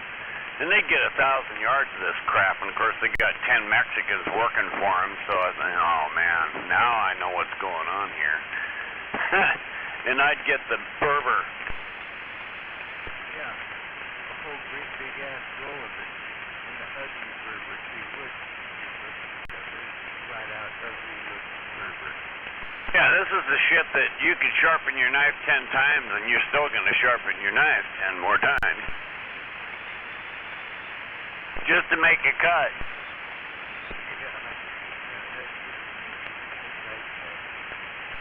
Say, hey, bring me the scissors. What are you doing? I got to cut the Berber. I got to the point where I had a 2-part system for cutting Berber. I did it every time, too. First thing I did was got the sharpest scissors out that I owned. And then I'd score the back of the carpet backing, run the carpet knife through it, and then one more time. And then before it starts snagging rows of Berber, I'd get the scissors out and cut them in half. Yeah, and you big trust yourself. You know, oh, there's Berber thing. I'm just going to pull it. Well, you know how I love the saying, all them guys, I know what I'm doing. Oh, do you? Okay. Anybody can lay carpet. Why did you pull that one strand of Berber string? Why'd you do that? Because they're idiots. They don't know what the fuck they're doing. But they think they do. Oh, anybody can lay carpet. Uh-huh. Here you go. Go ahead. Show me how you do it. I want to watch. Yeah, you have to be pretty ingenious to put that one strand of Berber back in, one little tuck at a time. It's up to the fish, too. You don't want to buy it. Nope. I had a friend that, he goes, oh, man, he started pulling. I said, what are you doing? Well, he said, this is like loose carpet. I said, you fucking idiot. Do you realize what you just did? And then no. I said, look across the room. Fucking dumbass. So you know who I'm talking about. Yeah, and he got halfway through the room before I stopped him because I come in and he's rattling it up in his hand. I said, what are you doing? Must have been the same guy that was working for me. He told me there was loose carpet in the carpet. Oh, my God. So, yeah, I dealt with it all. I was known for finding flaws in carpet, defects, factory defects. None of it was perfect. I didn't have to look very far. Me neither. And I had one boss who told me, hey, Zodi, yeah, I want you to quit inspecting the carpet, just install it. I said, hey, man, my name is attached to that job. And he said, yeah, so's ours. I said, okay, well, if your name's attached to it, my name's attached to it, then we're both going to lose when they find the flaw in the middle of the room and go, why did you lay the carpet when you knew it was flawed? Oh, I couldn't see it. What, are you fucking blind? You didn't see that great big black line that runs straight across that bone white carpet? Come on. And I never got the colored carpet. No, I always got boner white. Boner white. It was so white that you had to... You couldn't even... You had to wear gloves. Yeah, I've been there. I did all that too. Yep. Everybody gets colored carpet today, but you get boner white. Tomorrow, you can get boner white too. And then, if you complain about it, we're going to make sure that it comes out in a Berber. Yeah, that will give you the crappiest conditions for a job. Hey, the job site's ready. It's all mud, but as long as you can get in there, we need you to get that carpet done. Yeah, and it's upstairs, one shot, 60-footer. Okay? And you got to go up the flight of stairs to that, all right? Okay, that's good. That's the one that broke my back, and it was 45 feet. It was Berber, and it weighed probably way more than I want to know. And I got the damn thing almost all the way up the outside set of stairs, but there was 27 of them, and I made it about halfway. And then I heard my back go, a little crack noise, and then I found that I was laying on the stairs with the carpet on top of me, and I had to ask the customer, call my boss and tell him, get out here quick.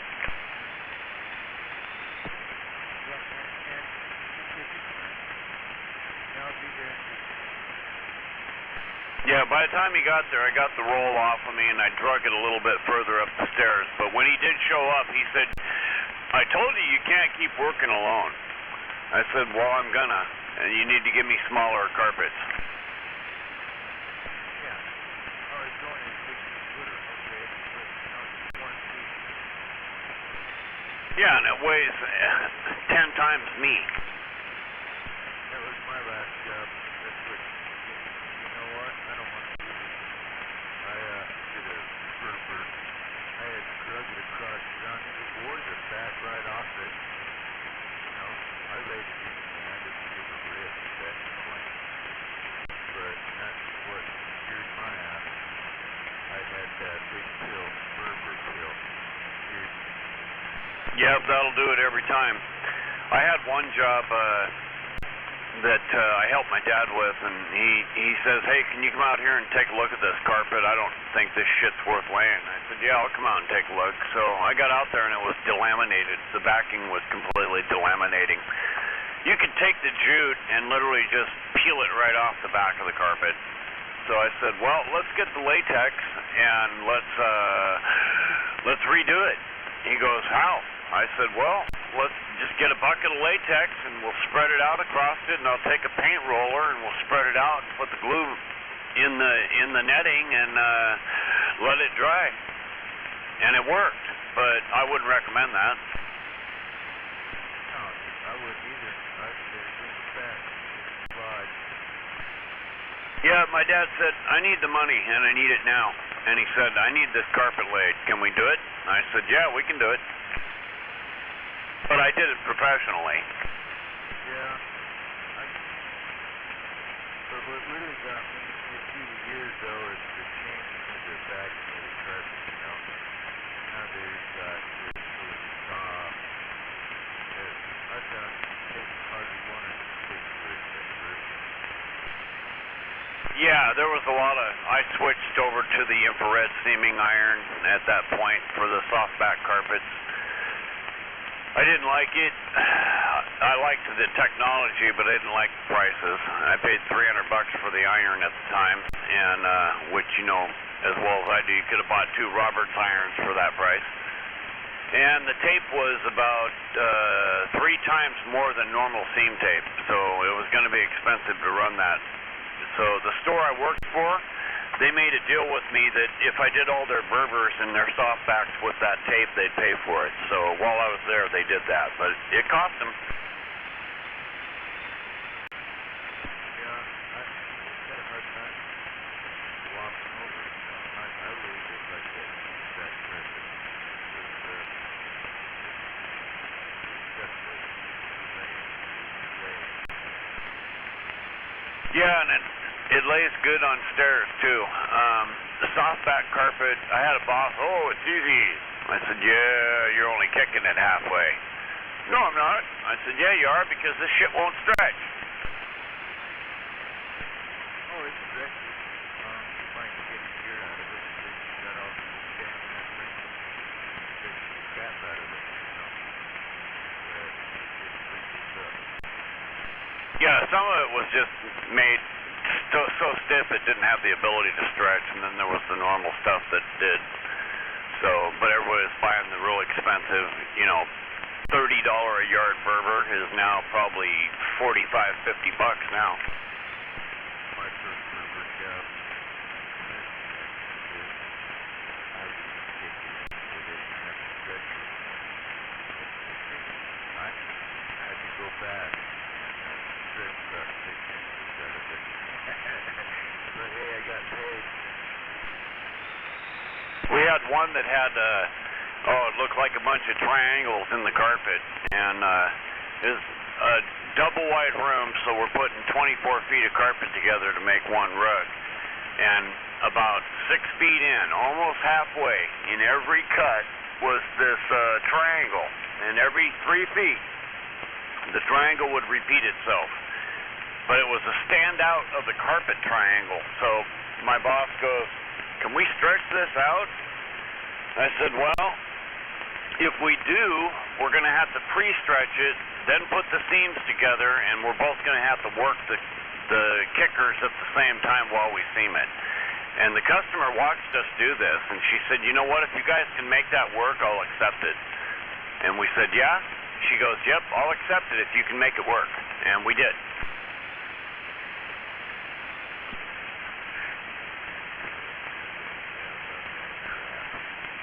It took us probably an extra 6 hours to do that job just because of those problems. And by the time we got done, my boss, he looks at me and he goes, hey, Dan, yeah? Can you take over this seam? Because if you don't, he says, I'm getting a really bad headache right now. He said, really bad. I said, yeah, I'll jump in there. So he went like 33 feet. We had a 60-foot seam, and I did the rest. And he said it was a good thing I jumped in there because his headache started right when he started the seam, and within 30 feet, his headache was so bad he couldn't handle looking at the carpet. And I know about that stuff. I do. I'm surprised we're still breathing. All the mistakes that we stuck in. Right. I know I stuck in tape. Yeah, me too. I think you and me talked about this one time before. My dad got to the point where he was bringing fans and setting them up. So the whole time I did my business, I did that. And I just, turn the heat on, open a window, crack a door, find a good spot for the fan, set it up, and just keep it running. And my cousin, he was a life flight medic from California, and he came up here and he's watching me do this carpet job out here at Black Lake by number 10's place. And I'm doing the seams, and he's looking and he's going, Zodi, you should see the smoke coming up off the carpet. I said, yeah, I know. And he goes, there's like a cloud over you. Yeah, there's a cloud right in your face. So I told him, it's all perfectly safe, and he starts reading the back of the OSHA claims and all that. He says, man, this shit'll kill you. And we're lucky to be alive. We're lucky to be walking. I've been smelling that stuff ever since they came out. Actually, I watched that whole thing grow. I was doing carpet with string contact toilet paper. Yep, me too. That's how I learned. I thought we were cutting a big fat hog in the ass when we make a seam in the doorway. Instead of pulling all that into the hallway, sew it up, and then sew it back into the bedroom. I used to tell people, get out of the way, watch my dad, he can carpet a basketball. Yeah, he'll wad that stuff all up and bring it all the way back out in the hallway and sew it all up, contact it, go on your toilet paper, and so it wouldn't stick to the pad. Oh yeah, that was good stuff. Oh yeah, pre-cutting carpets where we got one piece of carpet, and I got to snake it through this kitchen, down that hallway, and around the corner to meet that bedroom. In one piece. We're going to start right here, and if we're off by 1 inch, we're screwed. And made it work. Most people don't understand what the process was back then, Well, it's like my dad said, you got to learn how to build backwards. And if you can do that, then you can cut out anything and do it. But you better, if you can't look in a mirror and make the cut, then get out of the way. And I'm also surprised that we didn't cut our hands off, because I've been cut by that Bloody Mary so many times that it's just Friday night. 4:30. Now I'm off to the hospital again every Friday. Oh yeah, never fails. Yeah, my dad handed me my first Bloody Mary and said, this knife will cut you. Count on it. I said, okay, I don't want to use it. He said, no, I want you to learn how to use it, because that's going to be the new knife that we use to cut carpet. I said, why can't we use our hide knives? He says, we can, but this knife is way better. You're going to get a lot more work done. You're going to be way more accurate. And once you learn how to use it and you can change the blade without cutting your fingers to shit, then I'll let you start using it. Yep. Here's a pad knife. Looks like a big old banana knife, You use those when you sharpen yourself? Yeah, it's amazing, you're kind of like a butcher at the same time, because you're kind of learning, you're learning how to work those knives, and that knife is your tool. And then, of course, then the kicker comes into the game, and it's got spikes. That's a whole different game. Oh, yeah. I seen the very first kicker. It was just a round pad of aluminum. It was the head was made of wood. The first stretcher. The head was made out of wood with the spikes on it. Yeah, I think my dad still has one of those from like 1950.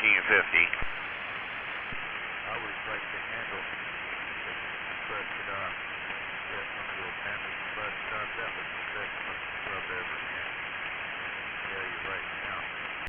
We spat stuff into that thing.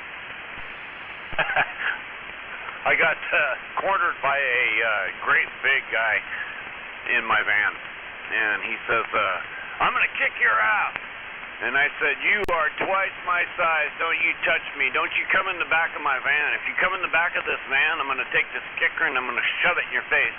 And right then I extended my kicker and I pushed my teeth all the way out to 10 and I showed it to him. And he thought about it. And he thought about it. I said it to him again. I said, I'll shove it in your face. About that time, okay, settle down, man, settle down. I'm just heated. I said, yeah, get out of my van.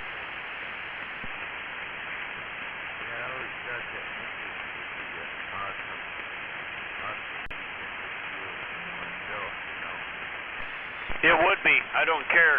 Anybody that tries to grab it, the second those spikes touch their skin, it's over for them. Oh, absolutely. It's over. I've got touched by one of those. You know, I kept mine always sharp as I could, you know, so they wouldn't hang up on surface. Or out of touch.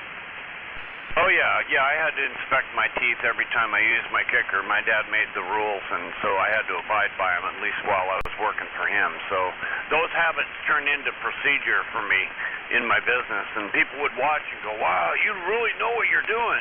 Well, I learned from a guy that if he caught me not paying attention to this stuff, I wouldn't be doing it.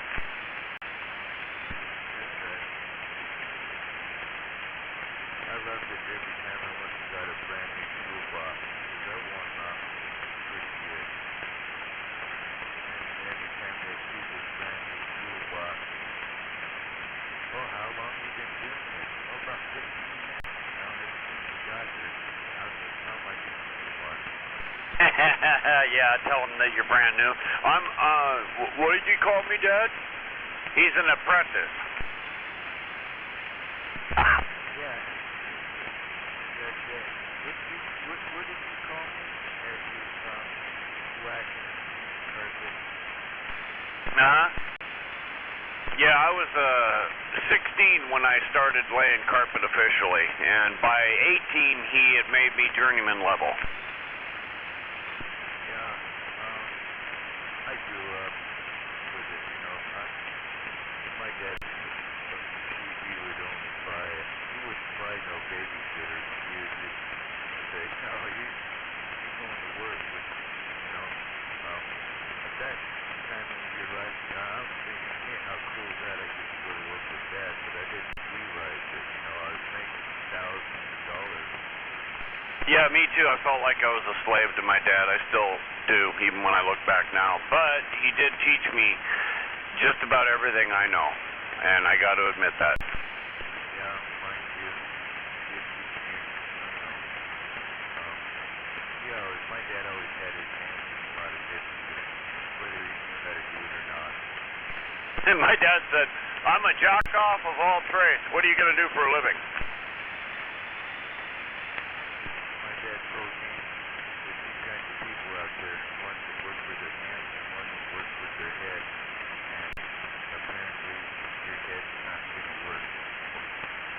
Yeah, I had that going on when I was a kid too, so never even finished high school because of it, but neither did he. He made it to 8th grade and quit, but he's from the 50s, so he was from the beach, and he came from a poor family, and they didn't have a lot of money, and there wasn't a lot of education available to him and his family.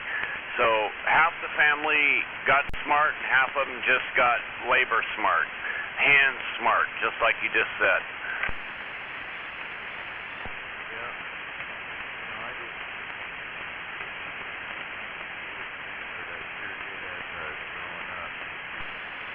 Yeah, my dad, my stepdad couldn't read and write. My mom taught him how to do that when I was about 18.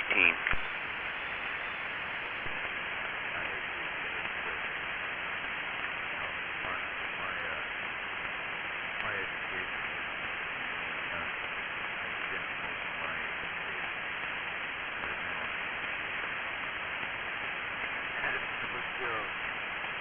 Oh, that's too bad. Well, it sounds like you turned out all right, but I can see where that could definitely be a problem in life. Oh, yeah, you know, I'm at the right.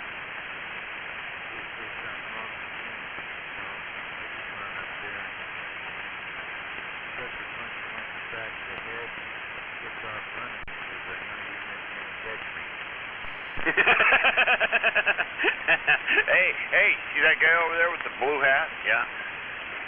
We don't like him. Watch out for that guy. He'll punch you right in the back of the head. You'll never get sick. He's fast. And he knows when he's about ready to pull it. He takes off running. Yeah, and if he shows up with new tennis shoes, don't be in the way, because he's looking to test them. You have no idea how fast I can run down that hallway. Disappeared. Just disappeared. There was a guy named Terry Marsh. That was his name, Terry Marsh. And he was a tall, skinny, he looked like Nicolas Cage when he was about 18, with long, really thin hair. Anyway, smart ass, about 6'1", weighed about, 150. He was a real skinny guy for being tall. And there was this kid named Howard. And they used to call him Howard the Duck, of course, and he didn't like that. And Terry used to call him Howie, and he kept calling him Howie. And Howie told him one day in the cafeteria, he said, "You call me Howie one more time, I'm gonna beat the fuck out of you." And Terry Marsh just broke out laughing his ass off because he was twice the size of Howie.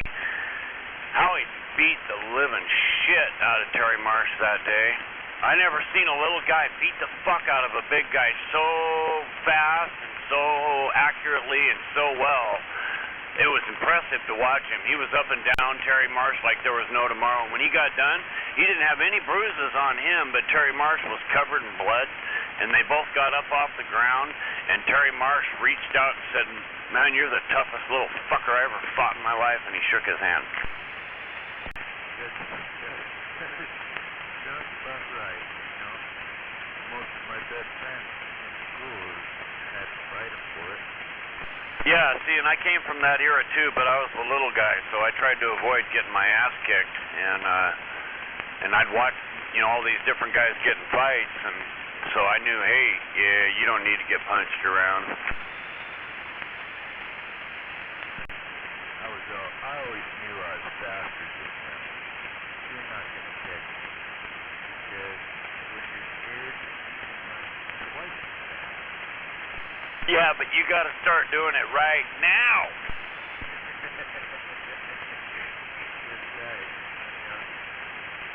It was great. I had a good childhood, actually. I did too, but I had a bad childhood too, so I got beat up by bullies. I fucking hate bullies. I had two guys, they beat me up pretty good one time. I went home and my mom, she knew, oh shit, somebody beat the hell out of you. And I said, no, two somebodies. And she goes, don't let your dad find out. Yeah, well, my dad found out that night. He was ready to go hunting. Oh, yeah. I'm not saying I got beat up. I got the hell beat out of me more times than not. I got kidnapped at a bus stop on Capitol Boulevard in 1972, 73? Yeah, 73. And they took me to 18th Avenue to a house, and they tied me to a chair, and they made me drink a shitload of NyQuil, and they got me all fucked up on the NyQuil, and then they punched me from both sides. They were sitting on either side of the table punching me, telling, come on, take it, be a man. And they called themselves Mytor and Jetor. So apparently that comes from a cartoon from back then. I'm not familiar with them, but their names were Mike and Jeff, and they changed their name to Mytor and Jetor while they beat the hell out of me. And when my dad found out, he put them both in jail. One of them's still in prison for murder to this day. They'd all been buried in the field out back. And that's exactly what my dad wanted to do with them when he turned them over to the Olympia Police Department. He said, you either put them in jail right now, or I'm going to bury them in Mud Bay. I'd have tracked them down and killed them myself. I wouldn't have needed Dad to do it. Well, my mom told my dad, honey, I need you here to help me raise these kids. If you go to prison, I'm going to do it on my own. And so she kept my hothead father from killing these two young guys. By the way, I was 11 years old when this happened, and they were 18. I could run a gauge at 11 years old, they'd have been dead motherfuckers. Well, they didn't let me near a gun because I wanted revenge most of my life. I did run into Jeff Homestead when I was about 26 in downtown Olympia, and he had his daughter with him, and we were at a Safeway, and I said, "Hey, you remember me?" And he said, "No, who are you?" And I go, "You don't remember me, huh?" I said, "Take a good look at my face and see if you can remember." And he kept telling me he couldn't, but I knew he did. When he figured out who I was, the first thing he said was, "Hey, man, I got my daughter with me." I said, "Yeah, I know. Hey, I want to talk to you when we get outside the store here."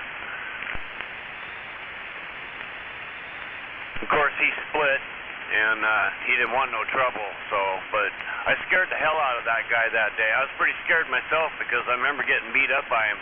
But now I'm looking down, and he's about 2 inches shorter than me, and I'm thinking, I'm not a little boy anymore.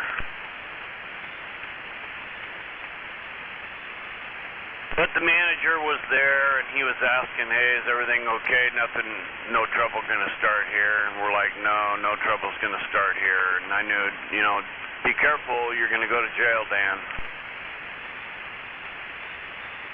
Well, last time I got arrested was for assaulting a guy in the Safeway downtown. Right. Well, I decided not to that day. He did have a cute little 3-year-old that was hanging onto his hand.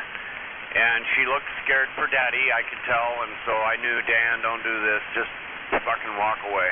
I told him, "Jeff, this is your lucky day, man. I hope I never see you again. You better hope I never see you again." For all them sleepy sandbaggers. Hey, man, we were just kids. I said, "No, man, I was 11 years old. I was a kid. You guys were adults." No, he would have to die. They both would. Well, they went to jail. One of them got a year, and the other served a couple, so it was better than nothing, right? Nope. They were scared looking over their shoulders from my dad for the rest of their lives, that I'm sure of. I'd chain their door shut and light the fucking house on fire with them inside, stand in the driveway and laugh at them while they died. Fuck them guys. I'd take them out.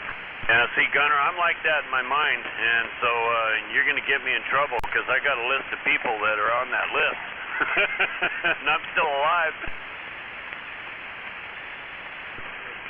It's not the same way, man. I'm that way in my mind. See, that's what I just said. I'm a mean and vengeful son of a bitch. You fuck me and I will get you. See, and that's me too, but, and a couple of them I've already got even with them, but sometimes I feel like God's looking down at me going, "Hey, Zodi." I'll take my chances. I know, but what a chance we're taking. I ain't killed nobody yet, but I'd sure like a good reason to get away with it, Roger? I'm the nicest guy in the world as long as you don't cross me. I try to be. I'd do anything for anybody. You fuck me, I will get you. Yeah, Roger, I'm gonna do anything for anybody. I do that too. That's why I like you, Gunner, because you're a lot like me.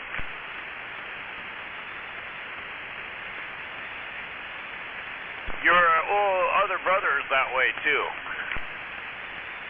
Yeah, he's a little vengeful too if you fuck him. I really like that guy. He's a good dude. Spent some good quality time up there at Cushman with him. Big brother or little brother? The one that worked on my Blazer.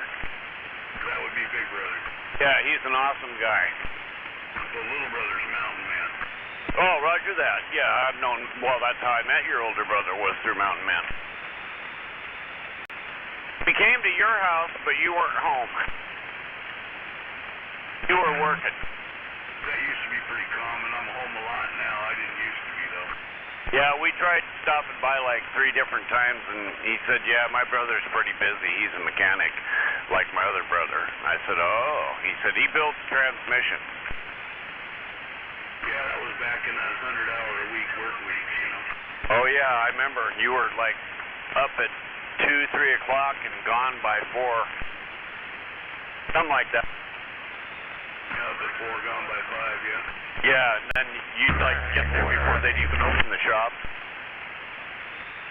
I could get 2 hours in before everybody showed up. I do a lot of fucking work. Yeah, it's amazing. My dad used to build automatic transmissions.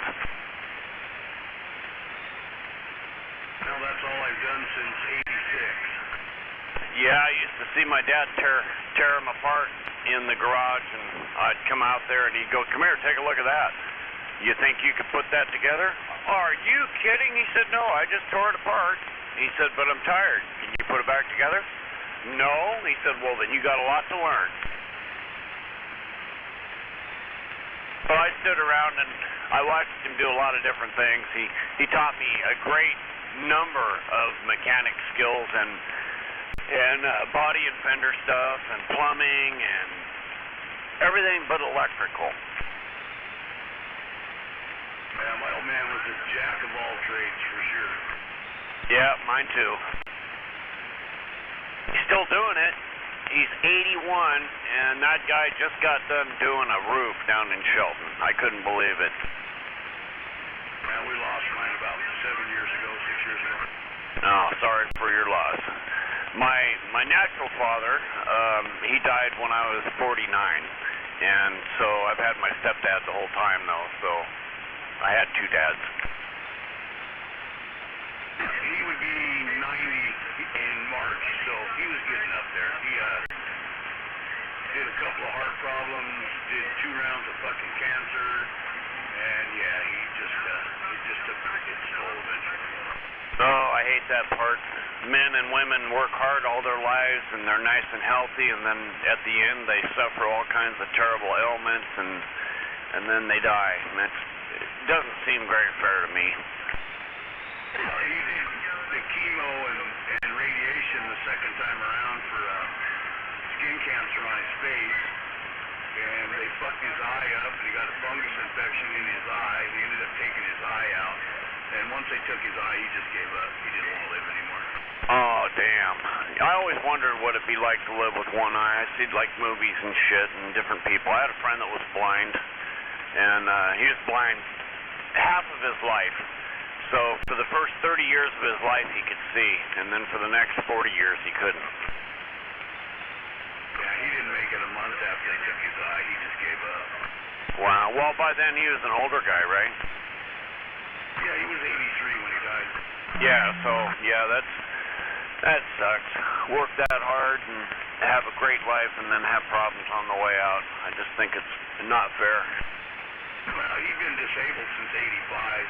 He was a high country logger and had a logging accident, broke his back for the second time, destroyed one of his shoulders, one of his arms. So he's been disabled for a long time. Oh, damn, that sounds like another one of my buddies' fathers, Teet Satterthwaite. Same kind of thing. He used to log over in Mason County, and he worked for Simpson and Weyerhaeuser. I think he worked for both of them. He was just an all-around logger. And he got hurt like that too. Got crushed and broke his back, and they hauled him out of the field to a hospital, put him back together, and said, "You're done working." He broke his back in 3 compression fractures in 1973. Had to learn how to walk again. Was out 2 years and went back to logging. He logged for Simpson for 27 years. Damn. Yeah. Oh man, that makes my back hurt just thinking about it. My guy was tough as nails. We all are for a while, right? Well, then the second time, broke his back, broke it up high, up where your ribs are attached.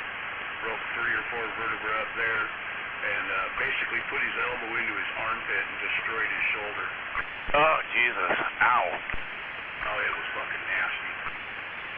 Yeah, we got injuries. Sucks. So does shoulder injuries. Any injuries do, especially when you get older. But yeah, breaking your back, man, I ain't done that before. I wore mine out, but I didn't break it.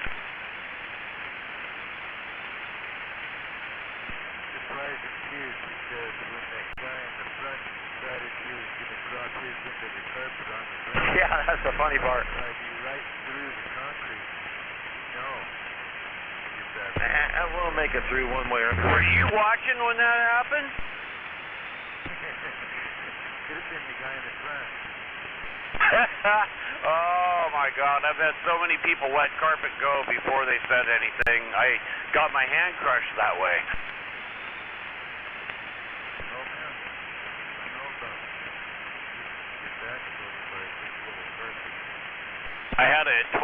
4-pound roll of carpet land on my hand in a windowsill that we were trying to get the carpet through the mobile home window so that we could take it out of the 12-foot bedroom that the 110-foot roll was in, by 12 feet, by the way, through the window.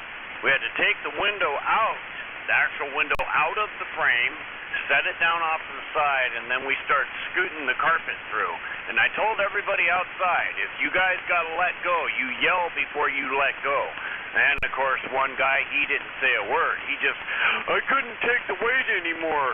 And he let go. And, of course, 2 of us got injured.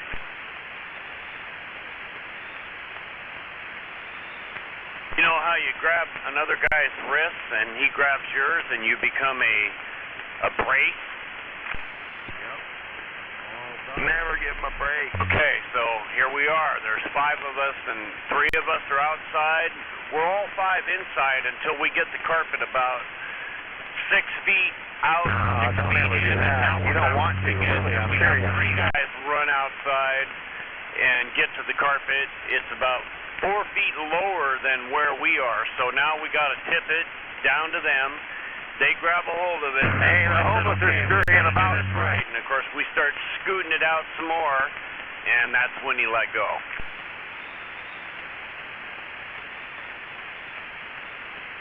So my hand has been fused together ever since that day. Oh yeah. 1981. I laid carpet till 2005, 2007. Somewhere in there. 2010. Don't smoke the bears. Yeah, they fused my hand together and they said, oh boy, you broke some bones in here. Yeah. And it was my right hand. You're not a real truck driver if you don't know what I'm But on that note, I play my guitar with my left hand. I pick with my right hand, which isn't. I can't pick like finger pick because my hand's fused. But I can run a pick and I can strum. But it's my left hand that's doing all the chords. Who can prevent DOT violations and speeding tickets? Ooh, I don't see any of them bears this morning. Which is a good thing. My foot's heavy. Yeah, times sure have changed a lot, though. I've tried to help people get on L&I, and they're going through damn near rigor mortis before their claims accepted. I always see them before they see me.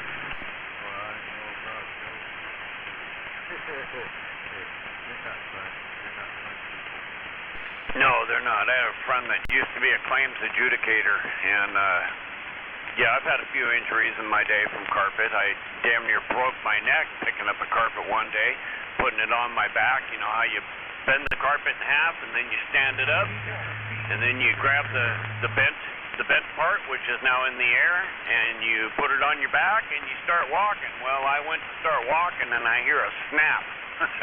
Uh-oh. Besides, the new bear rules say if you don't stop, they can't stop you. Yeah, because that guy said, hey, I heard that. You all right? I said, wow. He said, yeah, you better go see a doctor real quick, and then you're coming back to work, right?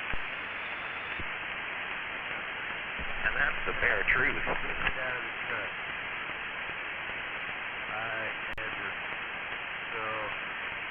What I would do is I'd go find me a big old break in concrete where they put a cold joint and drive my stairs to it. Right down the Tacoma bears are pussies anyways. maybe rope around it and pull my carpet out that way. Ooh, one-man show. I like it. Yeah, I had all my own ways of doing that shit, too. Rollers from the tubes for the stretcher, different things like that. Vinyl on the floor so that it just slid right out. Yeah, but you never get it right. But I'll tell you right now, that hammering like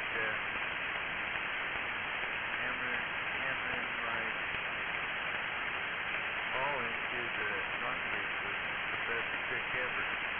People would look at me like, what are you gonna do? You're gonna bust that thing, you know? I'm telling you right now, you ain't busting it or bending it. Yep, so yeah, that's good that you got a MacGyver brain. It all set up, just had a loop around it, you know? Just put that loop around it. But go slow. Pull right on out. Yeah, I worked alone for 13 years because I couldn't trust anybody. And it got to that point where I'd let a few people come lay carpet with me, but just guys that had done it before that I knew I could trust. And, yeah, I had to find every kind of way that I could do it. And I'm not a very big guy, so I had to make sure I could get those carpets in the house. So I finally bought me a carpet dolly, and that helped a lot, too, sometimes. Oh, it did towards the end. Saved my back a lot that way. Tie it to the dolly, and as long as it didn't tip over, I was good, right? That and no rain. I always thought it was, because I never had enough room in my truck, you know, for big old carpet dolly and all the rest of the crap that, you know, because you just weren't carpet there. You had to be catching all straight. I was, because just as soon as I got done laying that carpet, I was doing something else for them. Carpet job was part of it my day. Yeah, me too. I got to be like my dad that way. I'd just bring a construction company with me in the van, so you'd end up running out of room for all the tools. But when I first started out, I was alone a lot, so I got the carpet dolly and did it that way. Then I got smart and said, hey, boss, yeah, don't give me anything over 25 feet. He'd say, well, those are smaller jobs. I know. So go ahead and give me 4 or 5 of those, and I'll go out and do them all. And I made more money.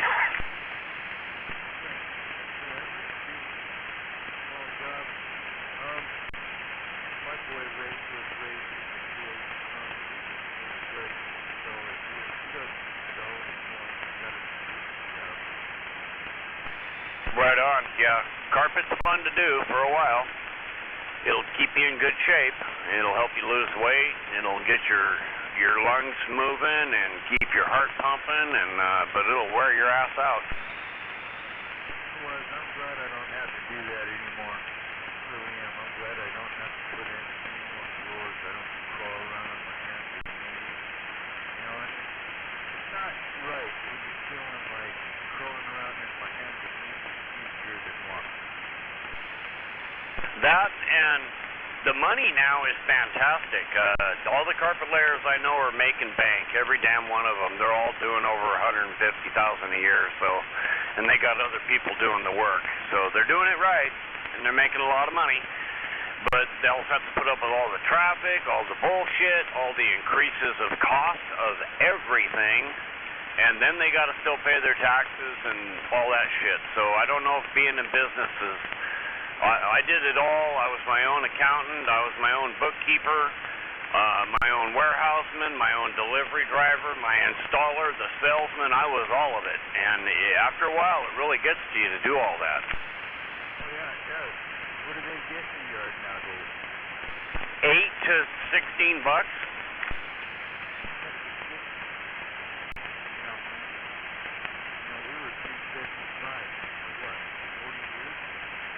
Right, and then towards 1990, they started jacking the prices up for some of the Berbers and shit. That's when Berber hit about 8 to 12, and some of the guys were getting it. A lot of the guys aren't. So, you know, you got to work for a good shop that goes, hey, you know, I'm going to give you $12 a yard. Don't tell the other guys you're making double what they're getting. They never said that to me. They said, here's a Berber job that pays the same as regular carpet. Get carpet in it. Yes. Well, there you get paid. And you service by the yard. When I finally quit, I was at $5 or $6 a yard.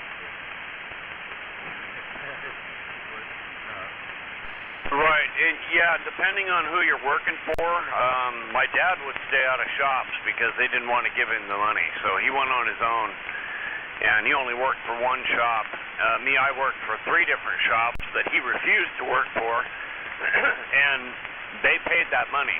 And my dad was pretty surprised by that. He said, wow, I don't know what the hell you got going, but you're getting more than the other guys are. I said, well, they told me I was good, and they wanted to keep me, so they gave me more money. But they told me, hey, we need you to be quiet about what you're getting here so that it doesn't piss off these other guys. And I think sometimes it depends on who you know. I worked for a company called Coverall that I tried to sue them because they screwed me out of my bonus. And I did a bunch of extra work for them when I first started working. And they said, hey, we're going to give you like $5,000 to come on board here. And all I had to do was put in the 3 weeks for them, and I did that religiously, and then they screwed me out of my money. Those are the kind of people that will give you the $2 and $3, and they were trying to do that up even into the 2000s, and they all 3 went to jail, prison, the owners of Coverall. Well, I want to work for Coverall. And my last day at Coverall was in a meeting with all the other installers. And all the other installers saying, well, I said, I want a goddamn raise. I don't give a shit if they Coverall sold out to whatever country. I want a raise. There's almost a fist fight right there in that warehouse. Oh yeah, I walked into a lot of those mornings on the west side of Olympia where they had their business here in town anyway, and they didn't call themselves Coverall when they first came to Olympia.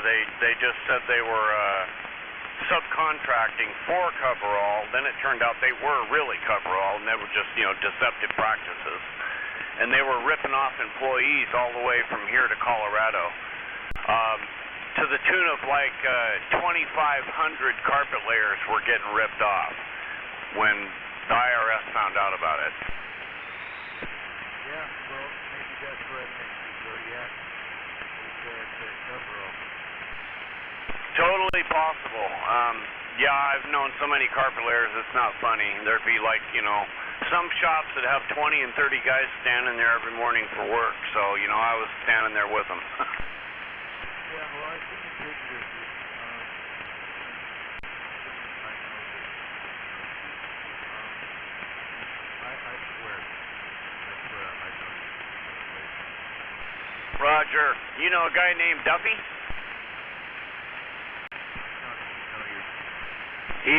He's a hard surface guy, but everybody around Olympia kind of knows him because he would always have the messiest van, and he does impeccable work, but he'd take the longest to do it, and hell of a guy, one of my best friends.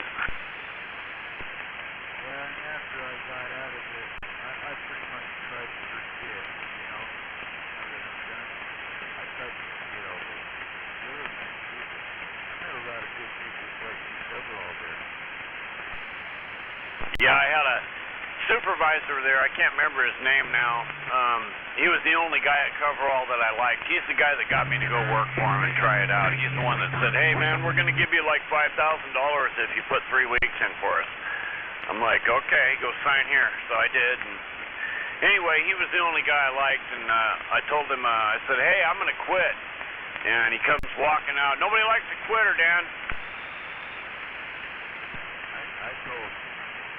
I told the poor guy that hired me, I have a bad habit of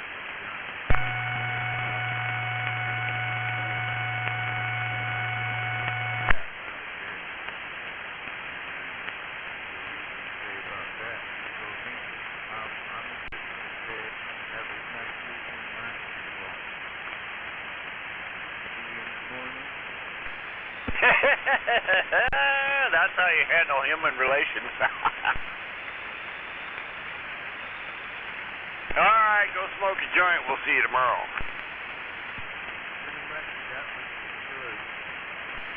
That's probably the story now across Washington State.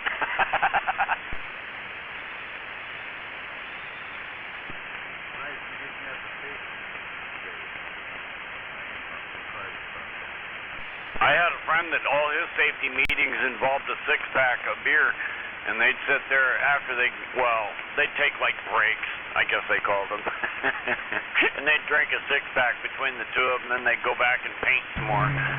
They were painters. And I said, who's the boss? And he goes, he is. And they pointed at each other, and they start laughing and giggling because they're both catching the buzz, right? And I'm going, are you guys really can get away with this? Well, yeah, we're the boss. And they just turn around and start painting and making their millions.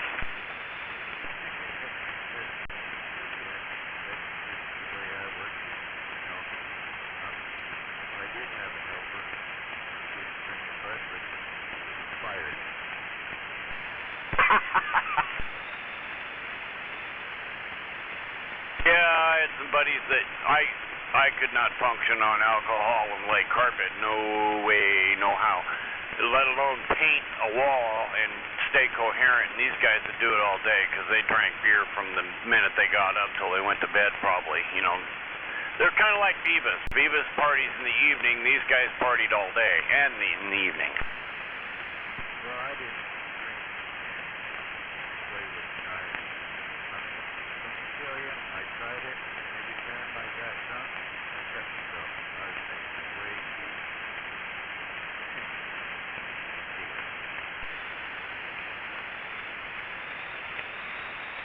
Yeah, I tried to be as careful as I could. I wanted to keep all my digits, which fortunately for me I have. But yeah, these guys, they're both old parts now and retired, and one of them lives down.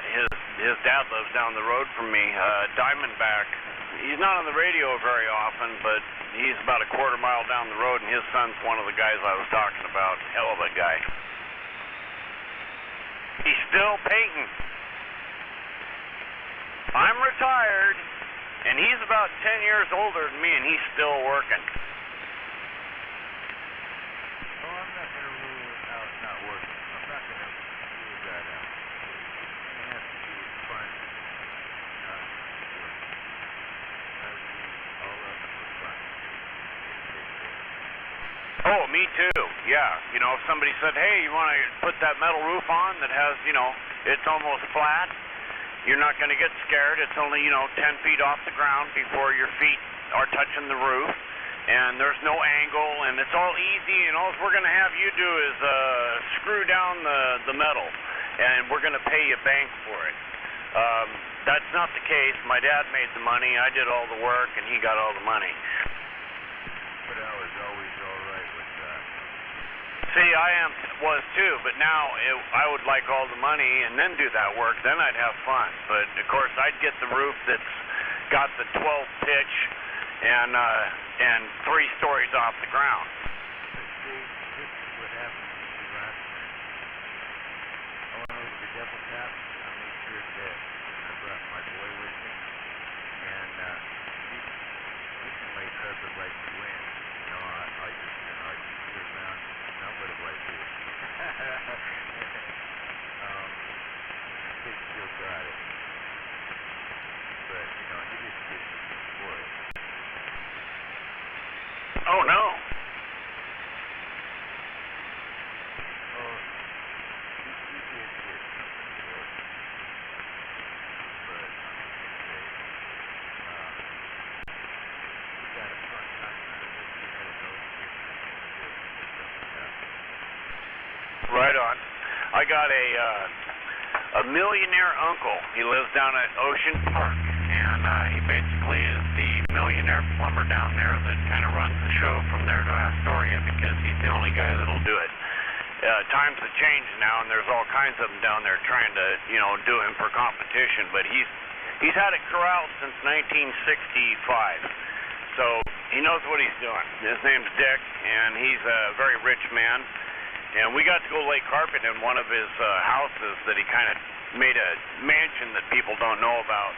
And I helped my dad with this, and my brother came and helped us too. And it took us 2 months to lay the carpet in this place. That's how big it was. Wow. This is a pretty nice place. The opportunity. Yeah, it was kind of fun.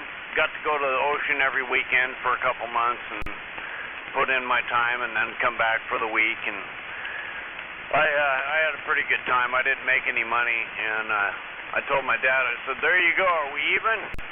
He says, what are you talking about? I said, are we even? You always tell me I owe you when we're done with the carpet job. And he said, well, you do. I let you help me.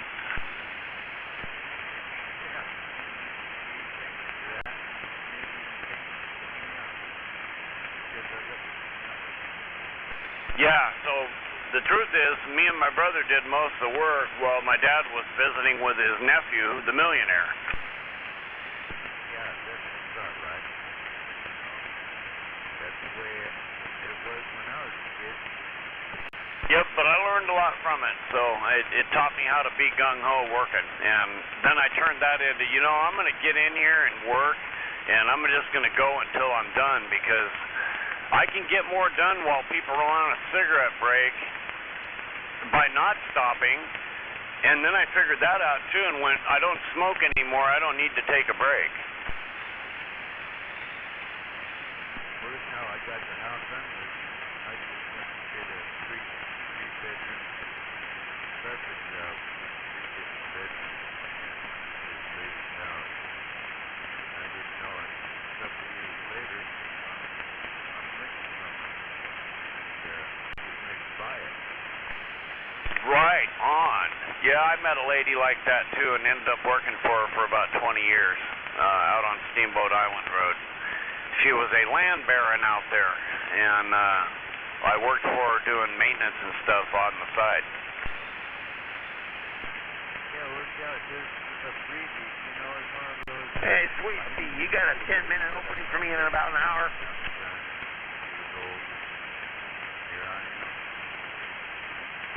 See, that's the job that you and me would need now. Find an old lady like that says, here, dear, here's the list, and you can do any of it that you want, and I'll give you whatever you want in an hour.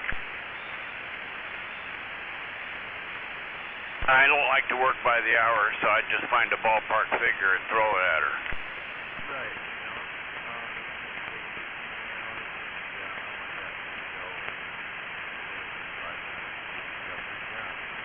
There you go. So that's how I worked when I laid carpet towards the end. That's what helped me do the last 13 years of it, was that mentality of, hey, I got to get in here and get this done, and whew. Oh, I went right with you. This little lady was that old man's house. I would have to help him out, because I would go talk to people, get a piece of carpet on sale.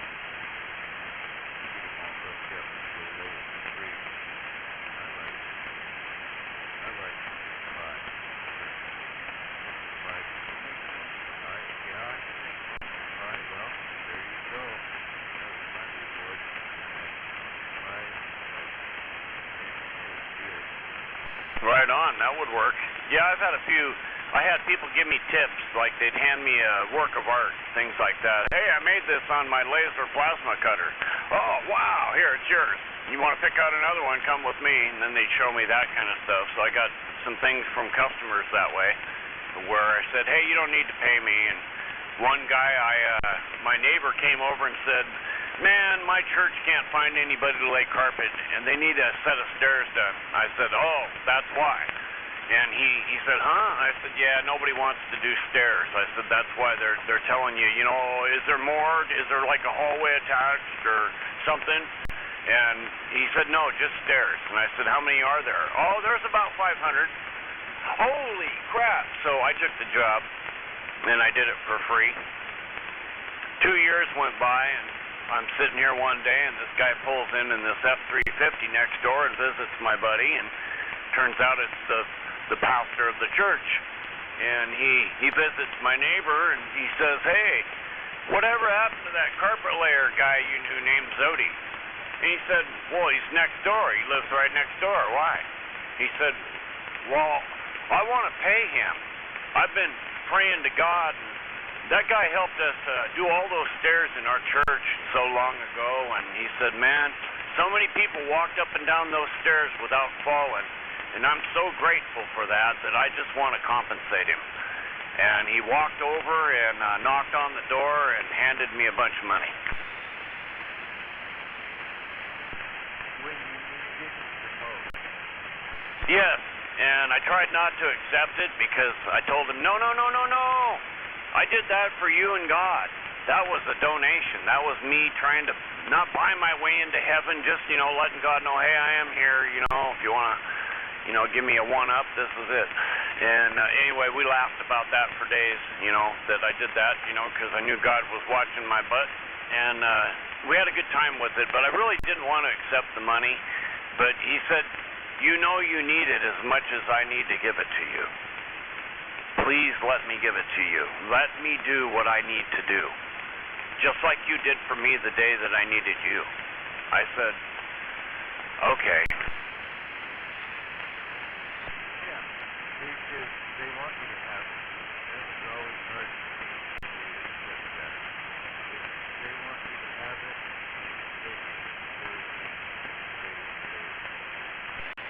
Yep, I did it, and he got to walk away feeling proud that he had compensated me for it and all that. And the best part for me was when he said that all those people walked up and down those, he said his whole congregation, nobody ever got hurt on those stairs because I did a good job. well, man, I've done church work. Yeah, I did both hospitals several times. Capital Medical Center, every time they'd remodel it, and St. Peter's, every time they'd change the flooring, we were in there.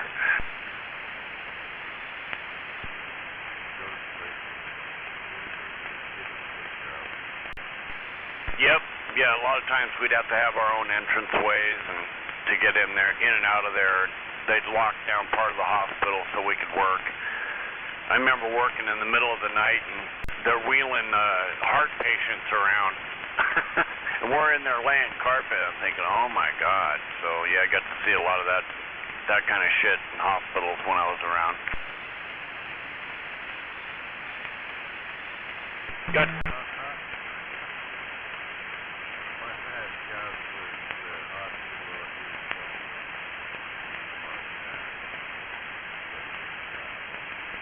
That is a nice hospital now. Oh yeah, it is. It's still nice. I'm not saying it isn't nice, but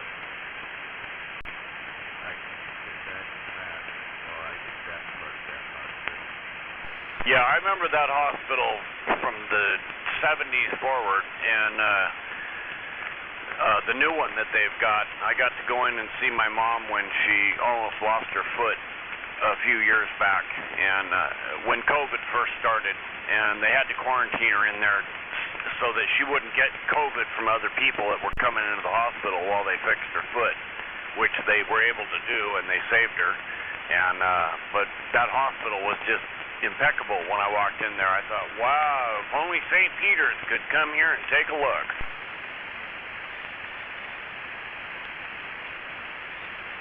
Well, the only crooked part of that job is what I did.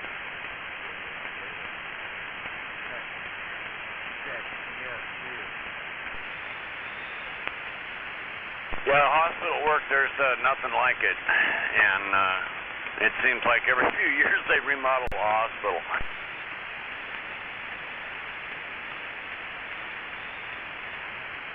Government buildings they were doing that with for a long time too, but then they got smart and started building big ones. Yeah,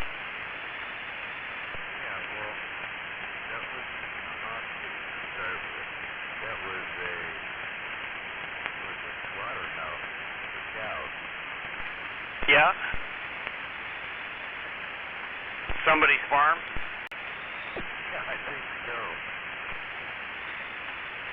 That sounds like good Mason County history. I'm not sure. I'm not positive, but the way the floors are all sloped, they just look like it's going to stay off. Oh, so they could wash them? Wash the poop? Right.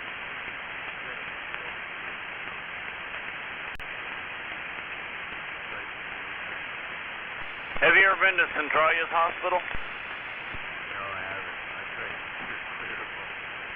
They built it with the terrain. So however the terrain was, that's how they built the hospital. And they've got these long hallways, and I'm telling you, these things are 300 feet long, and they go down and up, and it's really a trippy hospital. It's spread out. It's not tall. It's spread out. That's how they made their hospital. I don't know if they've remodeled it since then, but it was pretty trippy.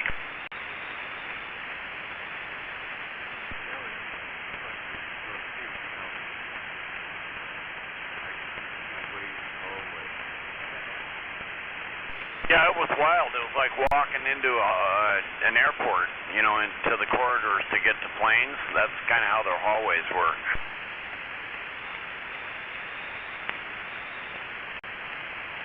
Always floods down there, so I always wondered if that had something to do with it.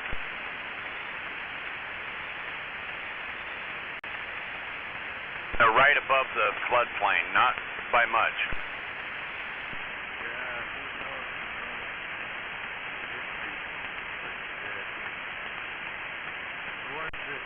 Started it, didn't really know what the hell they were doing.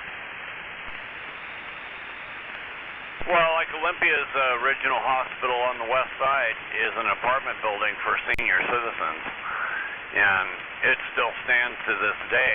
And we even laid carpet and tile in there. We used to have to do the VCT tile all the time. That was a lot of fun till you burn your fingers.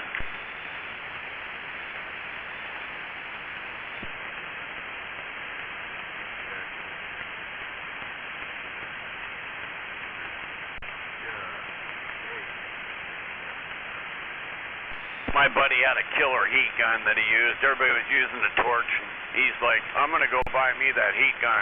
Everybody said, well, it's $600. He said, I don't care. I'm done burning my fingers.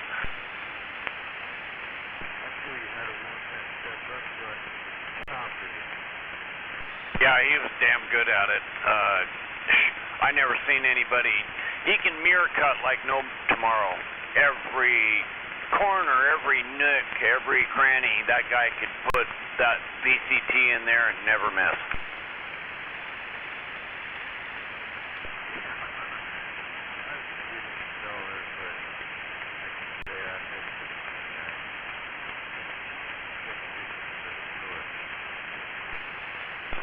One time we let this guy, he kept claiming that he knew how to do this, knew how to do that, so I told the boss, don't let him do it. If he takes over while you're gone, he's going to play boss, and he's going to fuck up this job. Oh, he won't. He'll do okay. I said, nope, Lauren's going to screw it up. He goes, well, just do what he tells you while I'm gone. So my boss splits, goes to Mexico. We're working in Adna at the high school.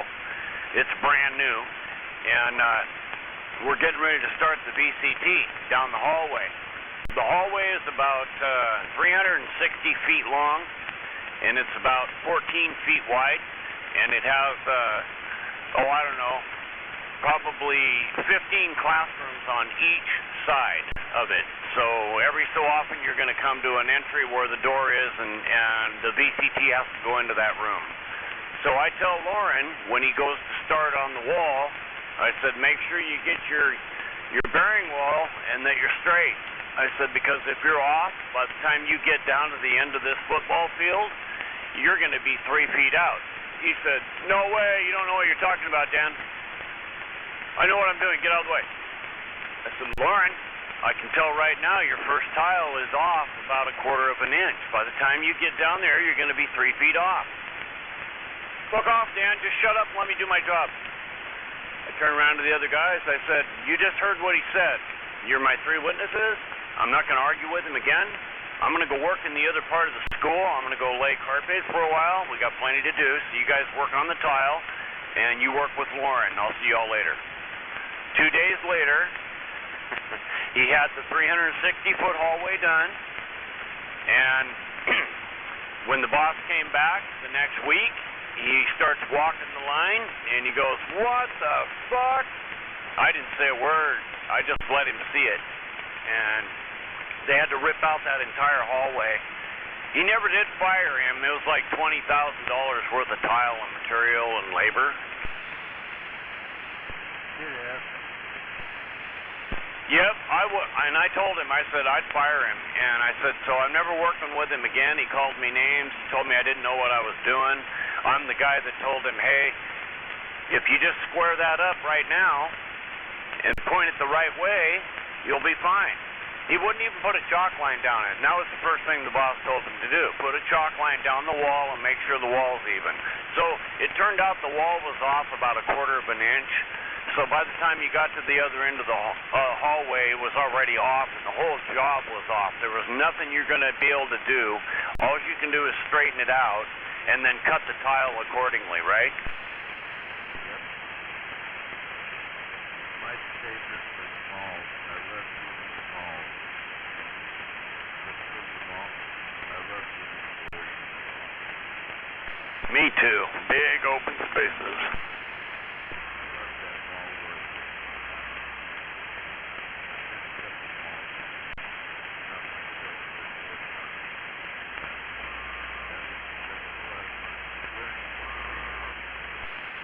Oh yeah, industrial, commercial work's a lot of fun, and actually it's more fun than doing residential, in my opinion. Oh yeah, it's a lot more relaxed.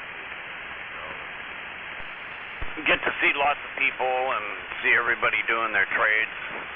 Always enjoyed that part. And of course, it's fun to go to a custom home too, and when everybody's there, you know, when there's 10 different trades in there, that's always fun.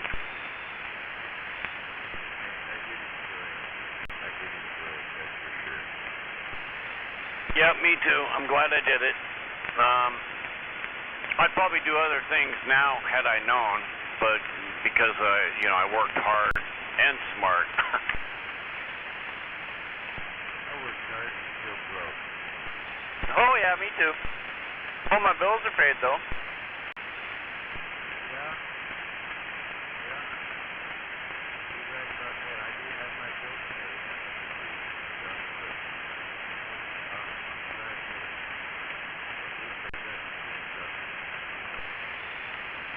I'm glad I got to have the experience, and it's kind of fun to sit around and get to talk about it now, because I remember when I was a kid, I used to dream about all that, you know, oh man, I got to work all these years. I always thought about it different. I said, I'm only 10 years old, so I retired 10 years younger than anybody else. Yeah, that was my friends, not me. I had a buddy that was a paper boy. He started out that way, and he saved all his money, and this guy got up every morning at 2, 3 o'clock so that he could be delivering papers every morning, and he saved all his money. Shit, he must own half of Tenino now. Because he took all his money straight out of high school and went and started buying houses in Tenino, and they were cheap down there. Oh, yeah.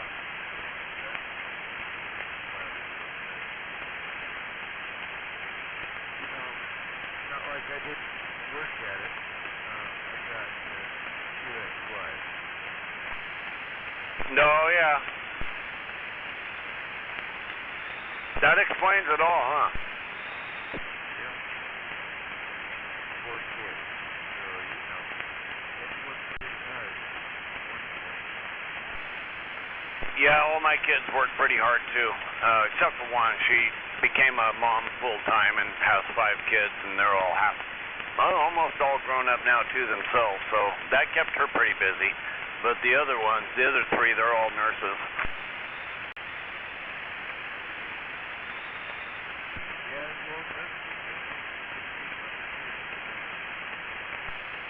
well, Oh, real good money. That's why they do it. Put up with everybody's shit, they get paid for it.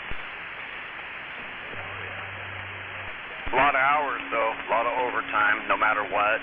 And if you say no, of course, you know, you don't work there very long.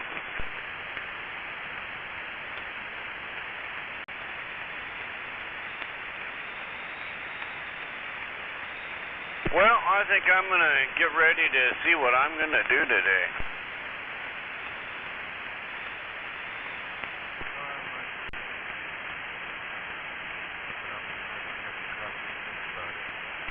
Well, Sure. Hey, make sure you get that microphone back up there. You're getting lazy on that again. Will do. It's been great talking with you and Gunner this morning. It's been awesome. I think Shazam and Rigid were in there, but maybe we bored him back to sleep. Oh, I just jumped on the radio. I didn't think so. Okay, you have a great day. Good QSO.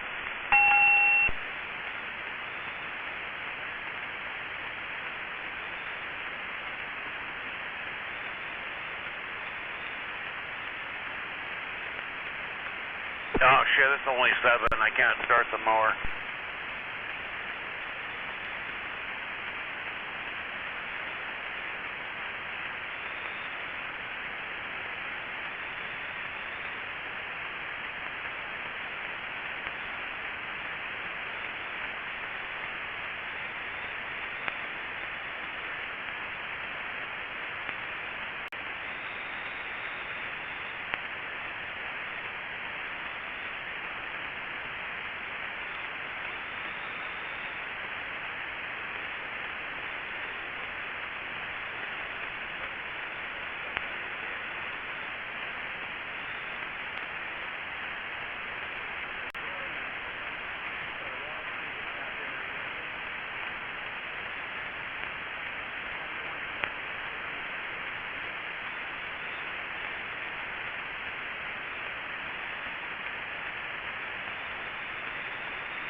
Smokey the Bear heading north.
Man, that lawnmower is so quiet you could go out and mow lawn at midnight.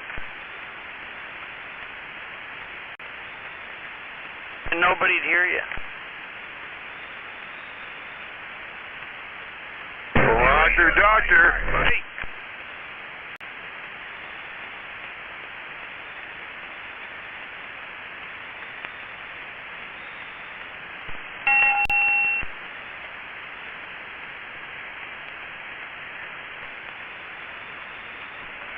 Hell, I figured the dirt would be up by now.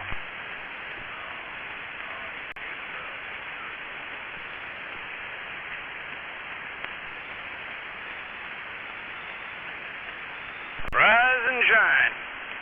Well, rise. There's not much shine right now. Rise and get some shine.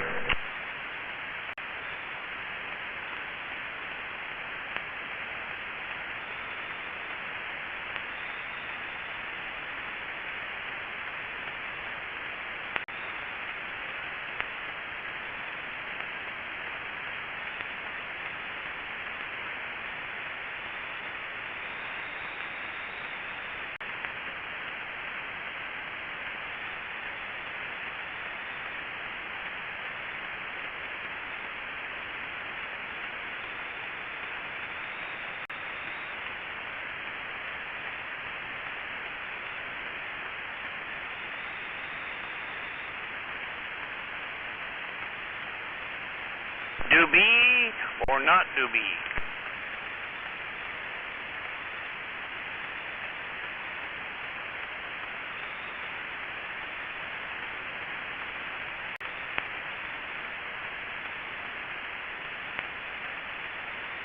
That would be the question. Good morning, Zodiac. Good morning. That sounded like a rocket. 10-4. Good morning, Rocket. Are we taking off this morning, or are we just kicking back? Well, taking care of a little paperwork. 410? Yeah, roger that. Well, I'm definitely waving a good morning your way. Right back at ya.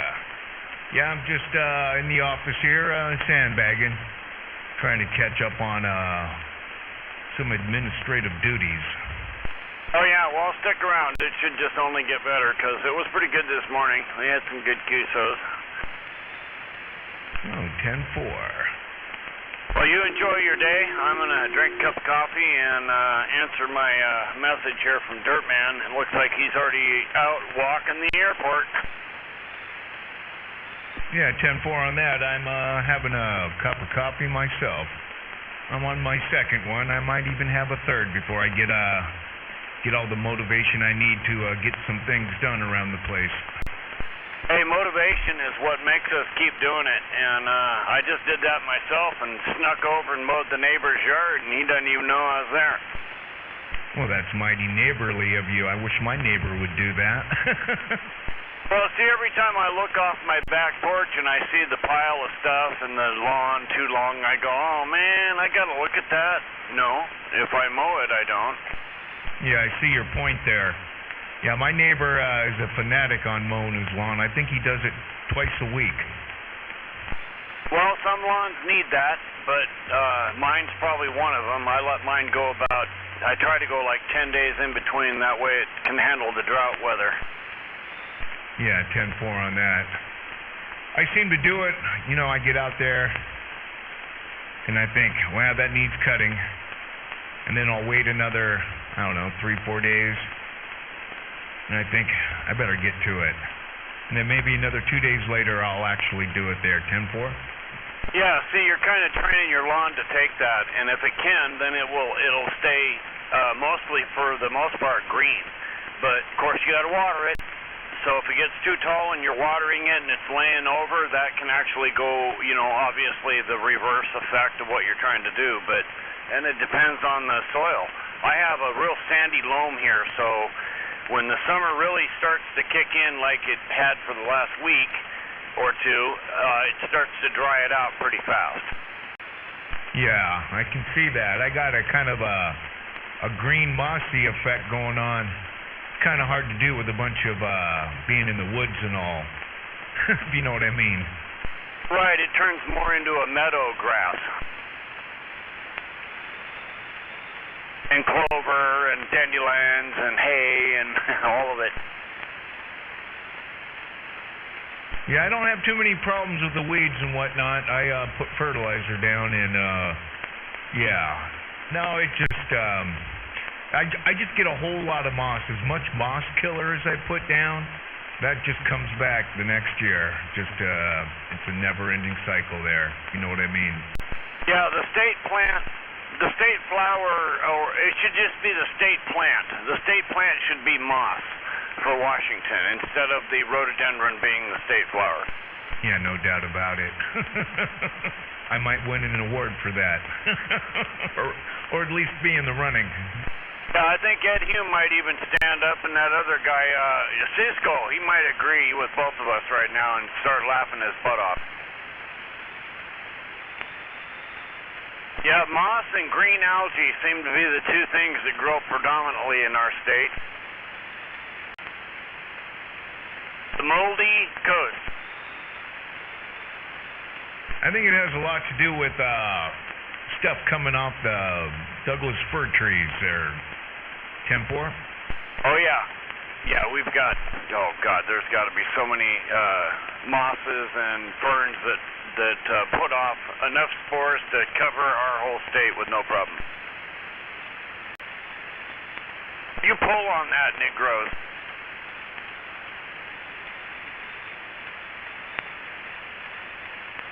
I remember I used to have to thatch all the old ladies' yards, and boy, I hated that job.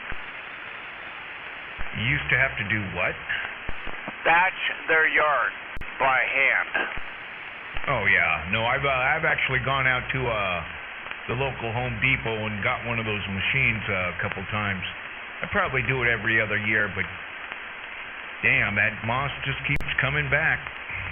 Yep, and it will. It'll just keep coming back. So all you can do is maintain it and let it grow. I even have a moss area where I let the moss grow. The grass don't grow very good, but the moss does. And then areas where I want the grass, I don't let the moss grow at all. Yeah, I see that. I have that problem too, right underneath a bunch of Douglas fir tree branches. It just, I don't know, the grass doesn't grow very thick. I mean, it will if I water it consistently, but the moss eventually takes over, which is is a problem. Yeah, it's kind of funny. You know, all plants need light and water, blah, blah, blah. But the more light they get, the more they grow. Well, moss needs light to grow, but it grows better in shade. So if it's in the shade, it's going to be abundant. Yeah, 10-4 on that. No doubt about it. Well, hey, I'm going to get back at this, but I'll be sandbagging here. I'm 10-6. Okay, Rocket, you have a good day. Good talking to you. Take care of yourself. I'll see you next time. Yeah, you as well.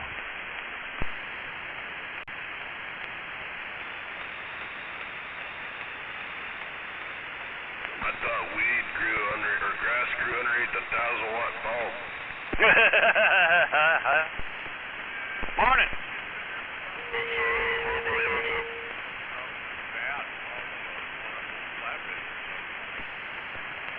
That's pretty funny right there.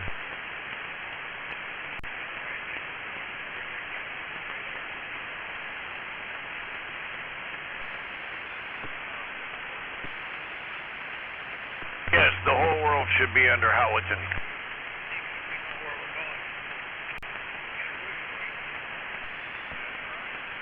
We'd all feel better.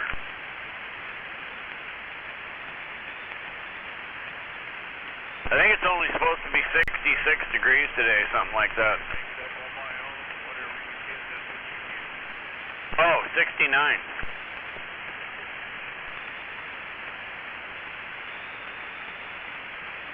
It's going to be a cool day. Frickin' Dirtman's already walking the airport.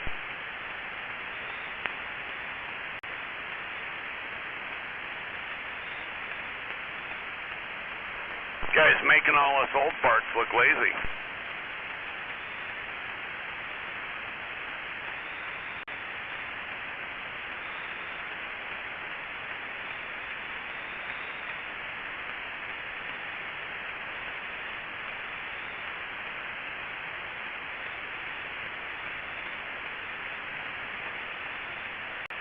Are you driving today?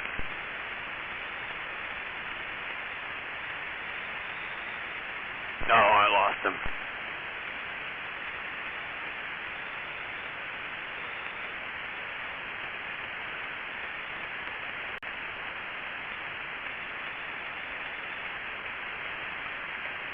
Number 10, number 10, number 10, number 10 in the swamp. Are you there? Number 10 in the swamp is hot in the swamp.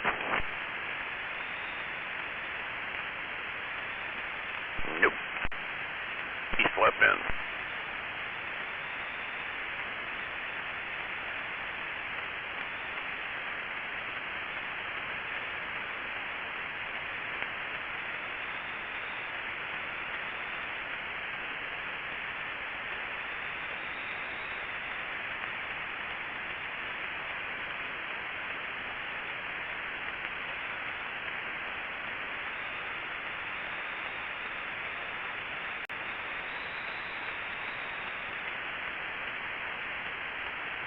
It's only going to be 122 degrees at my cousin's house today.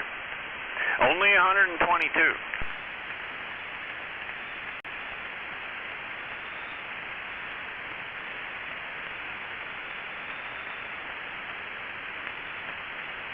So you break a sweat today and you go, wow, I got a little bead of sweat on my forehead and right back of my neck there. Yeah, well, he's got 122 degrees all day.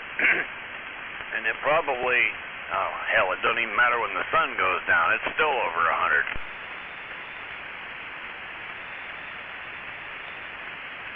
He woke up and it was over 100.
Morning time, Zoe. Well, good morning.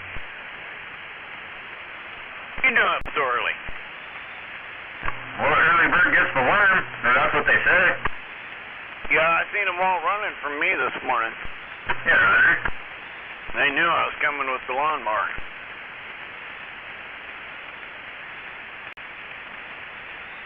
Yeah, I'm just sitting there drinking coffee, contemplating my next move. Yep, same here. Y'all going down to the big lake fair? Oh, I stay away from there. I've went too many lake fairs for me. Yeah, Roger. I think I quit going somewhere around 1985. Used to be a lot of fun. They had like cowboy shootouts down there and shit like that. Oh, really? That would have been fun. It was a blast. They had bathtub races. I don't know. There's some pretty sketchy looking people in Olympia. I don't know if I'd want to watch them in that bathtub. Well, it was fun back then. We didn't the only sketchy people were the Evergreeners, and of course you could pick them right out. Yeah, hairy. Very hairy, yes. Couldn't tell the boys from the girls. Everybody looked like John Lennon's girlfriend. Uh-huh. Yoko. Oh, no. That used to be a joke. She's a nice lady, but hard to look at. Yeah, 10. Well, what's your next move then? You already got the lawn mowed. I'm going to water it, and I did manage to find 2 little baby bunnies that thought I was definitely from the land of the giants. By the way, they were trying to run away from me in the little lawnmower. So I didn't get them, and I stopped the lawnmower. It's a battery-operated one. It's one of them little, what is it, Echo? Yeah, something like that. Anyway. It's battery operated, so it doesn't make a lot of noise, and I was able to actually sneak right up on them with the lawnmower, and they're like sitting there going, oh, fuck, he's gonna run us over. Big murderer. Right, so I don't do that, so I'm very aware of the bunnies, and so I just stopped mowing and panned the grass everywhere to find the nest, and I found it, and there was 3 more babies, and they were all looking at me like, are you gonna hurt us? No, so instead I just said, okay, I cordoned off that area, and now I'll put a little sign out there that say, bunnies live here. I got a maintenance man that he don't seem to be able to read very good. Richard? Yeah. Roger. He'll come through with the lawnmower, and we live on a creek, a real creek. And so there's a lot of wildlife that lives on this creek, including baby ducks, wood duck babies and mallard babies, things like that. We got a little river otter thing that floats through here. I can't remember what they call him, but he's freshwater, and he lives here too. We got like a marmot or something like that lives here, and a little Mazavakyu pocket gopher. That little fucker lives here too.